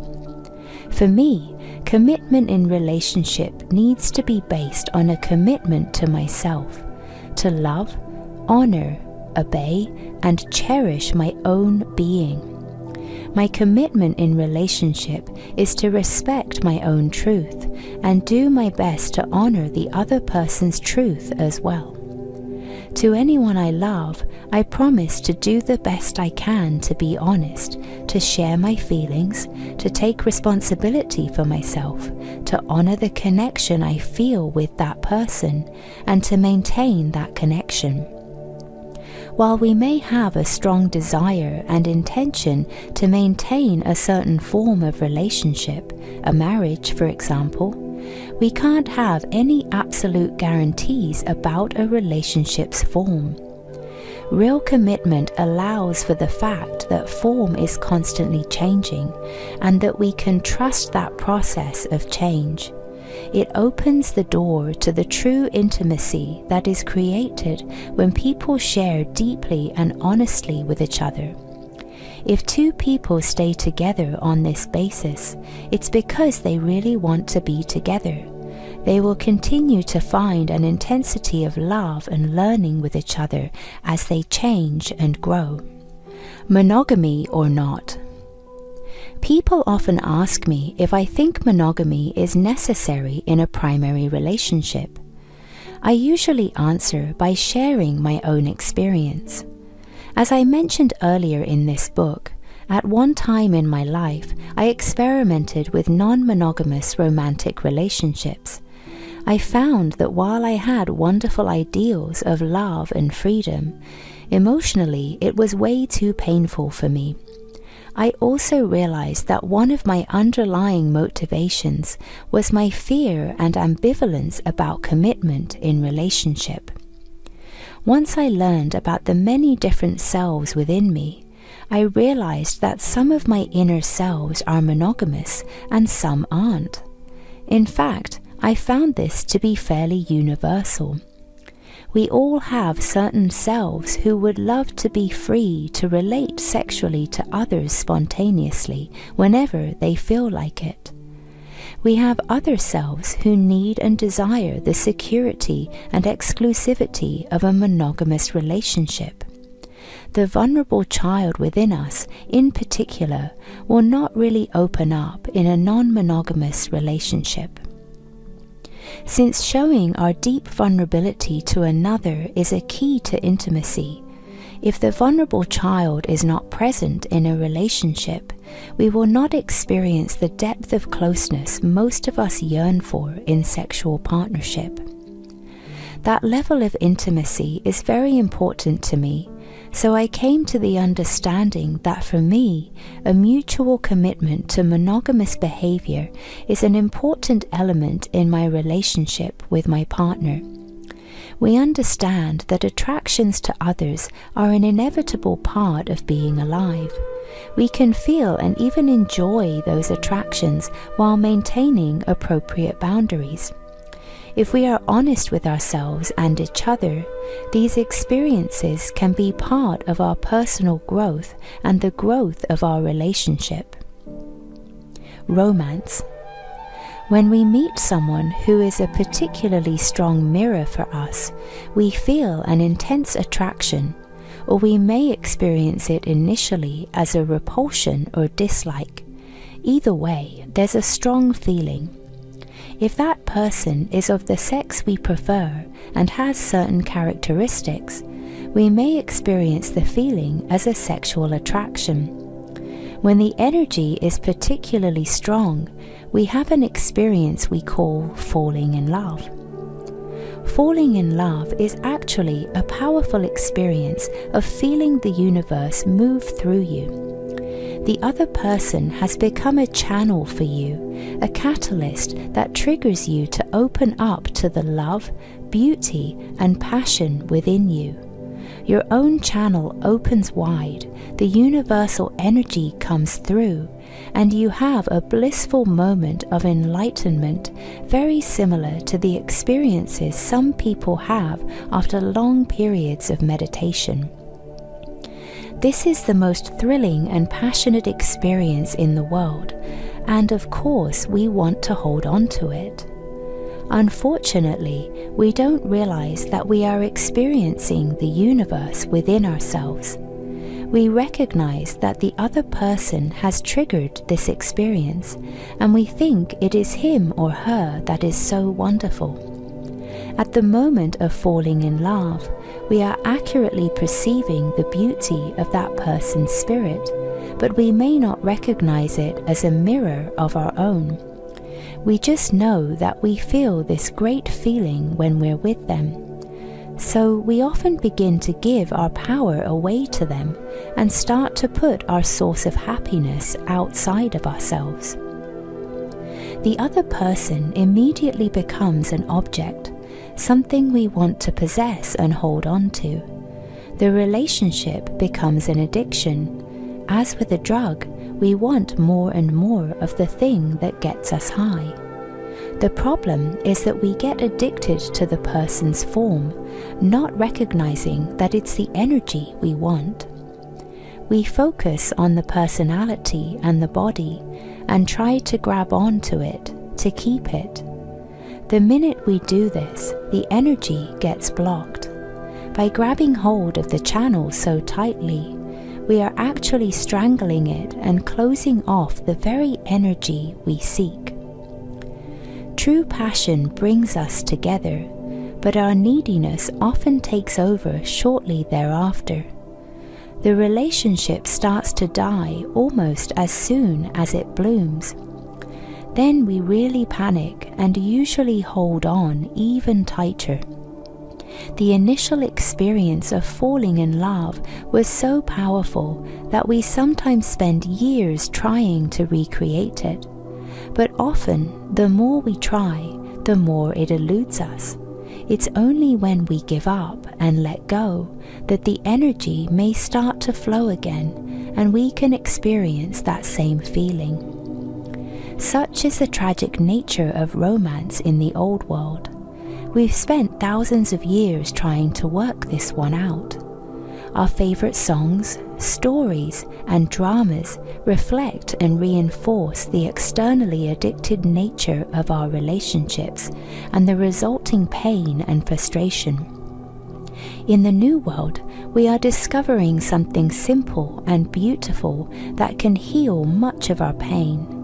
The greatest romance of all can be our love affair with life. A love affair. I am finding that being alive is a love affair with the universe. I also think of it as a love affair between my inner male and female, and between my form and my spirit. As I build and open my channel, more and more energy flows through. I feel greater intensity of feeling and passion. Being in love is a state of being that is independent of any one person. Certain people, however, seem to intensify or deepen my experience of the life force within me. I know that those people are mirrors to me and that they are also channels for special energy in my life. I move toward them because I want the intensification that I experience with them. I feel the universe moving through me to them and moving through them to me. This could happen through any form of exchange. The energy itself lets me know what is needed and appropriate.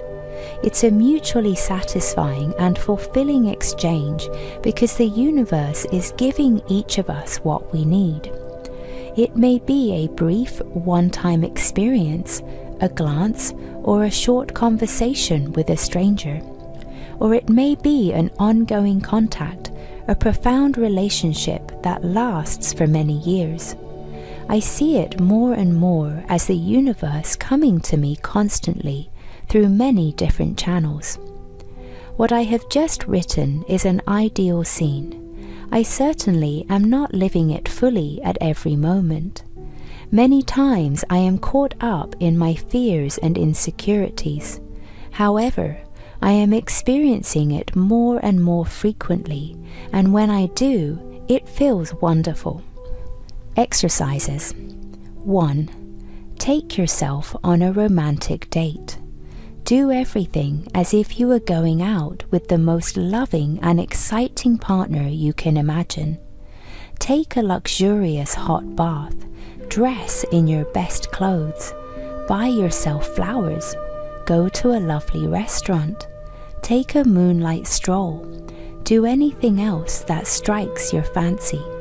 Spend the evening telling yourself how wonderful you are, how much you love yourself, and anything else that you would like to hear from a lover. Imagine that the universe is your lover and is giving you everything that you want. 2.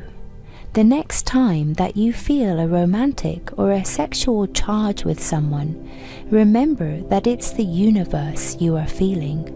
Whatever you do, whether you act on it or not, just remember that it's all part of your true love affair with life. Chapter 15. Our Children. Living in connection with our intuition applies to parenting as much as to every other area of our lives. While I don't have children myself, I have a number of friends who are using these principles in relating to their children. It certainly isn't easy to transform our old concepts and patterns of raising children, but the results are wonderful to see. Bright light radiating from these children, satisfaction and fulfillment for their parents, and the depth of closeness and sharing between them. Our old ideas of parenting usually involve feeling totally responsible for the welfare of our children and trying to follow some behavior standard to be a good parent. As you learn to trust yourself and be yourself spontaneously, you may find yourself violating many of your old rules about what a good parent does. Nevertheless, the energy and aliveness that are coming through you, your increasing sense of satisfaction in your life, and your trust in yourself and the universe will do far more to help your child than anything else possibly could. In a sense, you don't have to raise your children at all. The universe is the true parent to your children. You are simply the channel.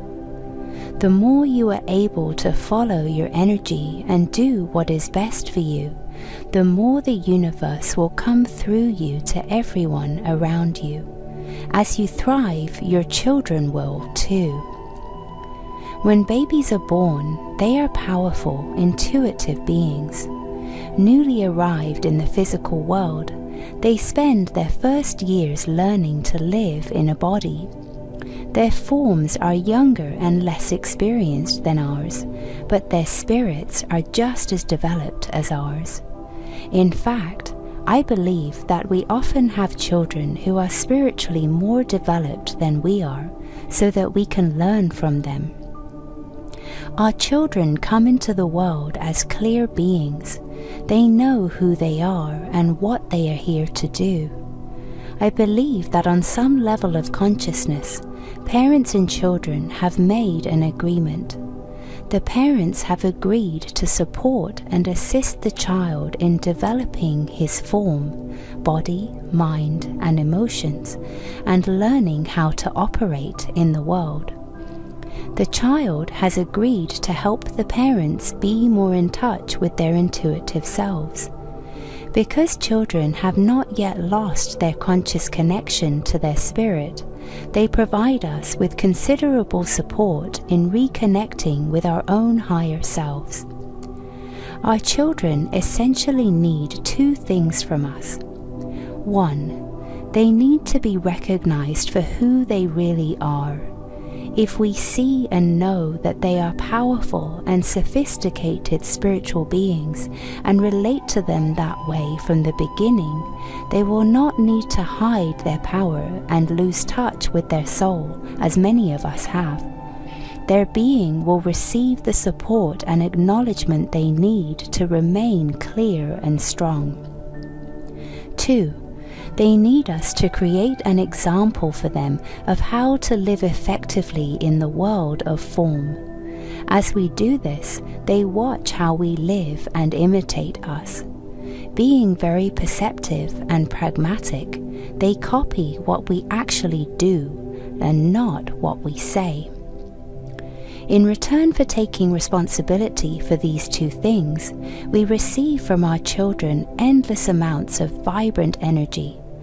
Unless they are shut down at a very early age through lack of support, children are very clear and powerful channels. Because they have not yet developed much rational censorship, they are almost totally intuitive, completely spontaneous, and absolutely honest. From watching them, we can learn a great deal about how to follow energy and live creatively. Most parents have not been able to fulfill their responsibilities as successfully as they would have wished. In general, parents have been confused about their roles and responsibilities. They haven't had any clear models or guidelines. Until very recently in human history, no one did much research on parenting, and there are still very few resources for educating oneself about how to be a parent. Most people parent in a rather hit or miss fashion, so everyone has made plenty of mistakes. I've met a lot of parents who, now that they have become more conscious, feel tremendous guilt and sadness in looking back on how they've raised their children. It's helpful to remember that children are powerful, spiritual beings who are responsible for their own lives. They chose you as a parent so that they could learn the things they needed to work out in this lifetime. Also, it helps tremendously to know that as you grow and evolve, they will be positively affected and supported by your transformation. They will change as you change, even if they are grown and live far away from you. All relationships are telepathic, so no matter what the physical distance, they will continue to reflect you. Because we have not been sufficiently attuned to our own being, it's been hard to recognize and trust the spirit within our children.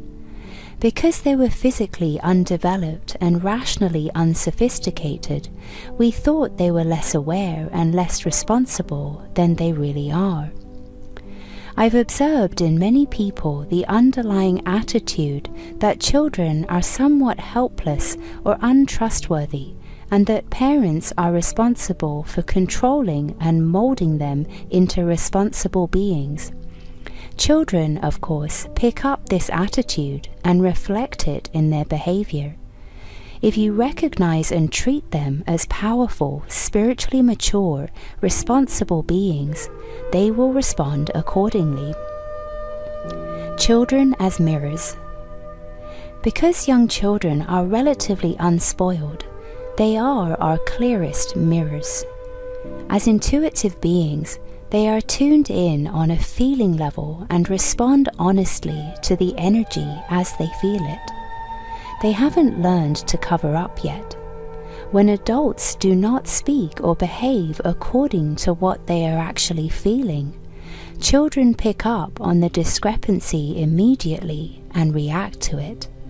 Watching their reactions can help us become more aware of our own suppressed feelings. For example, if you are trying to appear calm and collected, when inside you are feeling upset and angry, your children may mirror this to you by becoming wild and disruptive. You are trying to maintain control, but they pick up on the chaotic energy inside of you and reflect it in their behavior. Oddly enough, if you express directly what you are truly feeling without trying to cover it up, I'm feeling really upset and frustrated because I've had a rotten day. I'm mad at the world and at myself and at you. I want you to be quiet so I can have peace and quiet to try to sort out my feelings. Will you please go outside for a few minutes? They will usually calm down. They feel comfortable with the truth and the congruity between your feelings and your words. Many parents think they have to protect their children from the parents' confusion or so-called negative feelings. They think that being a good parent means maintaining a certain role, always being patient, loving, wise, and strong. In fact, children need honesty. They need to see a model of a human being going through all the different feelings and moods that a human being goes through and being honest about it. This gives them permission and support to love themselves and allow themselves to be real and truthful. Sharing your feelings with your children does not mean dumping your anger on them or blaming them for your troubles. It also does not mean you can expect them to be your partner or therapist and help you with your problems. The more you practice expressing your feelings honestly as you go along, the less likely you are to do these things. Being human, however, you probably will dump your anger or frustration on them from time to time. Once you see that you've done it, tell them you realize that you dumped on them and that you are truly sorry, and then let it go. It's all part of learning to be in close relationships. Children also serve as our mirrors by imitating us from a very young age. We are their model for behavior, so they pattern themselves after us. Thus, we can watch them to see what we are doing. Children often reflect either our primary selves, in the ways they are similar to us, or our own disowned selves, in the ways they are different from us. When they behave in ways that we find upsetting or mystifying, they are usually acting out one or more of our disowned selves, our shadow side. For example, a woman friend of mine is a very sweet, loving person who is a committed pacifist. She was shocked and horrified to discover that her little boy loved playing with toy guns. Of course, he was reflecting her disowned, aggressive side. When your child does something you don't like, tell him or her how you feel about it and deal with it directly. But also ask yourself in what way that behavior mirrors you or how you might be supporting it in your own process. For example, if your children are being secretive and hiding things from you, ask yourself if you have been really open and honest about all your feelings with them. Is there something you are hiding from someone or from yourself? Is there some way you don't trust yourself and therefore don't trust them? If your children are being rebellious, take a look at the relationship between your own inner authoritarian and rebel. If your inner authoritarian has a lot of control in your life, your children may be acting out your suppressed rebellious side. Or if you've acted out the rebel a lot in your life, they may be imitating you. Take a good look at how these problems reflect your inner process. If you learn from your experiences and grow, so will your children. Externally, a lot of these problems can be worked through by deeply and sincerely sharing your feelings and learning to assert yourself, and by encouraging your children to do the same. You may want to get support from a professional counselor or family therapist to help the whole family change its old patterns. I have found that for many people, parenting has been a convenient excuse not to do their own learning and growing. Frequently, parents spend most of their time focusing on their children, trying to make sure that the children learn and grow properly.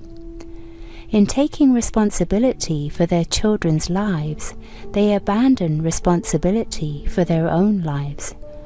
This has the unfortunate result of making the children feel, unconsciously, that they have to take responsibility for their parents, because their parents are sacrificing for them. Children may imitate their parents' behavior by taking responsibility for other people, or they may rebel against the pressure to conform to their parents' expectations by acting out the opposite of what their parents want. Parents need to shift the focus of their responsibility from their children back to themselves, where it belongs. Remember that children learn by example. They will tend to do what you do, not what you tell them to do.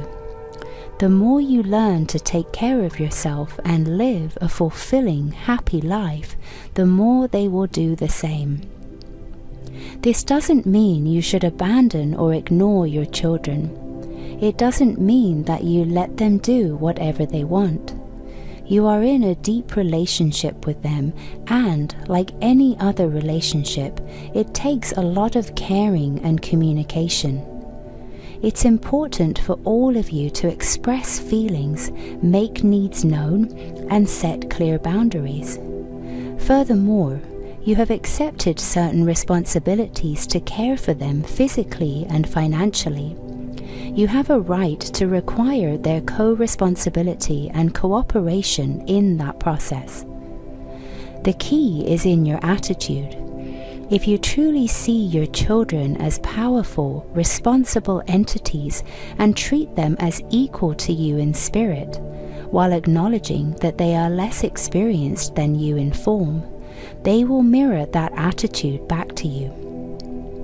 From the time they are born, assume that they know who they are and what they want, and that they have valid feelings and opinions about everything.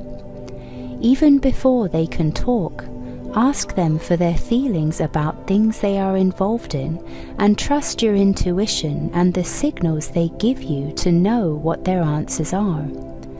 From the time they are born, assume that they know who they are and what they want, and that they have valid feelings and opinions about everything. Even before they can talk, ask them for their feelings about things they are involved in, and trust your intuition and the signals they give you to know what their answers are.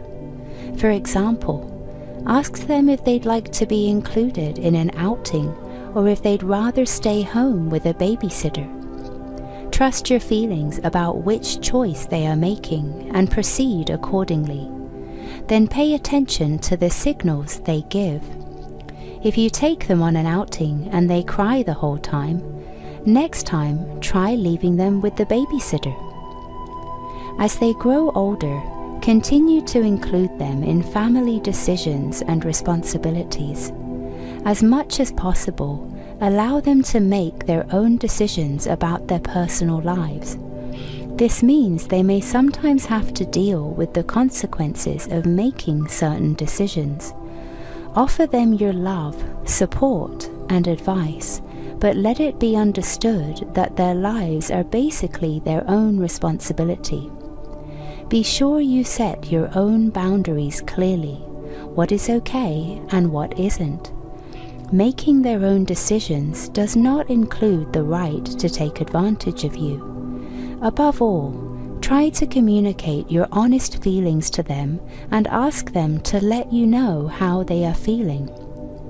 Almost all family problems arise from lack of communication. Your children certainly aren't going to know how to communicate clearly if you don't know how. It seems to be terribly difficult for parents to give up living their children's lives for them and start living their own. In order to do this, parents have to be willing to admit how dependent they really are on their children and how frightened they feel about letting go of them. These feelings are usually masked by a reverse projection. Parents will tell themselves that their children are dependent on them and won't be okay if their parents start focusing on fulfilling their own needs. I have found that this is a false issue. The real issue is the parents' feelings of dependency on their children, which they usually aren't even conscious of. Children are so alive and exciting, parents often secretly fear that their lives will be drab and dull without their children. Or perhaps they are just afraid to face themselves. Once they recognize and acknowledge these feelings, they will begin to deal with the emptiness within themselves and their lives. They will begin to look at what they want and how they can satisfy themselves. They will begin to trust their own gut feelings about things and act on them. At this point, the children really start to flourish. They are finally liberated from the unconscious task of trying to take care of their parents. They are freed to make their own lives worthwhile. The children start doing what they really need to do for themselves. They can now become the channels they truly are. One couple who are close friends of mine have a beautiful daughter. Since before she was born, her parents were aware of her as a powerful being and felt that they were in communication with that being. I was present at her home birth, a wonderful event. A few minutes after she was born, I was holding her and she looked strongly and directly into my eyes. I had previously heard that babies can't focus at such an early age. It was quite apparent to me that she was well aware of what was happening. She has been raised much as I have described. She has always been afforded the respect that she deserves and has been treated as a highly conscious entity. As a result, she is a truly remarkable child. Wherever she goes, people remark on her strong presence. It's easy to see that she is an open channel for the universe. Meditation. Get comfortable, relax, and close your eyes. Take a few deep breaths and move your awareness into a deep, quiet place within you. Picture or imagine your child in front of you. Look into his or her eyes and sense the powerful being within. Take a little time just to be with this experience and receive any feelings, ideas, or impressions about who your child really is. Communicate to him or her in your own words your respect and appreciation. Imagine that your child is communicating to you his or her respect and appreciation. If you have more than one child, do this with each one of them. This meditation is effective in opening the love and communication between you and your children, whether they are infants or adults. Exercise. Practice telling the truth to your children and expressing your feelings honestly with them, even if you feel vulnerable and uncomfortable about not being in control. Ask them how they feel about things and try to really listen to what they have to say. If you are tempted to give advice, first ask them if they want to hear it. If they don't, tell them your feelings instead. Chapter 16. Work and Play. Our culture is obsessed with achievement and productivity. As a result, we have an epidemic of workaholism in which most of us push ourselves much harder than is necessary or healthy. We need to learn to relax, nurture ourselves, and have fun.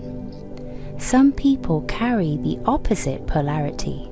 They know how to relax and play, but have difficulty focusing and working hard enough to accomplish things. When you're following your energy and doing what feels right to you moment by moment, the distinction between work and play tends to dissolve. Work is no longer what you have to do, and play what you want to do. When you are doing what you love, you may work harder and produce more than ever before, but you will experience such enjoyment and pleasure in your work that at times it may feel like play. Each one of us has a true purpose, and each one of us is a unique channel for the universe. We make a contribution to the world just by being ourselves every moment. There need not be rigid categories in our lives. This is work, this is play. It all blends into the flow of following the universe, and money flows in as a result of the open channel that's created. Work is no longer something you have to do in order to survive and sustain life. You no longer work just for the sake of making money. Instead, the delight that comes from expressing yourself becomes the greatest reward. The money comes along as a natural part of being alive. For some, working and getting money may no longer even be directly related to each other. You may experience that you are doing whatever you have the energy to do, and that money is coming into your life. It's no longer a matter of you do this and then you get money for it. The two things are simply operating simultaneously in your life, but not necessarily in a direct cause and effect relationship. In the new world, it's difficult to pin life's work and true purpose down to any one thing. In terms of looking for a career, our old world concept told us that when we became adults, we had to decide what our career would be, and then pursue an education or other steps to achieve that career. The career would then be pursued for most or all of our life. In the new world, many of us are channels for a number of things that may come together in fascinating combinations. Perhaps you haven't found your career because it doesn't exist yet. Your particular and unique way of expressing yourself has never existed before and will never be repeated again. As you practice following the energy in your life, it may lead you in many directions. You may express yourself in a variety of areas, all of which will begin to synthesize in some surprising, interesting, and very new creative ways. You will no longer be able to say, I'm a writer, or a fireman, or a teacher, or a housewife. You may be a combination of all of those things. You'll be doing what you love, what you're good at, what comes easily to you and has an element of challenge and excitement to it. Whatever you do will feel satisfying and fulfilling to you.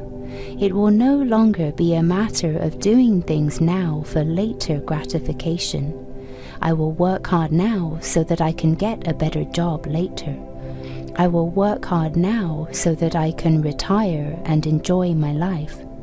I will work hard now in order to have enough money and time to have a vacation where I can have fun. It's the fulfillment of what you're doing at this very moment that counts. When you are being a channel, everything you do becomes a contribution. Even the simplest things are significant. It is the energy of the universe moving through us that transforms, not just the specific things we do. When I write a book that has a certain impact on a reader's life, it's because of the energy of the universe that comes through me and connects to the reader's deeper levels of awareness. The words and ideas are the icing on the cake. They are the things that enable our minds to grasp what has already been changed. It is not so important that I wrote a book. What is important is that I expressed myself, opened up, and allowed the creative energy to flow through me. That creative energy is now penetrating other people and things in this world. I had the joy of that energy moving through me, and other people had the joy of receiving that energy. That's the transformational experience. Whether you are washing the dishes, taking a walk, or building a house, If you're doing it with a sense of being right where you want to be and doing what you want to be doing, that fullness and joy in the experience will be felt by everyone around you. If you're building a house and people walk by and see you doing it, they will feel the impact of the fullness of your experience. Their lives will be transformed to the degree that they are ready to allow the energy's impact. Though they may not know what hit them, they will start to experience life differently. It's the same when you're just being. If you walk into a room feeling whole and expressing yourself in whatever way feels right to you, then everyone in the room will be affected and catalyzed in their own growth process. Even though they may not recognize it or know anything about it consciously, you may at times be able to see the direct result of your channel operating. You will see proof of it in watching the changes in people. It is an incredibly exciting and satisfying experience. You can see that it may no longer be an issue of focusing on one lifelong career. At times in your life, you may be led to focus and build structure in one particular area of knowledge or expertise. You may choose to learn certain skills that you will use to allow your channel to function in a way that it wants to function. If you do this, you will be led through the learning experience easily and naturally. The process of learning will be just as satisfying as the doing. In other words, it is no longer necessary to sacrifice in the moment so that in the future you will be able to have what you want.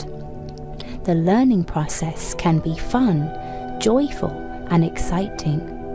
You'll experience it as being exactly what you want to be doing at that time. Practicing, learning skills, going to school. All of this can be fun and fulfilling when you are following your intuitive guidance. The work you do as a result will also be a learning experience. For example, I teach workshops not because I've mastered the information and I am an expert, but because I love to share myself in this way. This sharing deepens my learning experience. Again, there is no strong boundary between learning and teaching, just as there is no wall between work and play. It all begins to blend and weave into one integrated and balanced experience. Most people do have some sense, at least deep inside, of what they would love to be doing. This feeling is often so repressed, however, that it is experienced only in the form of some wildly impractical fantasy, something you could never do. I always encourage people to get in touch with these fantasies. Observe and explore thoroughly your most incredible fantasy of how you'd like to be and what you'd like to be doing. There is truth in this desire. Even if it seems impossible, there is at least a grain of truth in the image. It is telling you something about some part of you that's wanting to be expressed. Your fantasies can tell you a great deal about yourself. Many times I've found that people have a strong sense of what they would like to do, yet they take up a career that is very different from their desire. Sometimes they go for the opposite because they feel it is practical or will gain the approval of their parents or the world. They figure it is impossible to do what they really want, so they might as well settle for something else that comes along. I encourage people to risk exploring the things that really turn them on. The following are examples of people I've worked with and their exploration of their true purpose. 1. A brilliant and talented woman I know had been working with sick and dying people for many years. Although she was a great nurse and a powerful healer, it became evident to her that she needed to be where she could express herself more creatively. With encouragement, she started working fewer days as a nurse and began leading workshops and counseling people. Because she's doing this, she feels more fulfilled, and those around her feel her fulfillment as well. 2. Joseph was a young man in his early 20s. Following family tradition, he went into business with his father and brothers. He was very successful in real estate and contracting. The problem was, he knew there was something else he wanted to do with his life. After lots of encouragement from the group in one of my workshops, he admitted that he wanted to work in the arts, but knew his family would frown on it. He most wanted to be a dancer. The first step was admitting to himself what he wanted to do. Eventually, he mustered the courage to take dance classes. He had a lot of talent and immediately attracted the attention of the teacher.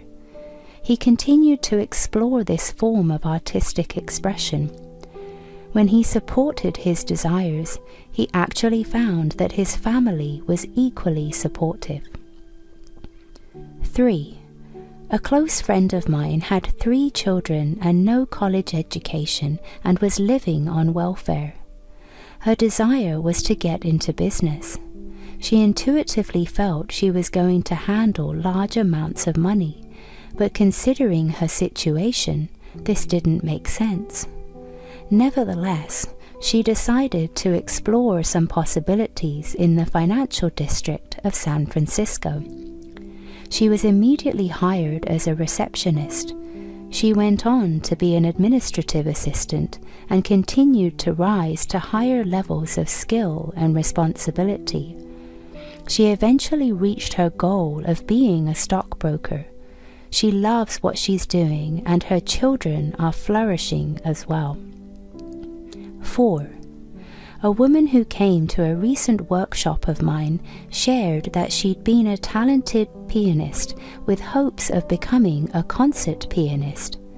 Then, for several reasons, the most predominant being a lack of faith in herself, she had given up her dream. She started working in an office and found that between work and her children, she had little time for her music. After 15 years, she felt it was simply too late to ever go back to the piano. She felt the time she had lost in not playing rendered hopeless any chance of being great. Despite all her doubts, we encouraged her to at least start playing again. I assured her that if she was doing what she loved, it would come back to her easily. As she opened to this idea, she started opening to herself. Her sense of hopelessness was replaced by a renewed sense of power. She called later to say she had been playing the piano and feeling great about it. A friend had asked her to play accompaniment for a choral group, and she was feeling very excited about the musical possibilities starting to happen for her. Meditation. Sit or lie down in a comfortable position. Close your eyes and relax. Take several slow, deep breaths, relaxing your body more deeply with each breath. Take several more breaths and relax your mind. Release and relax all the tension in your body. If you want, imagine that your body is almost sinking into the floor, bed, or chair. From this very relaxed place inside, imagine that you are doing exactly what you want in your life. You have a fabulous career that is fun and fulfilling for you. You are now doing what you've always fantasized about and getting well paid for it. You feel relaxed, energized, creative, and powerful. You are successful at what you do because it is exactly what you want to be doing. You follow your intuition moment to moment and are richly rewarded for it. Exercises. 1. Follow any impulses you have in the direction of your true work, play, creative desires. Even if it seems totally unrealistic, follow the impulse anyway. For example, if you're 65 years old and have always wanted to be a ballet dancer, go to a ballet class and observe. Or, if you want, take a beginning class. Watch some ballet and imagine that you're a dancer. While alone at home, put on some music and dance. This will get you in touch with the part of yourself that wants to be expressed that way. You may end up dancing much more than you thought possible, and you may be led to other forms of expression that will feel as good. 2. List any fantasies you've had around work, career, or creativity, and beside them, list the actions you plan to take to explore them. 3. Write an ideal scene, a description of your perfect job or career exactly as you would like it to be. Write it in the present tense as if it were already true. Put in enough description and details to make it seem very real. Put it away somewhere and look at it again in a few months or even a year or two. Unless your fantasy has changed completely in that time, chances are that you will find you have made significant progress in the direction of your dream.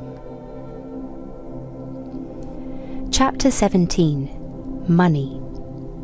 Money is a symbol of our creative energy. We have invented a system whereby we use pieces of paper or metal to represent a certain unit of creative energy. For example, you earn money by using your energy. Then you trade that money to me in exchange for the energy I put into writing this book or leading a workshop, and so forth. Because the creative energy of the universe in all of us is limitless and readily available, so potentially is money. When we follow our inner guidance and move with the flow of energy in our lives, we find we have enough money to do the things we truly need and want to do. A shortage of money often mirrors the fact that our energy is blocked in other ways. Your ability to earn and spend money abundantly and wisely is based on your ability to be a channel for the universe. The stronger and more open your channel is, the more will flow through it. The more you are willing to trust yourself and take the risks to follow your inner guidance, the more likely you are to have all the money you need. The universe will pay you to be yourself and do what you really love. Money in the old world. The old world is based on our attachment to the external physical world. We look for satisfaction from external things. Because we believe that survival depends on getting things, we may think that fulfillment can be found in material wealth. In the old world, you can build a strong financial structure and earn lots of money by learning how to act effectively in the world, the old male energy. However, Because your actions are not based on the guidance of the universe that comes from the inner female, building your financial structure will often involve fear, competition, and struggle, and you will pay a high price for the money. You can earn money, but may find that you are ruled by it. You think the money itself is important. If I have enough money, I can do these things and then I'll be happy. Or, if I have enough money, then I'll feel good about myself and I'll be happy. Or, other people will like me if I have enough money and that will make me happy. From this point of view, money is seen to be the important thing, but as long as it is valued in this way, money is always a problem. If you have too little money, you're always struggling to get more money and always afraid there won't be enough. There's always that terrible pain inside that you don't have enough of what you need. On the other hand, from this perspective, even if you have a lot of money, it's painful because you're always afraid you're going to lose it. You can never have enough money to ensure that you won't be afraid. People with little money seldom realize that people who have a lot of money are also frightened. They are basically insecure because they never know if they might lose their money. Circumstances out of their control might arise. They might make a foolish investment, or somebody might steal their money. If security is based on having money, it doesn't matter whether you have a little or a lot, you're going to be afraid. If we don't realize that money is a symbol of infinite energy, and we think there is only a limited amount of it in the world, we're stuck with two options. We can choose to have a lot of money and feel guilty, or we can choose to do without and resent those who have more. If you choose to have money, you will live with the knowledge that others have less than you. You may fear that your having more causes others to have less. You may choose to deal with the guilt by trying to deny or ignore the feeling, or you may choose to ease your conscience by attempting to help those who are less fortunate. On the other hand, you can choose to say, I won't carry that guilt. I won't take more than my share. I don't care about money anyway. Therefore, I will keep what I have to a minimum. I'll make sure that I am not taking from somebody else. The problem with this attitude is that you may end up feeling deprived.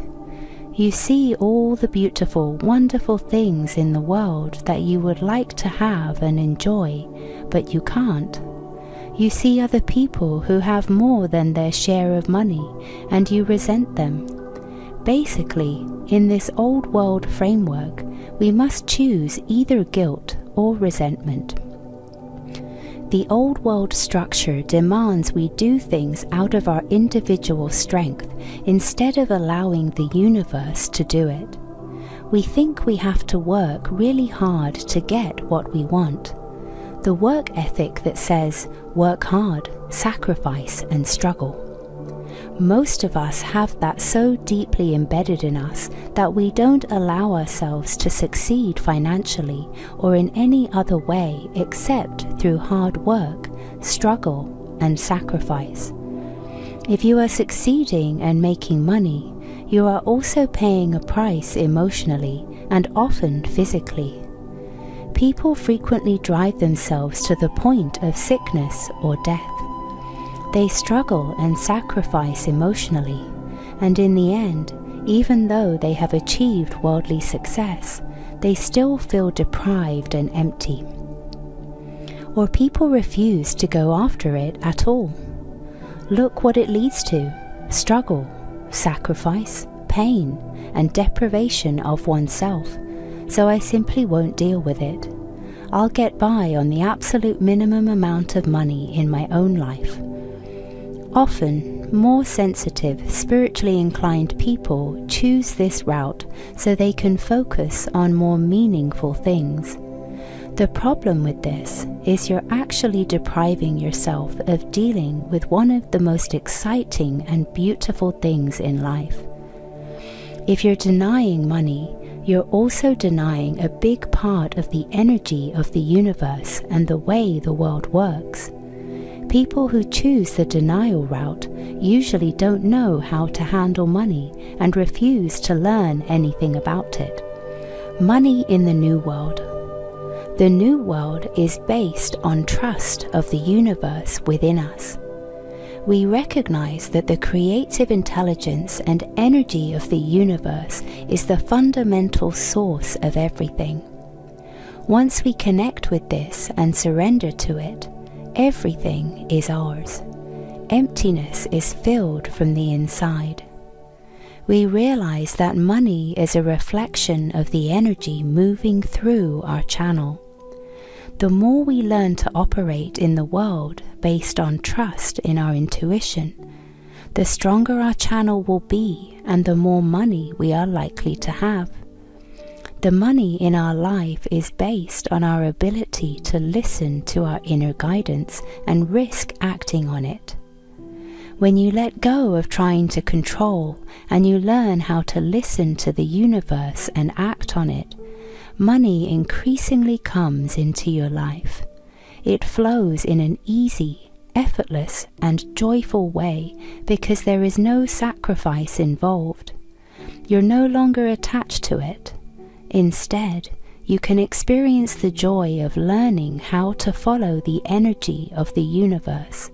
Money is an extra bonus in the process. You know that the money is not really yours. It belongs to the universe. You act as a caretaker or steward for the money. You use it only as you are directed by the universe through your own intuition.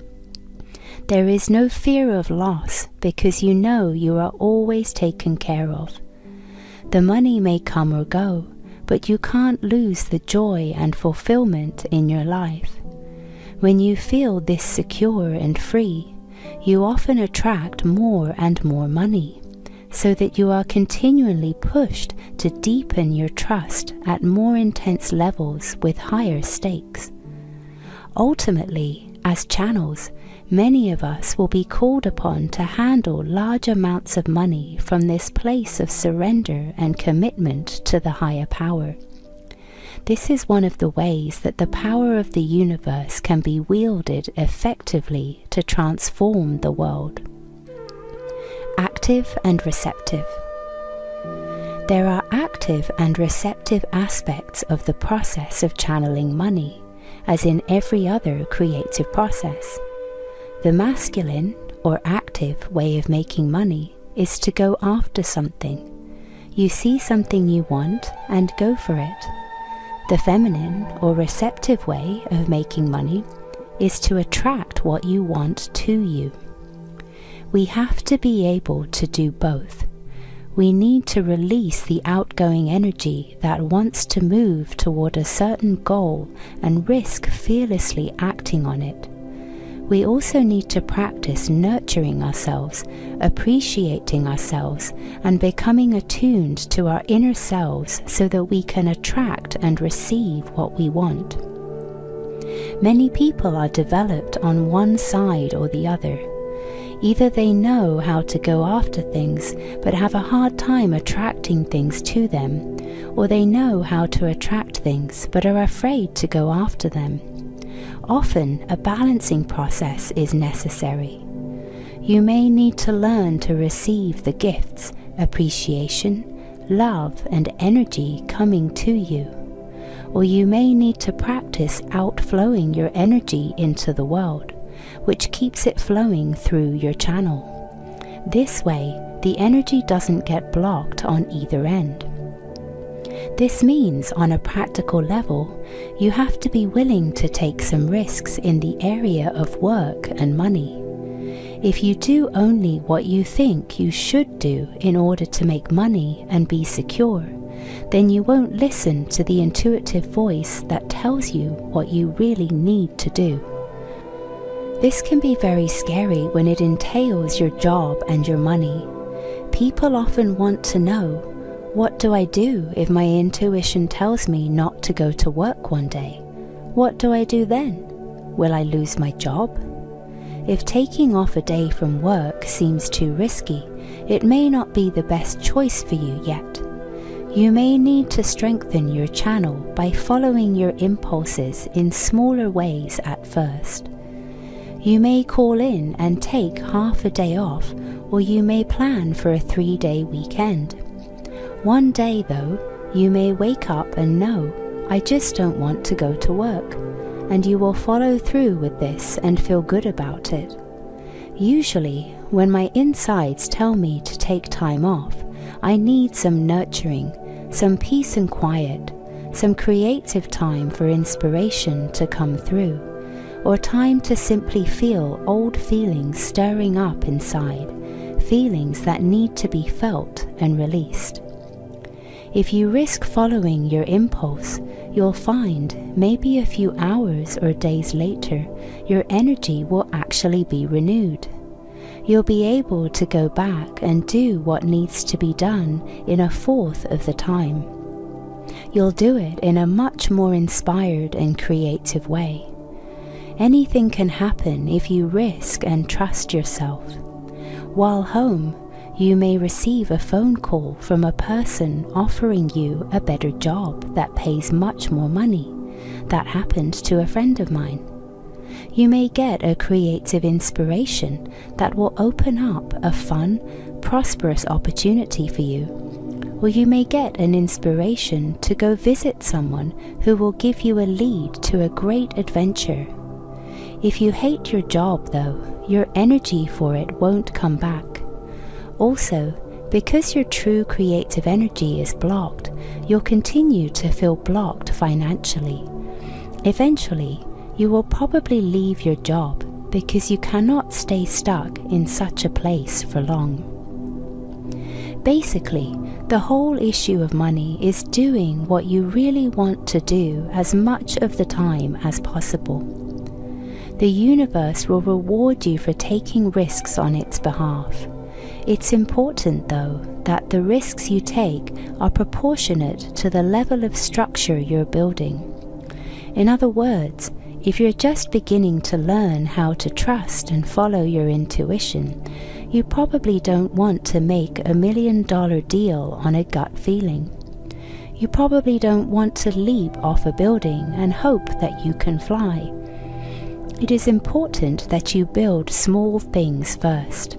Practice following your intuition in everyday things. Say no, even though you're feeling pressured to say yes. Do the thing you want to do, even though you don't know why. Do it on an impulse. Make that call. Enroll in that class. Think of the things you love to do and do them. This will strengthen you to the point where you can make the big leaps. Balance. Once you understand the basic process of learning how to follow your intuition and act on it, you have your groundwork for channeling money. There are, though, some aspects of relating more specifically to money that are important to know. Balance is an important quality to develop in building the structure of your channel. If you have been extreme in one direction, you may have to go to the extreme in the other direction in order to integrate and balance both aspects of everything. For example, if you have been very careless and casual about money, or if you have been a person who has denied the existence or importance of money in your life, you may need to build structures specifically related to money. These include learning to balance your checkbook, budgeting money, and gaining an understanding of the rules that govern how money works in the world. You will find these practices interesting, even fascinating. They are no longer something that will block you from the spirit. They will open the way for you to have more spirit flowing through you. People who have little understanding of money have usually chosen to avoid structure on one level or another because they feel rules, regulations, and details will keep them from experiencing the magic of life.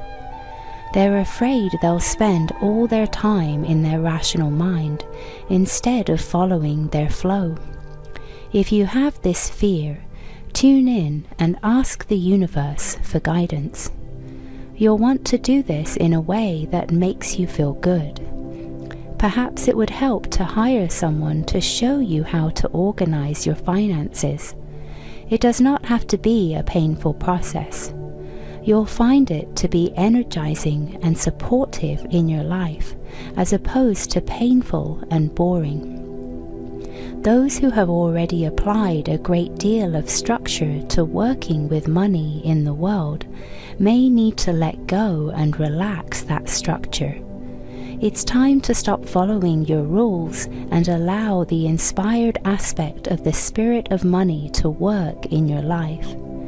Trust your intuition to guide you and take more risks in doing things differently than usual. Similarly, if you've been a person who has saved your money and been very careful about spending it, you need to learn to spend more impulsively based on your intuition. Spend on the basis of a gut feeling of wanting something. Learn to follow these impulses and you'll find you won't end up broke. In fact, it actually creates a greater flow of money in your life. You're able to release and give it out based on your intuition. If you have been a spendthrift and always spent more than you actually have, you will probably need to plan more and budget. Again, do it in accordance with an inner feeling. If you're open to it, your intuition will tell you, hey, learn something about planning, learn something about budgeting. It will support and help you. It won't make you feel restricted. If you follow your intuition about this, you will be led to people who can show you how to do it, and it will be an interesting process. Again, it will support your channel. Focus. Another important thing to know about how money works is that it will always flow into whatever you've created in your life to receive it. Because it's energy, it will be attracted to what you need or want or envision. If you have always operated on a survival level with money, having only enough money to take care of your basic needs, that's where your money will go. If you start to attract more money into your life, you may have the tendency to increase your basic needs and still only make enough to survive. That's what happened to me for a long time. I had an underlying program that said, I can only have as much money as I need. It's not okay to have more than I need. Consequently, I created more needs, and ones that weren't particularly rewarding. My car would break down, and I'd have expensive repair bills, or my cat would get sick, and I'd have an expensive vet bill.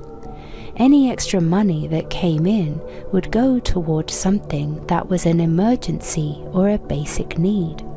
There was still nothing extra for fun and creative play or greater luxury. I found that I needed to create a budget that included what I wanted as well as what I needed. I started at a reasonable level. I'd like to buy at least one item of clothing each month that's fun or more luxurious. I'd also like to do some activity that would be fun.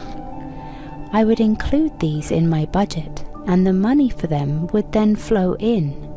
That's the power of budgeting. A budget is like a blueprint. If you create a list, a picture in your mind of what you want to have in your life, you will create the necessary money. You can just keep expanding step by step. My money history. For most of my adult life, I had very little money. I never focused much on money. I wasn't particularly interested in it. Essentially, I did whatever I had to do to pay my rent and bills, but I put most of my time and attention into my education and my pursuit of consciousness and creative expansion. I always did whatever I needed to get the money. Various projects, housework, odd jobs, even my own business. Only one time in my entire life did I have a 9-to-5 job for 6 months.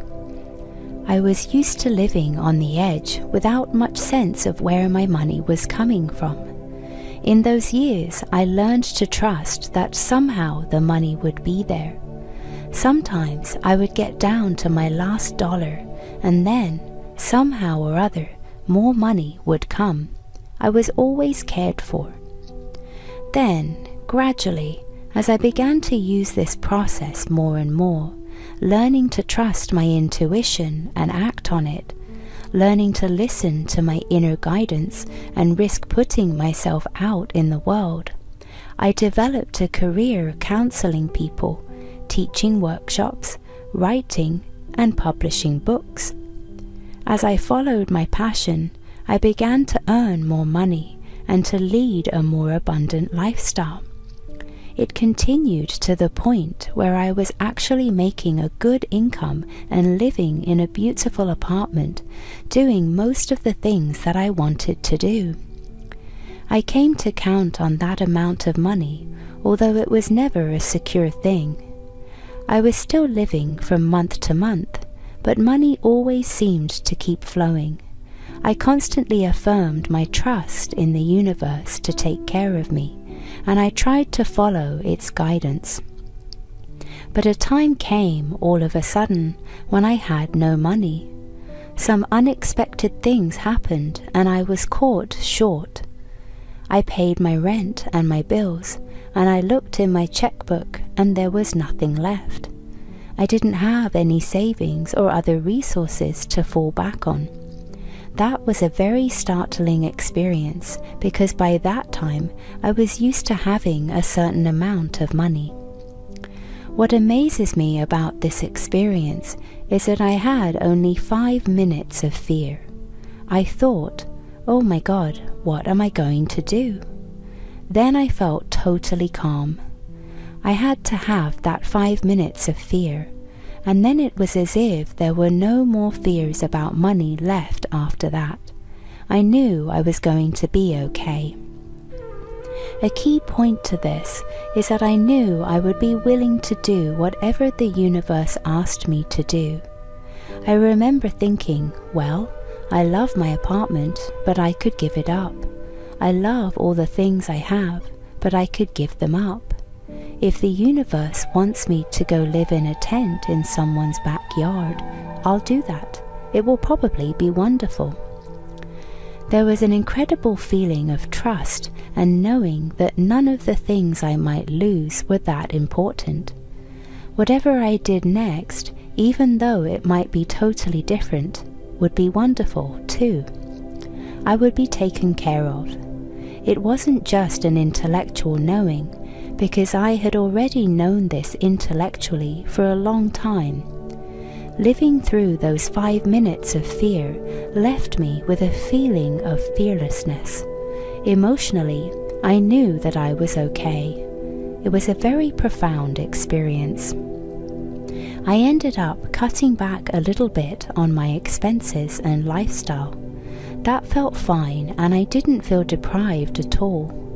In fact, it was a nice discipline for a while. Everything I needed was provided. Money came in to cover my expenses, and I had a feeling of relief. I knew I had come to the level of income my form could currently handle. I wasn't ahead of myself in any way, and from then on, it was as if I came to earth and was building from a solid foundation.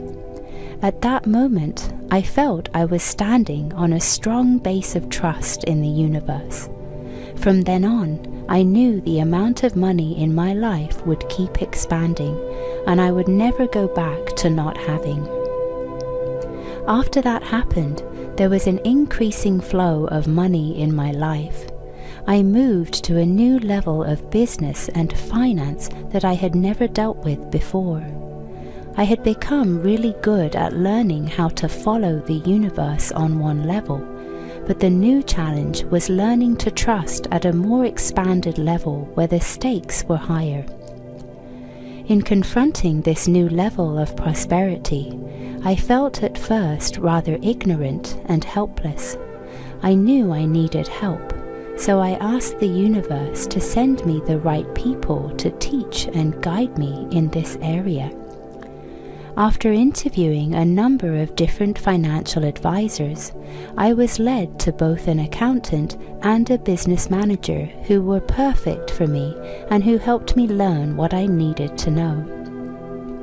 Like most people, I have found that as my income expands, my expenses and responsibilities seem to expand right along with it. Interestingly enough, it seems to work in reverse as well. I always seem to create exactly as much money as I need to support the lifestyle I have created. Sometimes when I'm confronted with a large unexpected expense, I wonder how it's going to get handled. One way or another, it always does, often in surprising and unexpected ways. It frequently seems as if some higher power within me is watching over me and making the whole thing work. My job is to keep learning more on a practical level about managing my business and financial situation, while continuing to do my inner work of learning not to push myself so hard, and how to relax and receive more easily. The more I bring myself into balance, the more smoothly money flows in my life. Here is a wonderful story that illustrates the miraculous way the universe works when we trust and follow our intuition. In the original edition of Living in the Light, I wrote about buying a piece of property in Hawaii because I had a strong intuitive feeling that it was the right thing to do. Logically, it did not make sense, and my financial advisors were not in favor of it. Still, I went ahead because it felt right to me. One factor in this decision was the fact that this beautiful land was about to be bought by an unscrupulous and exploitative developer. At the time I wrote the book, I wasn't quite sure what would happen next, but I felt very empowered by trusting myself that much. Subsequently, I had many moments of doubting that decision. I wanted to create a home and a retreat center in Hawaii, but I soon realized this piece of land was not large enough. Also, this land was on Maui, and I felt strongly that I needed to be on Kauai. I eventually decided to sell this property. It took quite some time before it was sold, however, and ultimately the transaction resulted in a moderate financial loss for me. Since the sale was handled by an agent, I didn't meet the purchasers of the property. I chalked the whole thing up to a learning experience and eventually bought the property I really wanted on Kauai. A few years later, my mother, who lives on Maui, happened to meet the two men who had bought my property. They told her this amazing story. They had been living in Los Angeles, working hard and longing for a big change in their lives. They read my book, Creative Visualization, and decided to move to Hawaii. They began visualizing the ideal property they would like to find there, and got a very vivid image and feeling about it. They took a trip to Maui and looked at many pieces of property, but none was right. Just as they were about to leave, they went to see one last piece, and it was exactly as they imagined. Someone else had put in an offer, but that offer fell through, and they were able to buy it. Only when they signed the papers did they realize that they were buying my property. We eventually became friends. They developed the property beautifully, creating a lovely flower farm and bed and breakfast, and have lived there happily for many years. I now feel that I was guided to buy that property in order to make sure that it got to the people who were meant to care for it. I may have lost some money, but I gained enormous satisfaction. Meditation. Sit or lie down in a position that is comfortable for you. Close your eyes and begin breathing in an easy, natural way. With each breath, you are becoming more deeply relaxed. Begin to notice how you're feeling. How do you feel emotionally? How does your body feel? Notice the energy in your body. What does it feel like? See yourself taking in more energy with each breath. You are energized and alive. Start to imagine this energy as money. As you open to your own energy, you open to abundance. Imagine having all the money you need to do the things that are most important to you, and to create a lifestyle that is in harmony with your being and with the earth. Exercise.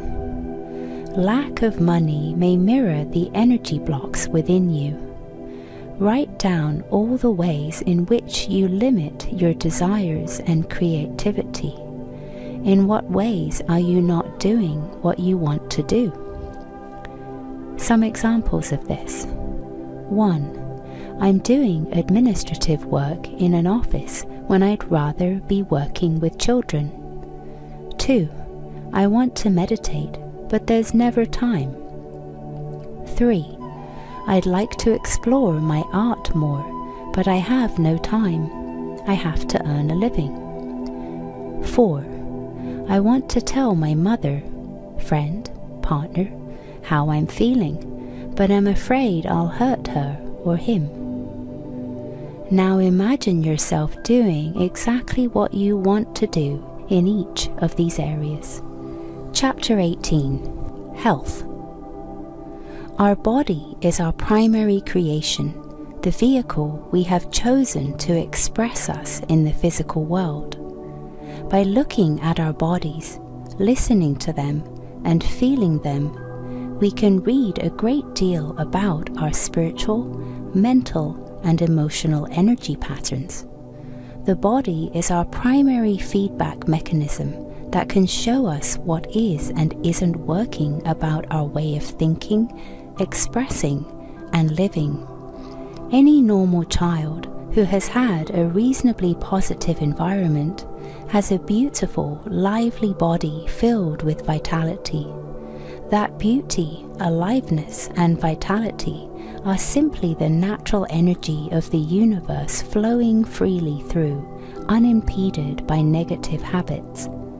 Small children in a supportive environment are totally spontaneous beings. They eat when they are hungry, fall asleep when they are tired, and express exactly what they feel. Therefore, their energy doesn't get blocked, and they are constantly renewed and revitalized by their own natural energy. But because none of us have had even a close to perfect upbringing, very early we begin to develop habits that run counter to our natural energy. These habits are designed to help us survive in the neurotic world in which we find ourselves. We pick these patterns up from our families, friends, teachers, and the community in general. as we follow the behavior we have observed in others, or as we attempt to follow the rules laid down by others, we may move in ways that are counter to our own natural flow. We stop acting on what we know physically and emotionally. We no longer say and do what we really feel. We stop listening to the signals our body gives us about the food, rest, exercise, and nurturing it needs. It becomes too risky to follow our own energy, so we block that flow and gradually begin to experience less and less energy and vitality. As the energy flow diminishes, the body is not physically revitalized as quickly. Thus, it begins to age and deteriorate. As we repeat chronic negative behaviors, our bodies begin to reflect these patterns, such as hunching over to express the inner pattern of making oneself small and powerless. If you are willing to allow the energy of the universe to move through you by trusting and following your intuition, you will increase your sense of aliveness, and your body will reflect this with increasing health, beauty, and vitality. Every time you don't trust yourself and don't follow your inner truth, you decrease your aliveness, and your body will reflect this with a loss of vitality, numbness, pain, and eventually physical disease. Dis-ease is a message from our bodies telling us that in some way we are not following our true energy or supporting our feelings. The body gives us many such signals, starting with relatively subtle feelings of tiredness and discomfort. If we don't pay attention to these cues and make the appropriate changes, our bodies will give us stronger signals, including aches, pains, and minor illnesses. If we still don't change, a serious or fatal illness or accident may eventually occur. The stronger messages can often be avoided by paying attention to the subtler ones. But once a strong message has come, it is never too late to be healed if that is what we truly desire. At this point, however, many beings do not choose the healing. They decide to leave their bodies and start over with a new one, or move to another realm, rather than trying to work their way through all the old patterns in this one. If you are suffering from disease, rest. Your body always wants rest and ease if it's sick. Then, when you've become quiet, ask your body what the message in your illness is. Your body will always attempt to tell you what you need in order to heal yourself. One of my friends had been having severe pain on the right side of her face. Intuitively, she felt the pain would ease if she'd open her mouth and state more of what she wanted and more of what she knew. She did this, and the pain eased some, but it still wasn't gone. One night, in a mood of surrender, she told the universe she was sick of the whole thing, and she asked for an answer. Then she let go of thinking about the problem and went to sleep. In her dreams that night, her intuition told her to stop taking brewer's yeast. At first, she discounted the entire message as bizarre and continued to take yeast. Then a few days later, after continued prodding from her intuition, she stopped taking yeast. 2 days later, her face pain cleared up. When you ask for a healing, you never know what your body is going to tell you. It may tell you to stop or start eating something, express some feelings to a friend, quit your job, or go see a doctor. The key is to ask and then listen for a response. A client came to me who had been suffering from severe back pain for 1.5 years. During the session, I asked him to contact the pain and ask his body what it was trying to tell him. In doing this, he realized he had not yet grieved his mother's death or expressed the anger he felt toward his father. He was holding both anger and sadness in his back. Recognizing this relieved some of the pain. After more talking, he was able to cry about his mother's death. Shortly after this, he became willing to express his anger toward his father. He started by talking to me about it, as well as writing out all his feelings.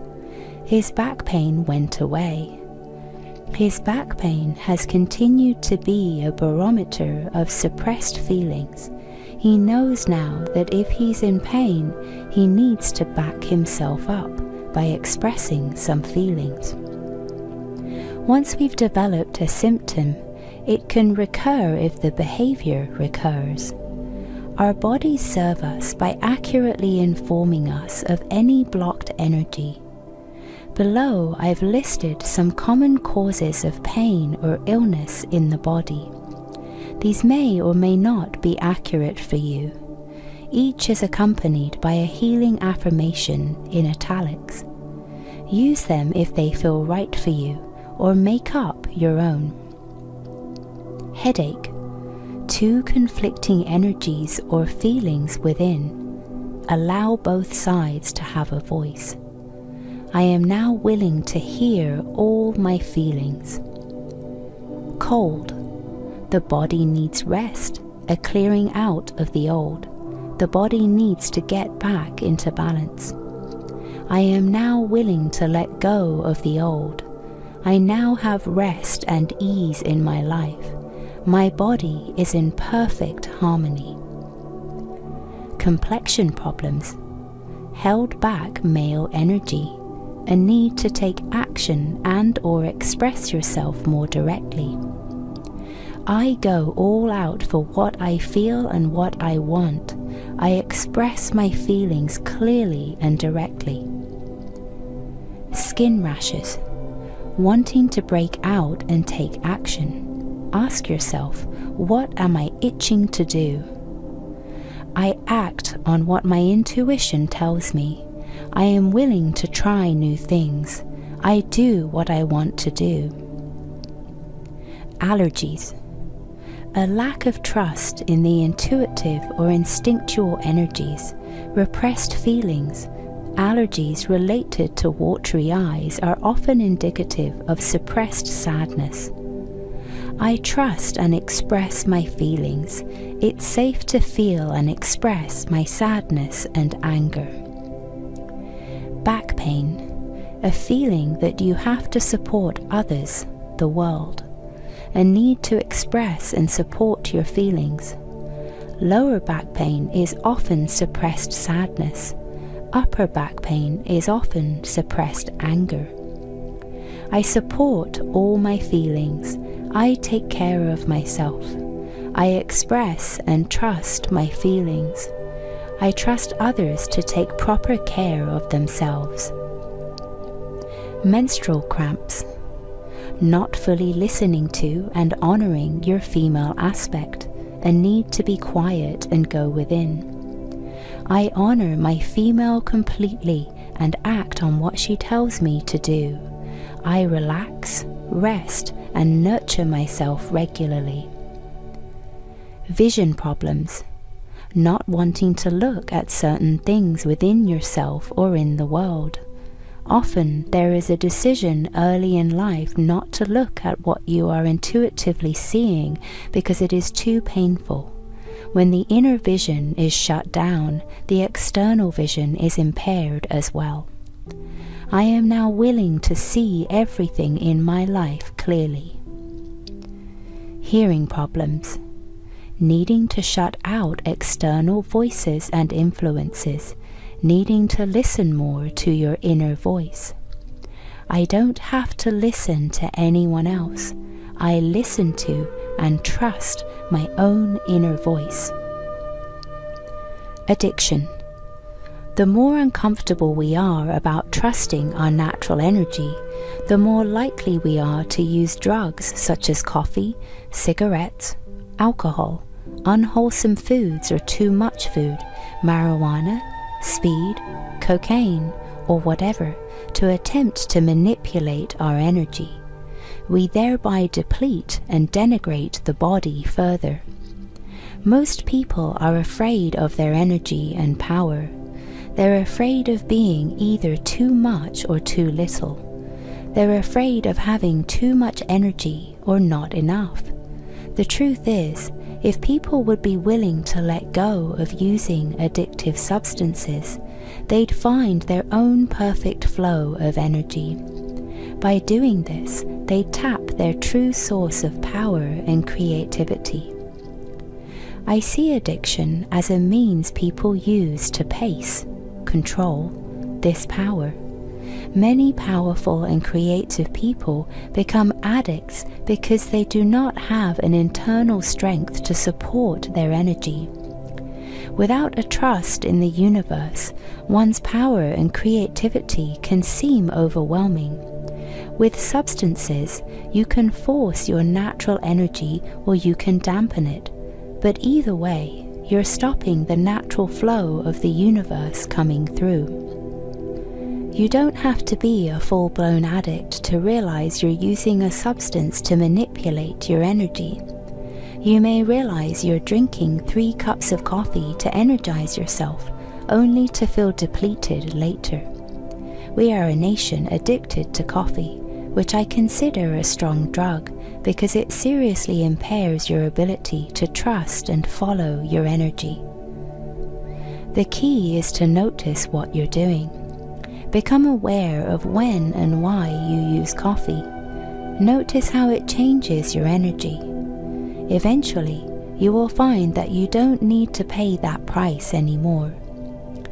Realize that we all use some form of addiction to pace ourselves. The cure for this is to build trust in ourselves and the universe. Become increasingly willing to experience your own power and strength. This is the true healing. For those who have a drug or alcohol addiction, noticing that you're pacing yourself is not enough. It may make you more aware of your problem and how shut down you are, but generally the physical craving overwhelms any awareness. Because of this, I encourage people to get help and support through a group such as Alcoholics Anonymous or Narcotics Anonymous to recover from alcohol or drug addiction. This gives the body a chance to heal and the spirit and emotions a chance to be heard. For more information about self-healing, you may wish to read my book, The 4 Levels of Healing, a guide to balancing the spiritual, mental, emotional, and physical aspects of life. Meditation. Sit or lie down.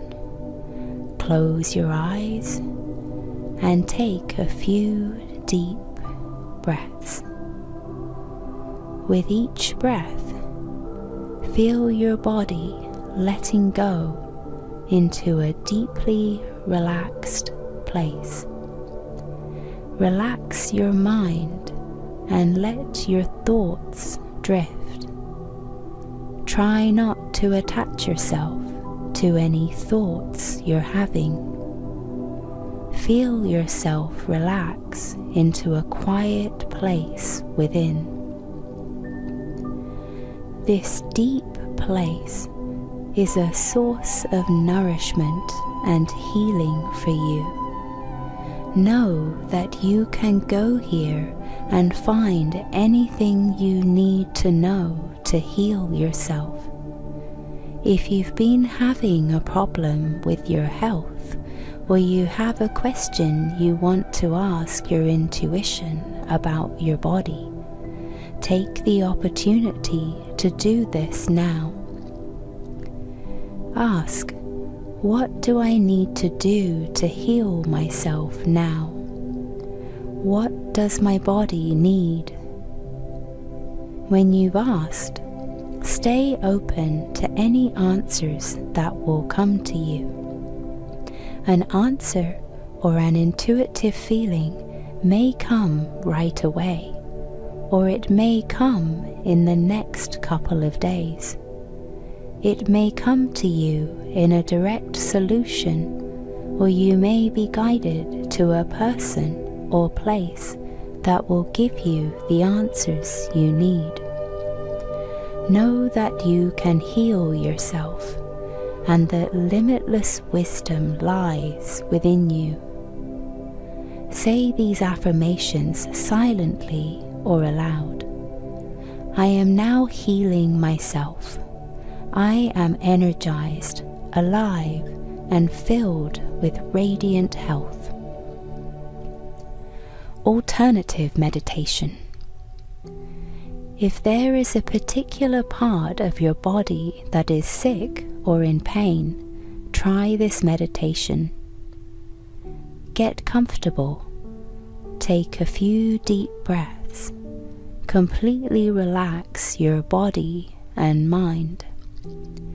Now put your consciousness into that place and ask it what it is feeling and what it is trying to tell you. Then be receptive to feeling and hearing what its message to you is. Ask that part of your body what you need to do to heal yourself. Pay attention to and follow whatever it tells you. Chapter 19. Your perfect body. Having a beautiful body starts with following the natural flow of your energy. Trust yourself. Express yourself physically in ways that feel good. Sleep as much as you need to. Stay in bed if you feel you need more rest. Eat what your body truly desires and follow your heart.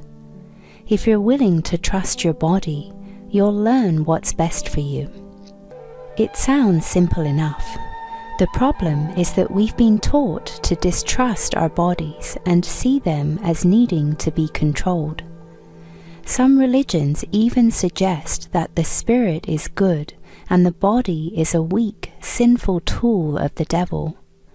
Although we have evolved to the point where these beliefs are not generally expressed openly, we still respond to our bodies with mistrust. As a culture, we're accustomed to ignoring our bodies and their needs. Our minds tell our bodies what to do. We decide that a 9-to-5 workday with 3 meals a day is a reasonable way to live. Then we expect our bodies to cooperate, even if this doesn't feel good.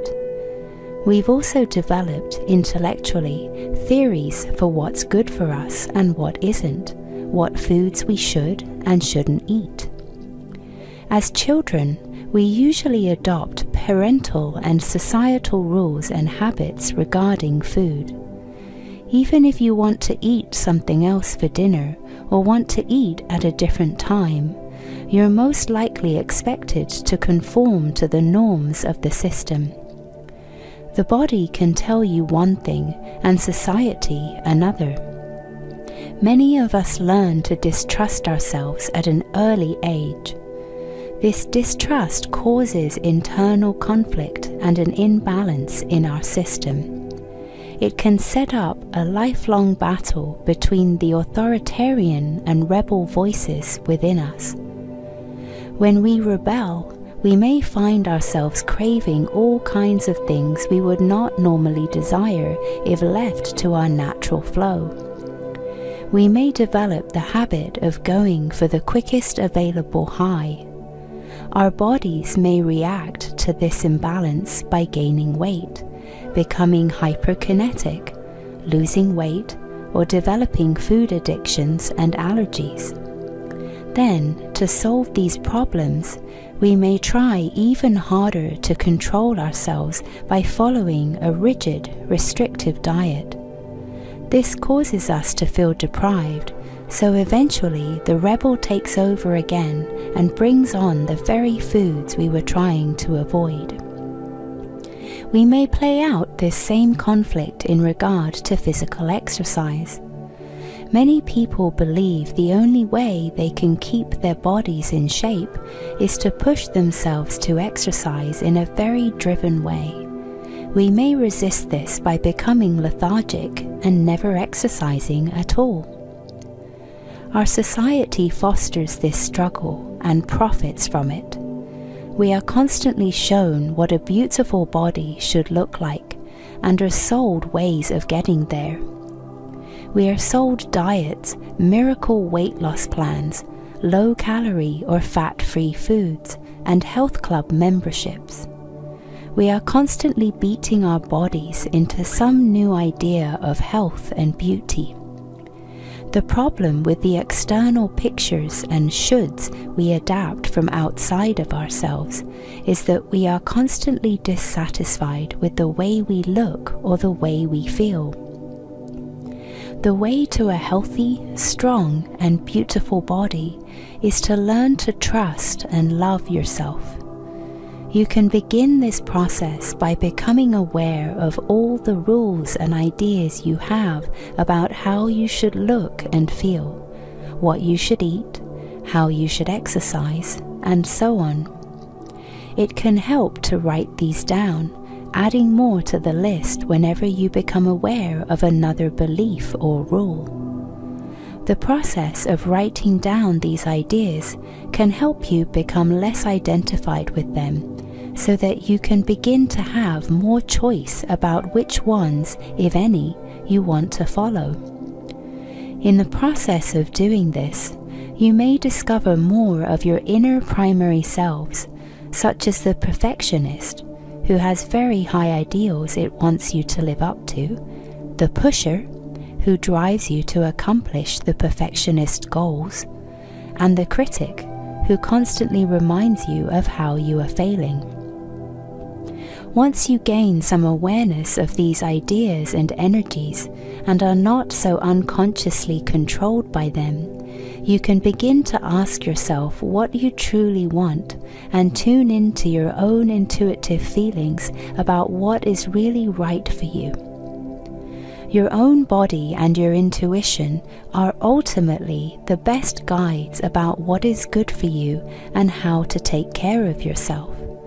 You may find that once you are paying attention, your body will spontaneously let you know what it needs to eat and how it wants to move and exercise. Some people find that just by following their energy, they develop their own personal diet and exercise program that is exactly what their body needs, and this may change from time to time. For example, at certain times, their body may want to exercise vigorously, in which case it feels wonderfully exhilarating and satisfying. At other times, it may want to rest or exercise very gently. Many people find that they need additional information and structure, in which case their inner guidance leads them to the appropriate books, nutritionist, exercise coach, doctor, or teacher. It is perfectly fine and can be very helpful to follow someone else's diet or exercise program as long as it feels right for you.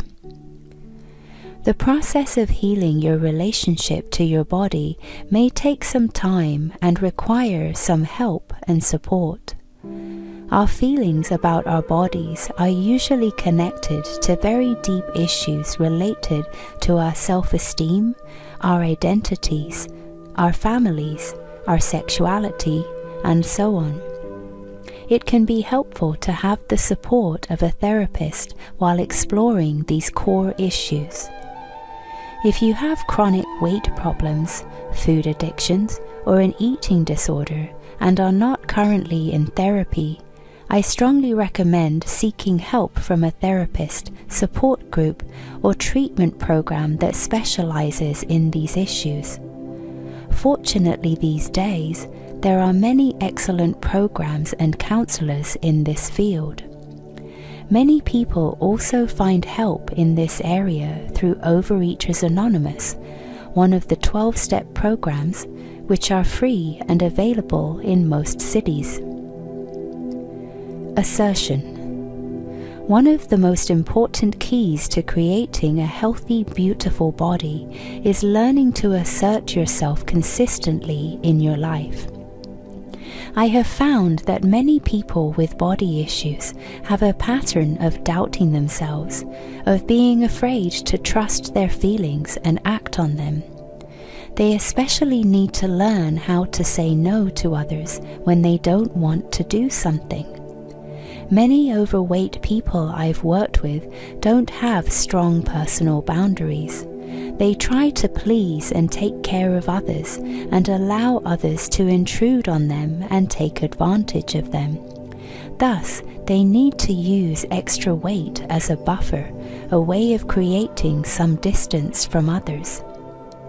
Women in particular may fear that by becoming slim, they will be too sexually attractive.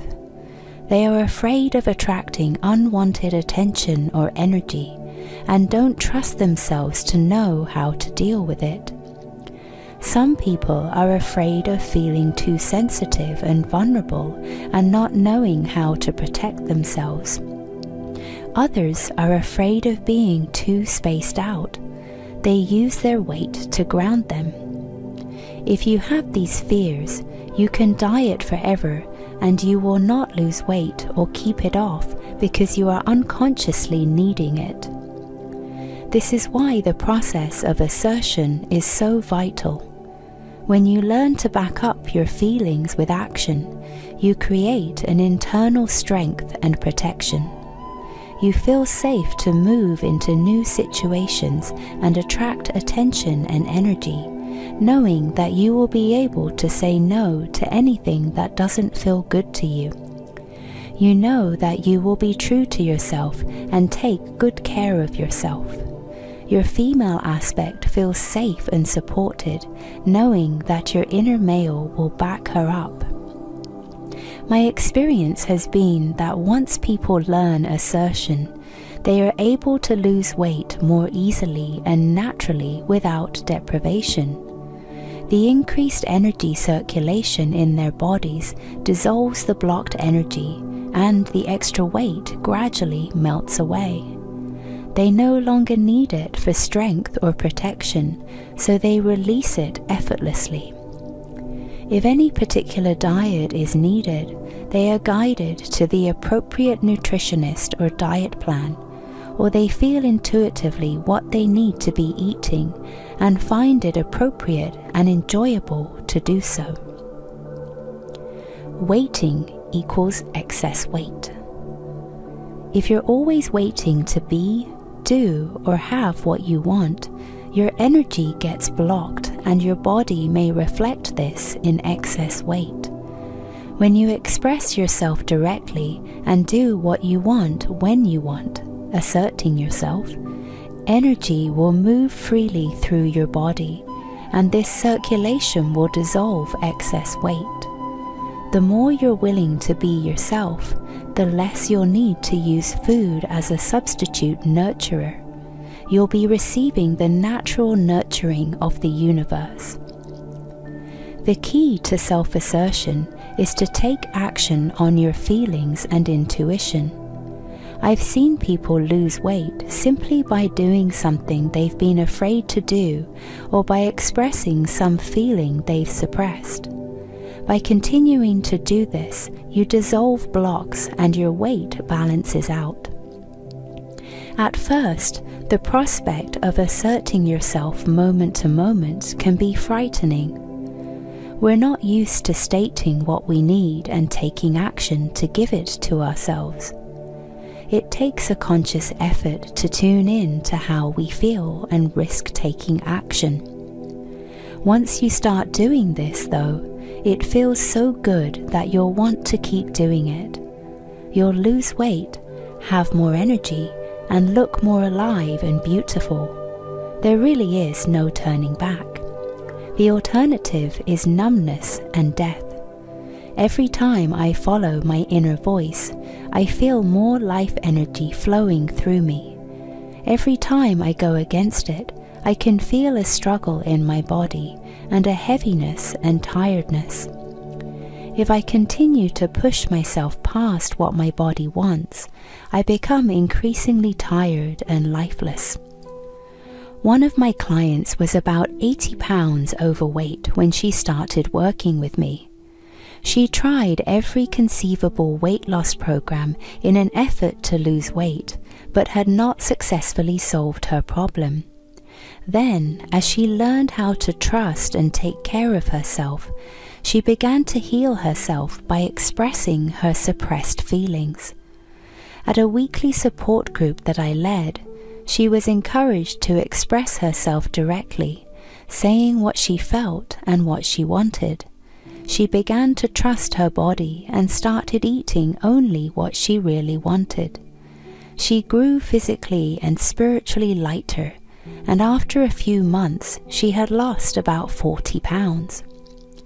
At this point, she thought she'd gotten all she needed from the group and wanted to drop out, even though she was still carrying a lot of excess weight. I felt that she was still holding back a lot of feelings, however, so I encouraged her to express what she was still waiting to say. She shared that 3 members in the group had started to bother her and she didn't feel safe in sharing her feelings with them. They reminded her of people and painful events from her past. In them, she saw her husband, her son, and herself mirrored. They reminded her of things she had not said or done. They reminded her of self-betrayal. Because of this, she felt angry every time she looked at them. I encouraged her to work with me privately on these issues, and if she was willing, to come back to the group and express her feelings with group members. She needed to say what she had not said in the past. She did do this. Because of this, she began to heal her old emotional wounds and forgive herself for the past. Her energy is no longer tied to the past, so it can move more freely through her body. She continued to lose weight without overly restrictive dieting. Pacing with food. People use food to pace their natural energy level. If you're a person who has too much nervous energy, you may use it to slow yourself down. Or if you feel a need for a pick-me-up, you may use it for that. Both ultimately lead to a partial suppression of your true energy. People are generally frightened of their power and energy, so they feel the need to pace the degree to which it flows through them. Some people use food to do this. Others use drugs, alcohol, relationships, work, or various other addictions. As people become more willing to experience and express their natural energy, the need to use food or other substances in this way will lessen. Appreciating your body. Appreciate the beauty in your body and in yourself today. Focus on what you do like about yourself. The more willing you are to do this, the easier it will become. Your body will respond to this appreciation and grow increasingly beautiful. It's become a habit to see what needs to be changed about ourselves. We're waiting for perfection before we'll love ourselves completely. You can change these self-critical tapes by looking at what you like about yourself and giving yourself positive feedback. If you have trouble appreciating yourself, start by looking at others who have the same qualities you have and admire them. A friend of mine who considered herself 20 pounds overweight was continually putting herself down for the way she looked. She felt the only way she could possibly like herself would be if she were thin.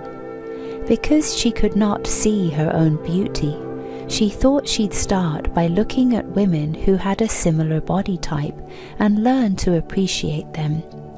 She started to see how beautiful other overweight women were and noticed how sensual and alive they looked. She started complimenting others on their looks. By doing this, she could look at her own body in a new way. She began to accept and appreciate herself. Her body responded to this approval with more life and energy. She gradually lost a few pounds and has continued to appreciate her body as it is. Ritual for loving your body. Stand naked in front of a full-length mirror. Send positive thoughts to every part of your body. Even if you don't like your body or don't approve of certain parts of your body, look for something of beauty in every part of yourself. Realize that your body has been serving you for years. Thank your body for its service.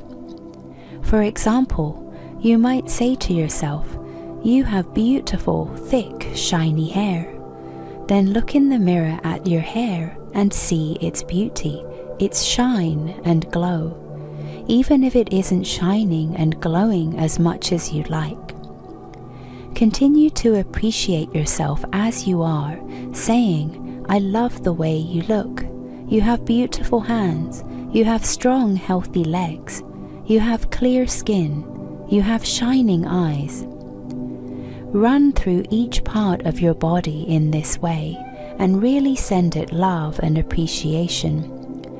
Find a way to appreciate every part of yourself and thank your body for being with you for however many years, following your desires and serving you. It has been doing for you what you have asked of it. If you like, you can play music that you love and use candles or flowers while performing this ritual. Do this ritual once or twice a day for at least a week. This ritual shows your body how much you appreciate and respect it.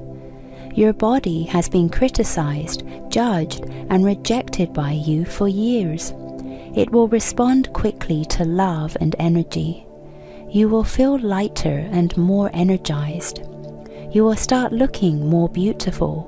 The lines in your face will relax. You will start to glow with strength and health. You will be amazed at the results of loving your body. Exercise. 1. List all the ways you see yourself waiting, weighting, W-E-I-G-H-T-I-N-G. What are you waiting to say, do, have, or become? 2. Next to each item on your list, write how you can take action. What can you do to change the waiting into saying, doing, or having what you want now? Chapter 20. Transforming our world. Transformation begins on an individual level and moves out into the world. The more I'm learning to trust my intuition and act on it, and the more I'm willing to experience and accept all my feelings, the more the energy of the universe can move through me.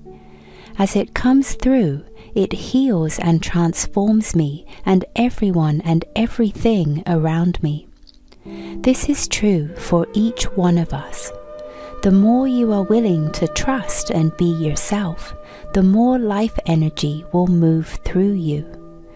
Everyone around you will benefit from your energy and begin to trust and be more themselves. In turn, they become powerful channels for everyone in their sphere of influence, and so transformation spreads rapidly throughout the world. You may have heard of the 100th monkey phenomenon. Although certain facts of this story are debated, I believe it is a powerful example of evolution and what is possible as we continue to focus on expanding our consciousness. In Japan in 1952, scientists were studying the behavior of wild monkeys. The principal food of these monkeys was sweet potatoes. One day, they noticed one monkey do something they had never seen before. She washed her potato before she ate it. She repeated this behavior on subsequent days, and soon they noticed several other monkeys washing their potatoes before eating them. More and more monkeys began to do this. Then, in 1958, after all monkeys on the island were exhibiting this new behavior, scientists on nearby islands began to report that monkeys on their islands were also beginning to wash their potatoes.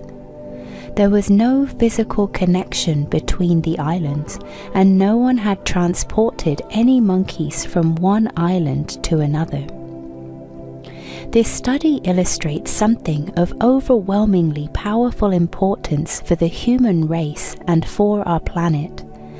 Washing potatoes was a new level of evolution for these monkeys, and when enough of them had accepted it, it was apparently transferred to the monkeys on surrounding islands without any physical contact or direct communication.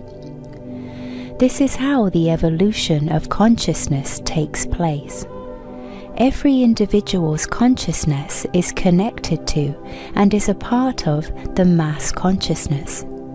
When a small but significant number of individuals have moved into a new level of awareness and significantly changed their behavior, that change is felt in the entire mass consciousness.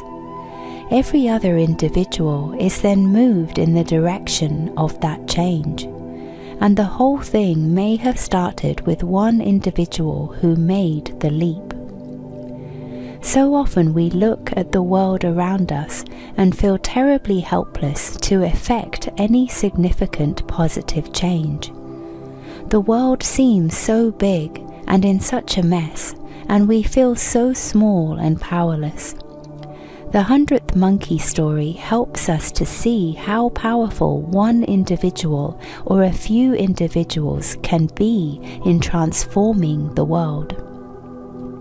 Because the world truly is our mirror, as we change, it must change. You can see this easily in your personal life. As you develop the habit of trusting and taking care of yourself, you will gradually release your old patterns. Soon you notice that your friends, family, and business associates all seem to be feeling and acting differently as well. Things that previously frightened and upset you seem to have lost their emotional charge. Even the serious problems of the world, while they still concern you, may not seem quite as scary as before. The reason for this shift is that you are beginning to feel the power of the universe inside of you. To the degree that you experience the presence of the universe in your own body, you don't feel afraid. Of course, every time you open up to more power, more of the old fear gets flushed to the surface and released. So in the healing process, you will experience alternating states of power and fear. Gradually, however, a solid base of trust will be established within you. Others will feel this, and in it will find the support to open up to more of their own power and truth. The people and things around you will reflect you in increasingly positive ways. The more light you allow within you, the brighter the world you live in will be. Creating the change. One idea I frequently encounter, especially in groups of spiritually oriented people, is that all we have to do to change the world is think more positively about it and visualize the change we desire. Visualization and affirmation are powerful tools. I use them often and strongly recommend them as part of this process. After all, I wrote creative visualization, and I deeply believe in the effectiveness of the techniques it describes. There is another part of the process that is frequently ignored, however, yet it is just as important. If the world is our mirror, then whatever we see out there in some way reflects what is in us. We must take responsibility for it and be willing to transform it within ourselves if we want to see it change on the outside. So when we look at the world and see poverty, pain, violence, and chaos, we must be willing to say to ourselves, what is the poverty, pain, violence, and chaos within me that this is reflecting? I know that my world is my mirror and, in a sense, my creation. If the things I see weren't in me, they couldn't exist in the world. The trick here is not to take on blame or guilt for the world's problems. None of us is truly responsible for other people's lives. We are all co-creating this world together, and we are all doing the best we know how. We are here to learn from what is not perfect rather than blame ourselves for it. We need to adopt a positive attitude of responsibility, saying, I am willing to learn to trust and follow my own inner truth, knowing that as I do, I will release the pain and fear within me, and thus heal the pain and fear in the world. Such a vow is very powerful, and to follow through on it is no easy task. To do so, we must be willing to move through the deepest layers of our consciousness and recognize not only our own personal fears, but also centuries-old negative beliefs of humanity that exist in our bodies. To move through these layers, we need to be willing to recognize and experience all the fears, knowing that the light is healing and dissolving them. When people ask me what they can do about the problems of the world, I suggest that they start by recognizing and affirming that as they sincerely do their own inner work, the world is being transformed. I tell them to look at the social problems that frighten or disturb them, and determine what fear or pain it touches within them, and how it reflects their personal situation. For example, if they are disturbed by reports of violence, I ask them to look at how violence has played a part in their lives. Has someone been violent towards them in their early years? Have they had violent thoughts and feelings? Have they repressed or disassociated from their own violent feelings? In what way have they done violence to themselves internally, harshly criticizing themselves, and so on? It has been my experience that many of us need help in the form of supportive therapy or counseling to deal with deep levels of emotional healing. For some people, there's a certain reluctance to seek such help, perhaps because they fear it's an indication of sickness or craziness. Our culture tells us that we should be totally self-sufficient, and that needing help is a sign of weakness. In reality, we all need support at times, and it is a sign of strength to reach out for appropriate help. Personally, I have sought therapy of various types at many times in my life, and it has helped me greatly, as long as I trusted my own intuition about who to work with.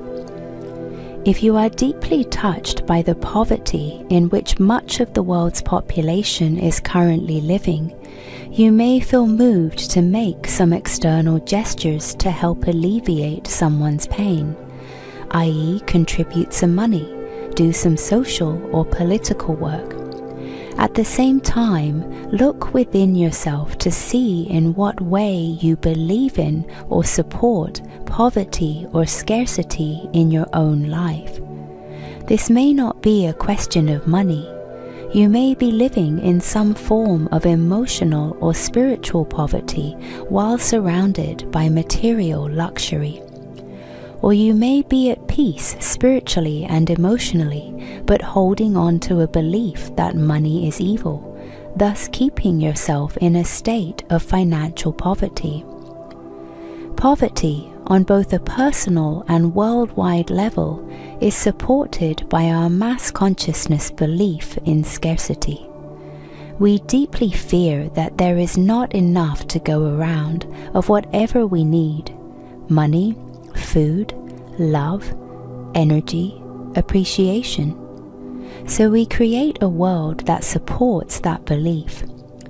There have been studies that show that there is plenty of food produced in this world to amply feed everyone. Yet because of our underlying belief in poverty, we allow food to be thrown away in one place while millions are starving to death elsewhere. If you are concerned by environmental issues, consider this point of view. Mother Nature is symbolic of the nurturing feminine aspect of ourselves. Disrespect and lack of harmony with nature are only possible in a society of individuals who disrespect and disregard their own feminine, intuitive nature. If you are attuned to your inner guidance, there is no way you can become severely out of balance with your natural environment. Just as our bodies are the manifestation of our consciousness in physical form, the earth is the manifestation of our mass consciousness. In a sense, the earth is our collective body. The way we treat her mirrors the way we treat our own bodies. The lack of respect and attunement afforded to our bodies is demonstrated on a global level by the way we treat our earth. Until we learn to love and trust our bodies, to listen to their signals, to give them the food, rest, and nurturing they need, to stop polluting them with drugs and unwholesome food, and to stop trying to control them with our ideas about what's right, I believe we will continue to mistreat our earth body. We must be willing to recognize and heal any form of violence, poverty, and imbalance within ourselves as individuals if we hope to eradicate these problems from our world. Healing does not take place on a personal or planetary level as long as we hide or deny our feelings. All feelings, beliefs, and emotional patterns must be brought to the light of consciousness in order to be transformed. When the light shines into the darkness disappears. World healing. People frequently talk about what terrible shape the world is in. In many ways, things seem to be going from bad to worse, and this can be very frightening. It has helped me considerably to recognize that the world is currently going through a major healing crisis, very similar in form to what many individuals are experiencing. When we as individuals begin to wake up to the light, we also begin to become aware of the darkness in which we have been living. The patterns of living that formerly seemed normal begin to look crazier and crazier from the perspective of our newly acquired sanity. Fears and distortions that have been denied and ignored because they were too painful to look at begin to come into our consciousness in order to be released. Problems that were swept under the rug come forth to be solved. This is what I see happening on a worldwide level today. If we recognize the seeming chaos and pain in the world as a giant manifestation of our individual healing process, we can see that it's a very positive step. Rather than feeling like victims, we can recognize the power of the universe at work. We can appreciate ourselves as channels through which the world's healing is being manifested. Social and political action. Some who have heard these ideas become angry because they believe I am endorsing a narcissistic self-absorption that denies the problems of the world and negates the necessity of social and political action. Upon further discussion, I am usually, though not always, able to make them understand that this is not the case. Being willing to deal internally and individually with the original source of the problem is simply the most practical and powerful way to effect real change. It does not deny the necessity of external action on a large scale. The issue for me is the source and motivation for that action. I find that people are frequently moved by their own good ideas more than by their inner guidance. Often they are motivated by their feelings of pain, fear, and guilt into wanting to do something to make it better. They are coming from a position of helplessness and fear, struggling vainly to do something to eradicate these feelings. Unfortunately, this approach only perpetuates the problem it is trying to solve. The underlying cause of the world problems is the pain, fear, and ignorance we experience from being disconnected from the power of the universe. If we continue to project our problems outside of ourselves and fail to recognize the inner power we actually have, I believe we will support the very evils we are fighting.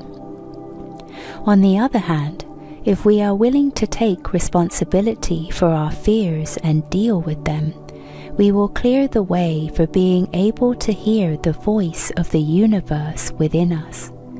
If it tells us to take action, we can be sure the action will be powerful and truly effective. For example, a woman friend of mine became very active in the nuclear disarmament movement. When she talked about the issue and her work, it was obvious that she was feeling absolutely terrified of the possibility of nuclear war. This is actually a reasonable reaction given the world situation. The problem, as I saw it, was that she was not recognizing her own terror and the issues of powerlessness and death that she was struggling with internally. So her actions and words had a frantic quality, almost like a drowning person's clutching vainly for something to hold on to. Gradually, over several years, I saw her work through this phase of her process. I believe that she reached a deeper level of trust in the universe. She continued her anti-nuclear activity because it was something she deeply believed in and found great satisfaction in doing so, but the energy was quite different. There was power and strength in her involvement, which I'm certain made her more effective in her work. The same principles hold true in the social and political arena as in every other area of life. If you are doing what you think you should do, if you are motivated primarily by fear and guilt, then no matter how good your actions, you are probably not being as effective as you'd like to be, and you may even be hindering more than you are helping. On the other hand, If you are trusting your intuition and following your heart, going where your energy takes you and doing what you really want to do, you will see that everything you do has a positive effect in changing the world. You will be able to recognize the transformational nature of your actions. For many, this will include direct social and political action, and you'll be doing it because you love it. People around you will also be affected by your energy and vitality even more than they are affected by your words and actions. For now, my inner guidance has told me that living my life as I do, writing books, leading workshops, exploring my creativity, being myself, is what I personally need to be doing to effect maximum change in my life and the world. I've also gotten a strong feeling that I may someday be actively involved in politics, as I was earlier in my life, perhaps even occupy a political office of some sort. Although I have no particular desire to do this at this time, I know that if that's what I'm meant to do, I'll find it an exciting adventure. I'm curious to see what the universe has in store for me. A 5-step process for personal and planetary healing. 1. Affirm to yourself, the power of the universe is healing and transforming me. As I am healed and transformed, the whole world is healed and transformed. 2. Notice the social, political, and environmental issues around you. Pay particular attention to those that trigger the most emotional reaction in you. Ask to see how they may reflect your personal issues, fears, beliefs, and patterns. You may not immediately see any connection, but stay open to receiving this information through your intuitive channel. 3. Ask for the higher power of the universe to release and heal the ignorance, fear, and limitation within you and in the world. Be open to any inner guidance you may receive to seek support in your healing process through a counselor or therapist, friends, a workshop or group, or in any other form. 4. Regularly visualize your life and the world as you would like them to be. See the meditation at the end of this chapter. 5. Ask your inner guidance to let you know clearly if there is any specific action you need to take toward your own or the world's healing. Then continue to trust and follow your intuition, knowing that you will be led to do whatever is necessary. Meditation. Sit or lie in a comfortable position. Take a few deep breaths and relax your body. Feel yourself dropping into a deep, quiet place within. Feel yourself contacting that place of power and creativity, your source of strength. From this source of strength, project yourself into the future, a few years or more, and in this projection, imagine your life exactly the way you want it to be. Start by noticing how you feel spiritually and emotionally. Feel the strength and power within you. You trust your intuition and act on your inner guidance. Because of this, your life is unfolding in a wonderful way. Get a sense of your body. How do you look and feel physically? You now have a body that matches your spirit. strong, courageous, beautiful, filled with life and energy. Experience what that feels like. How do you take care of your body? What do you eat, and how do you nurture yourself? Imagine yourself dressed exactly the way you want to be dressed. Your clothes express who you are. When you open your closets and drawers, you have just the clothes you want there. What is your home like? See yourself living exactly where you want to be. You have created your environment as you want it. Feel what it's like to live in a way that suits you perfectly.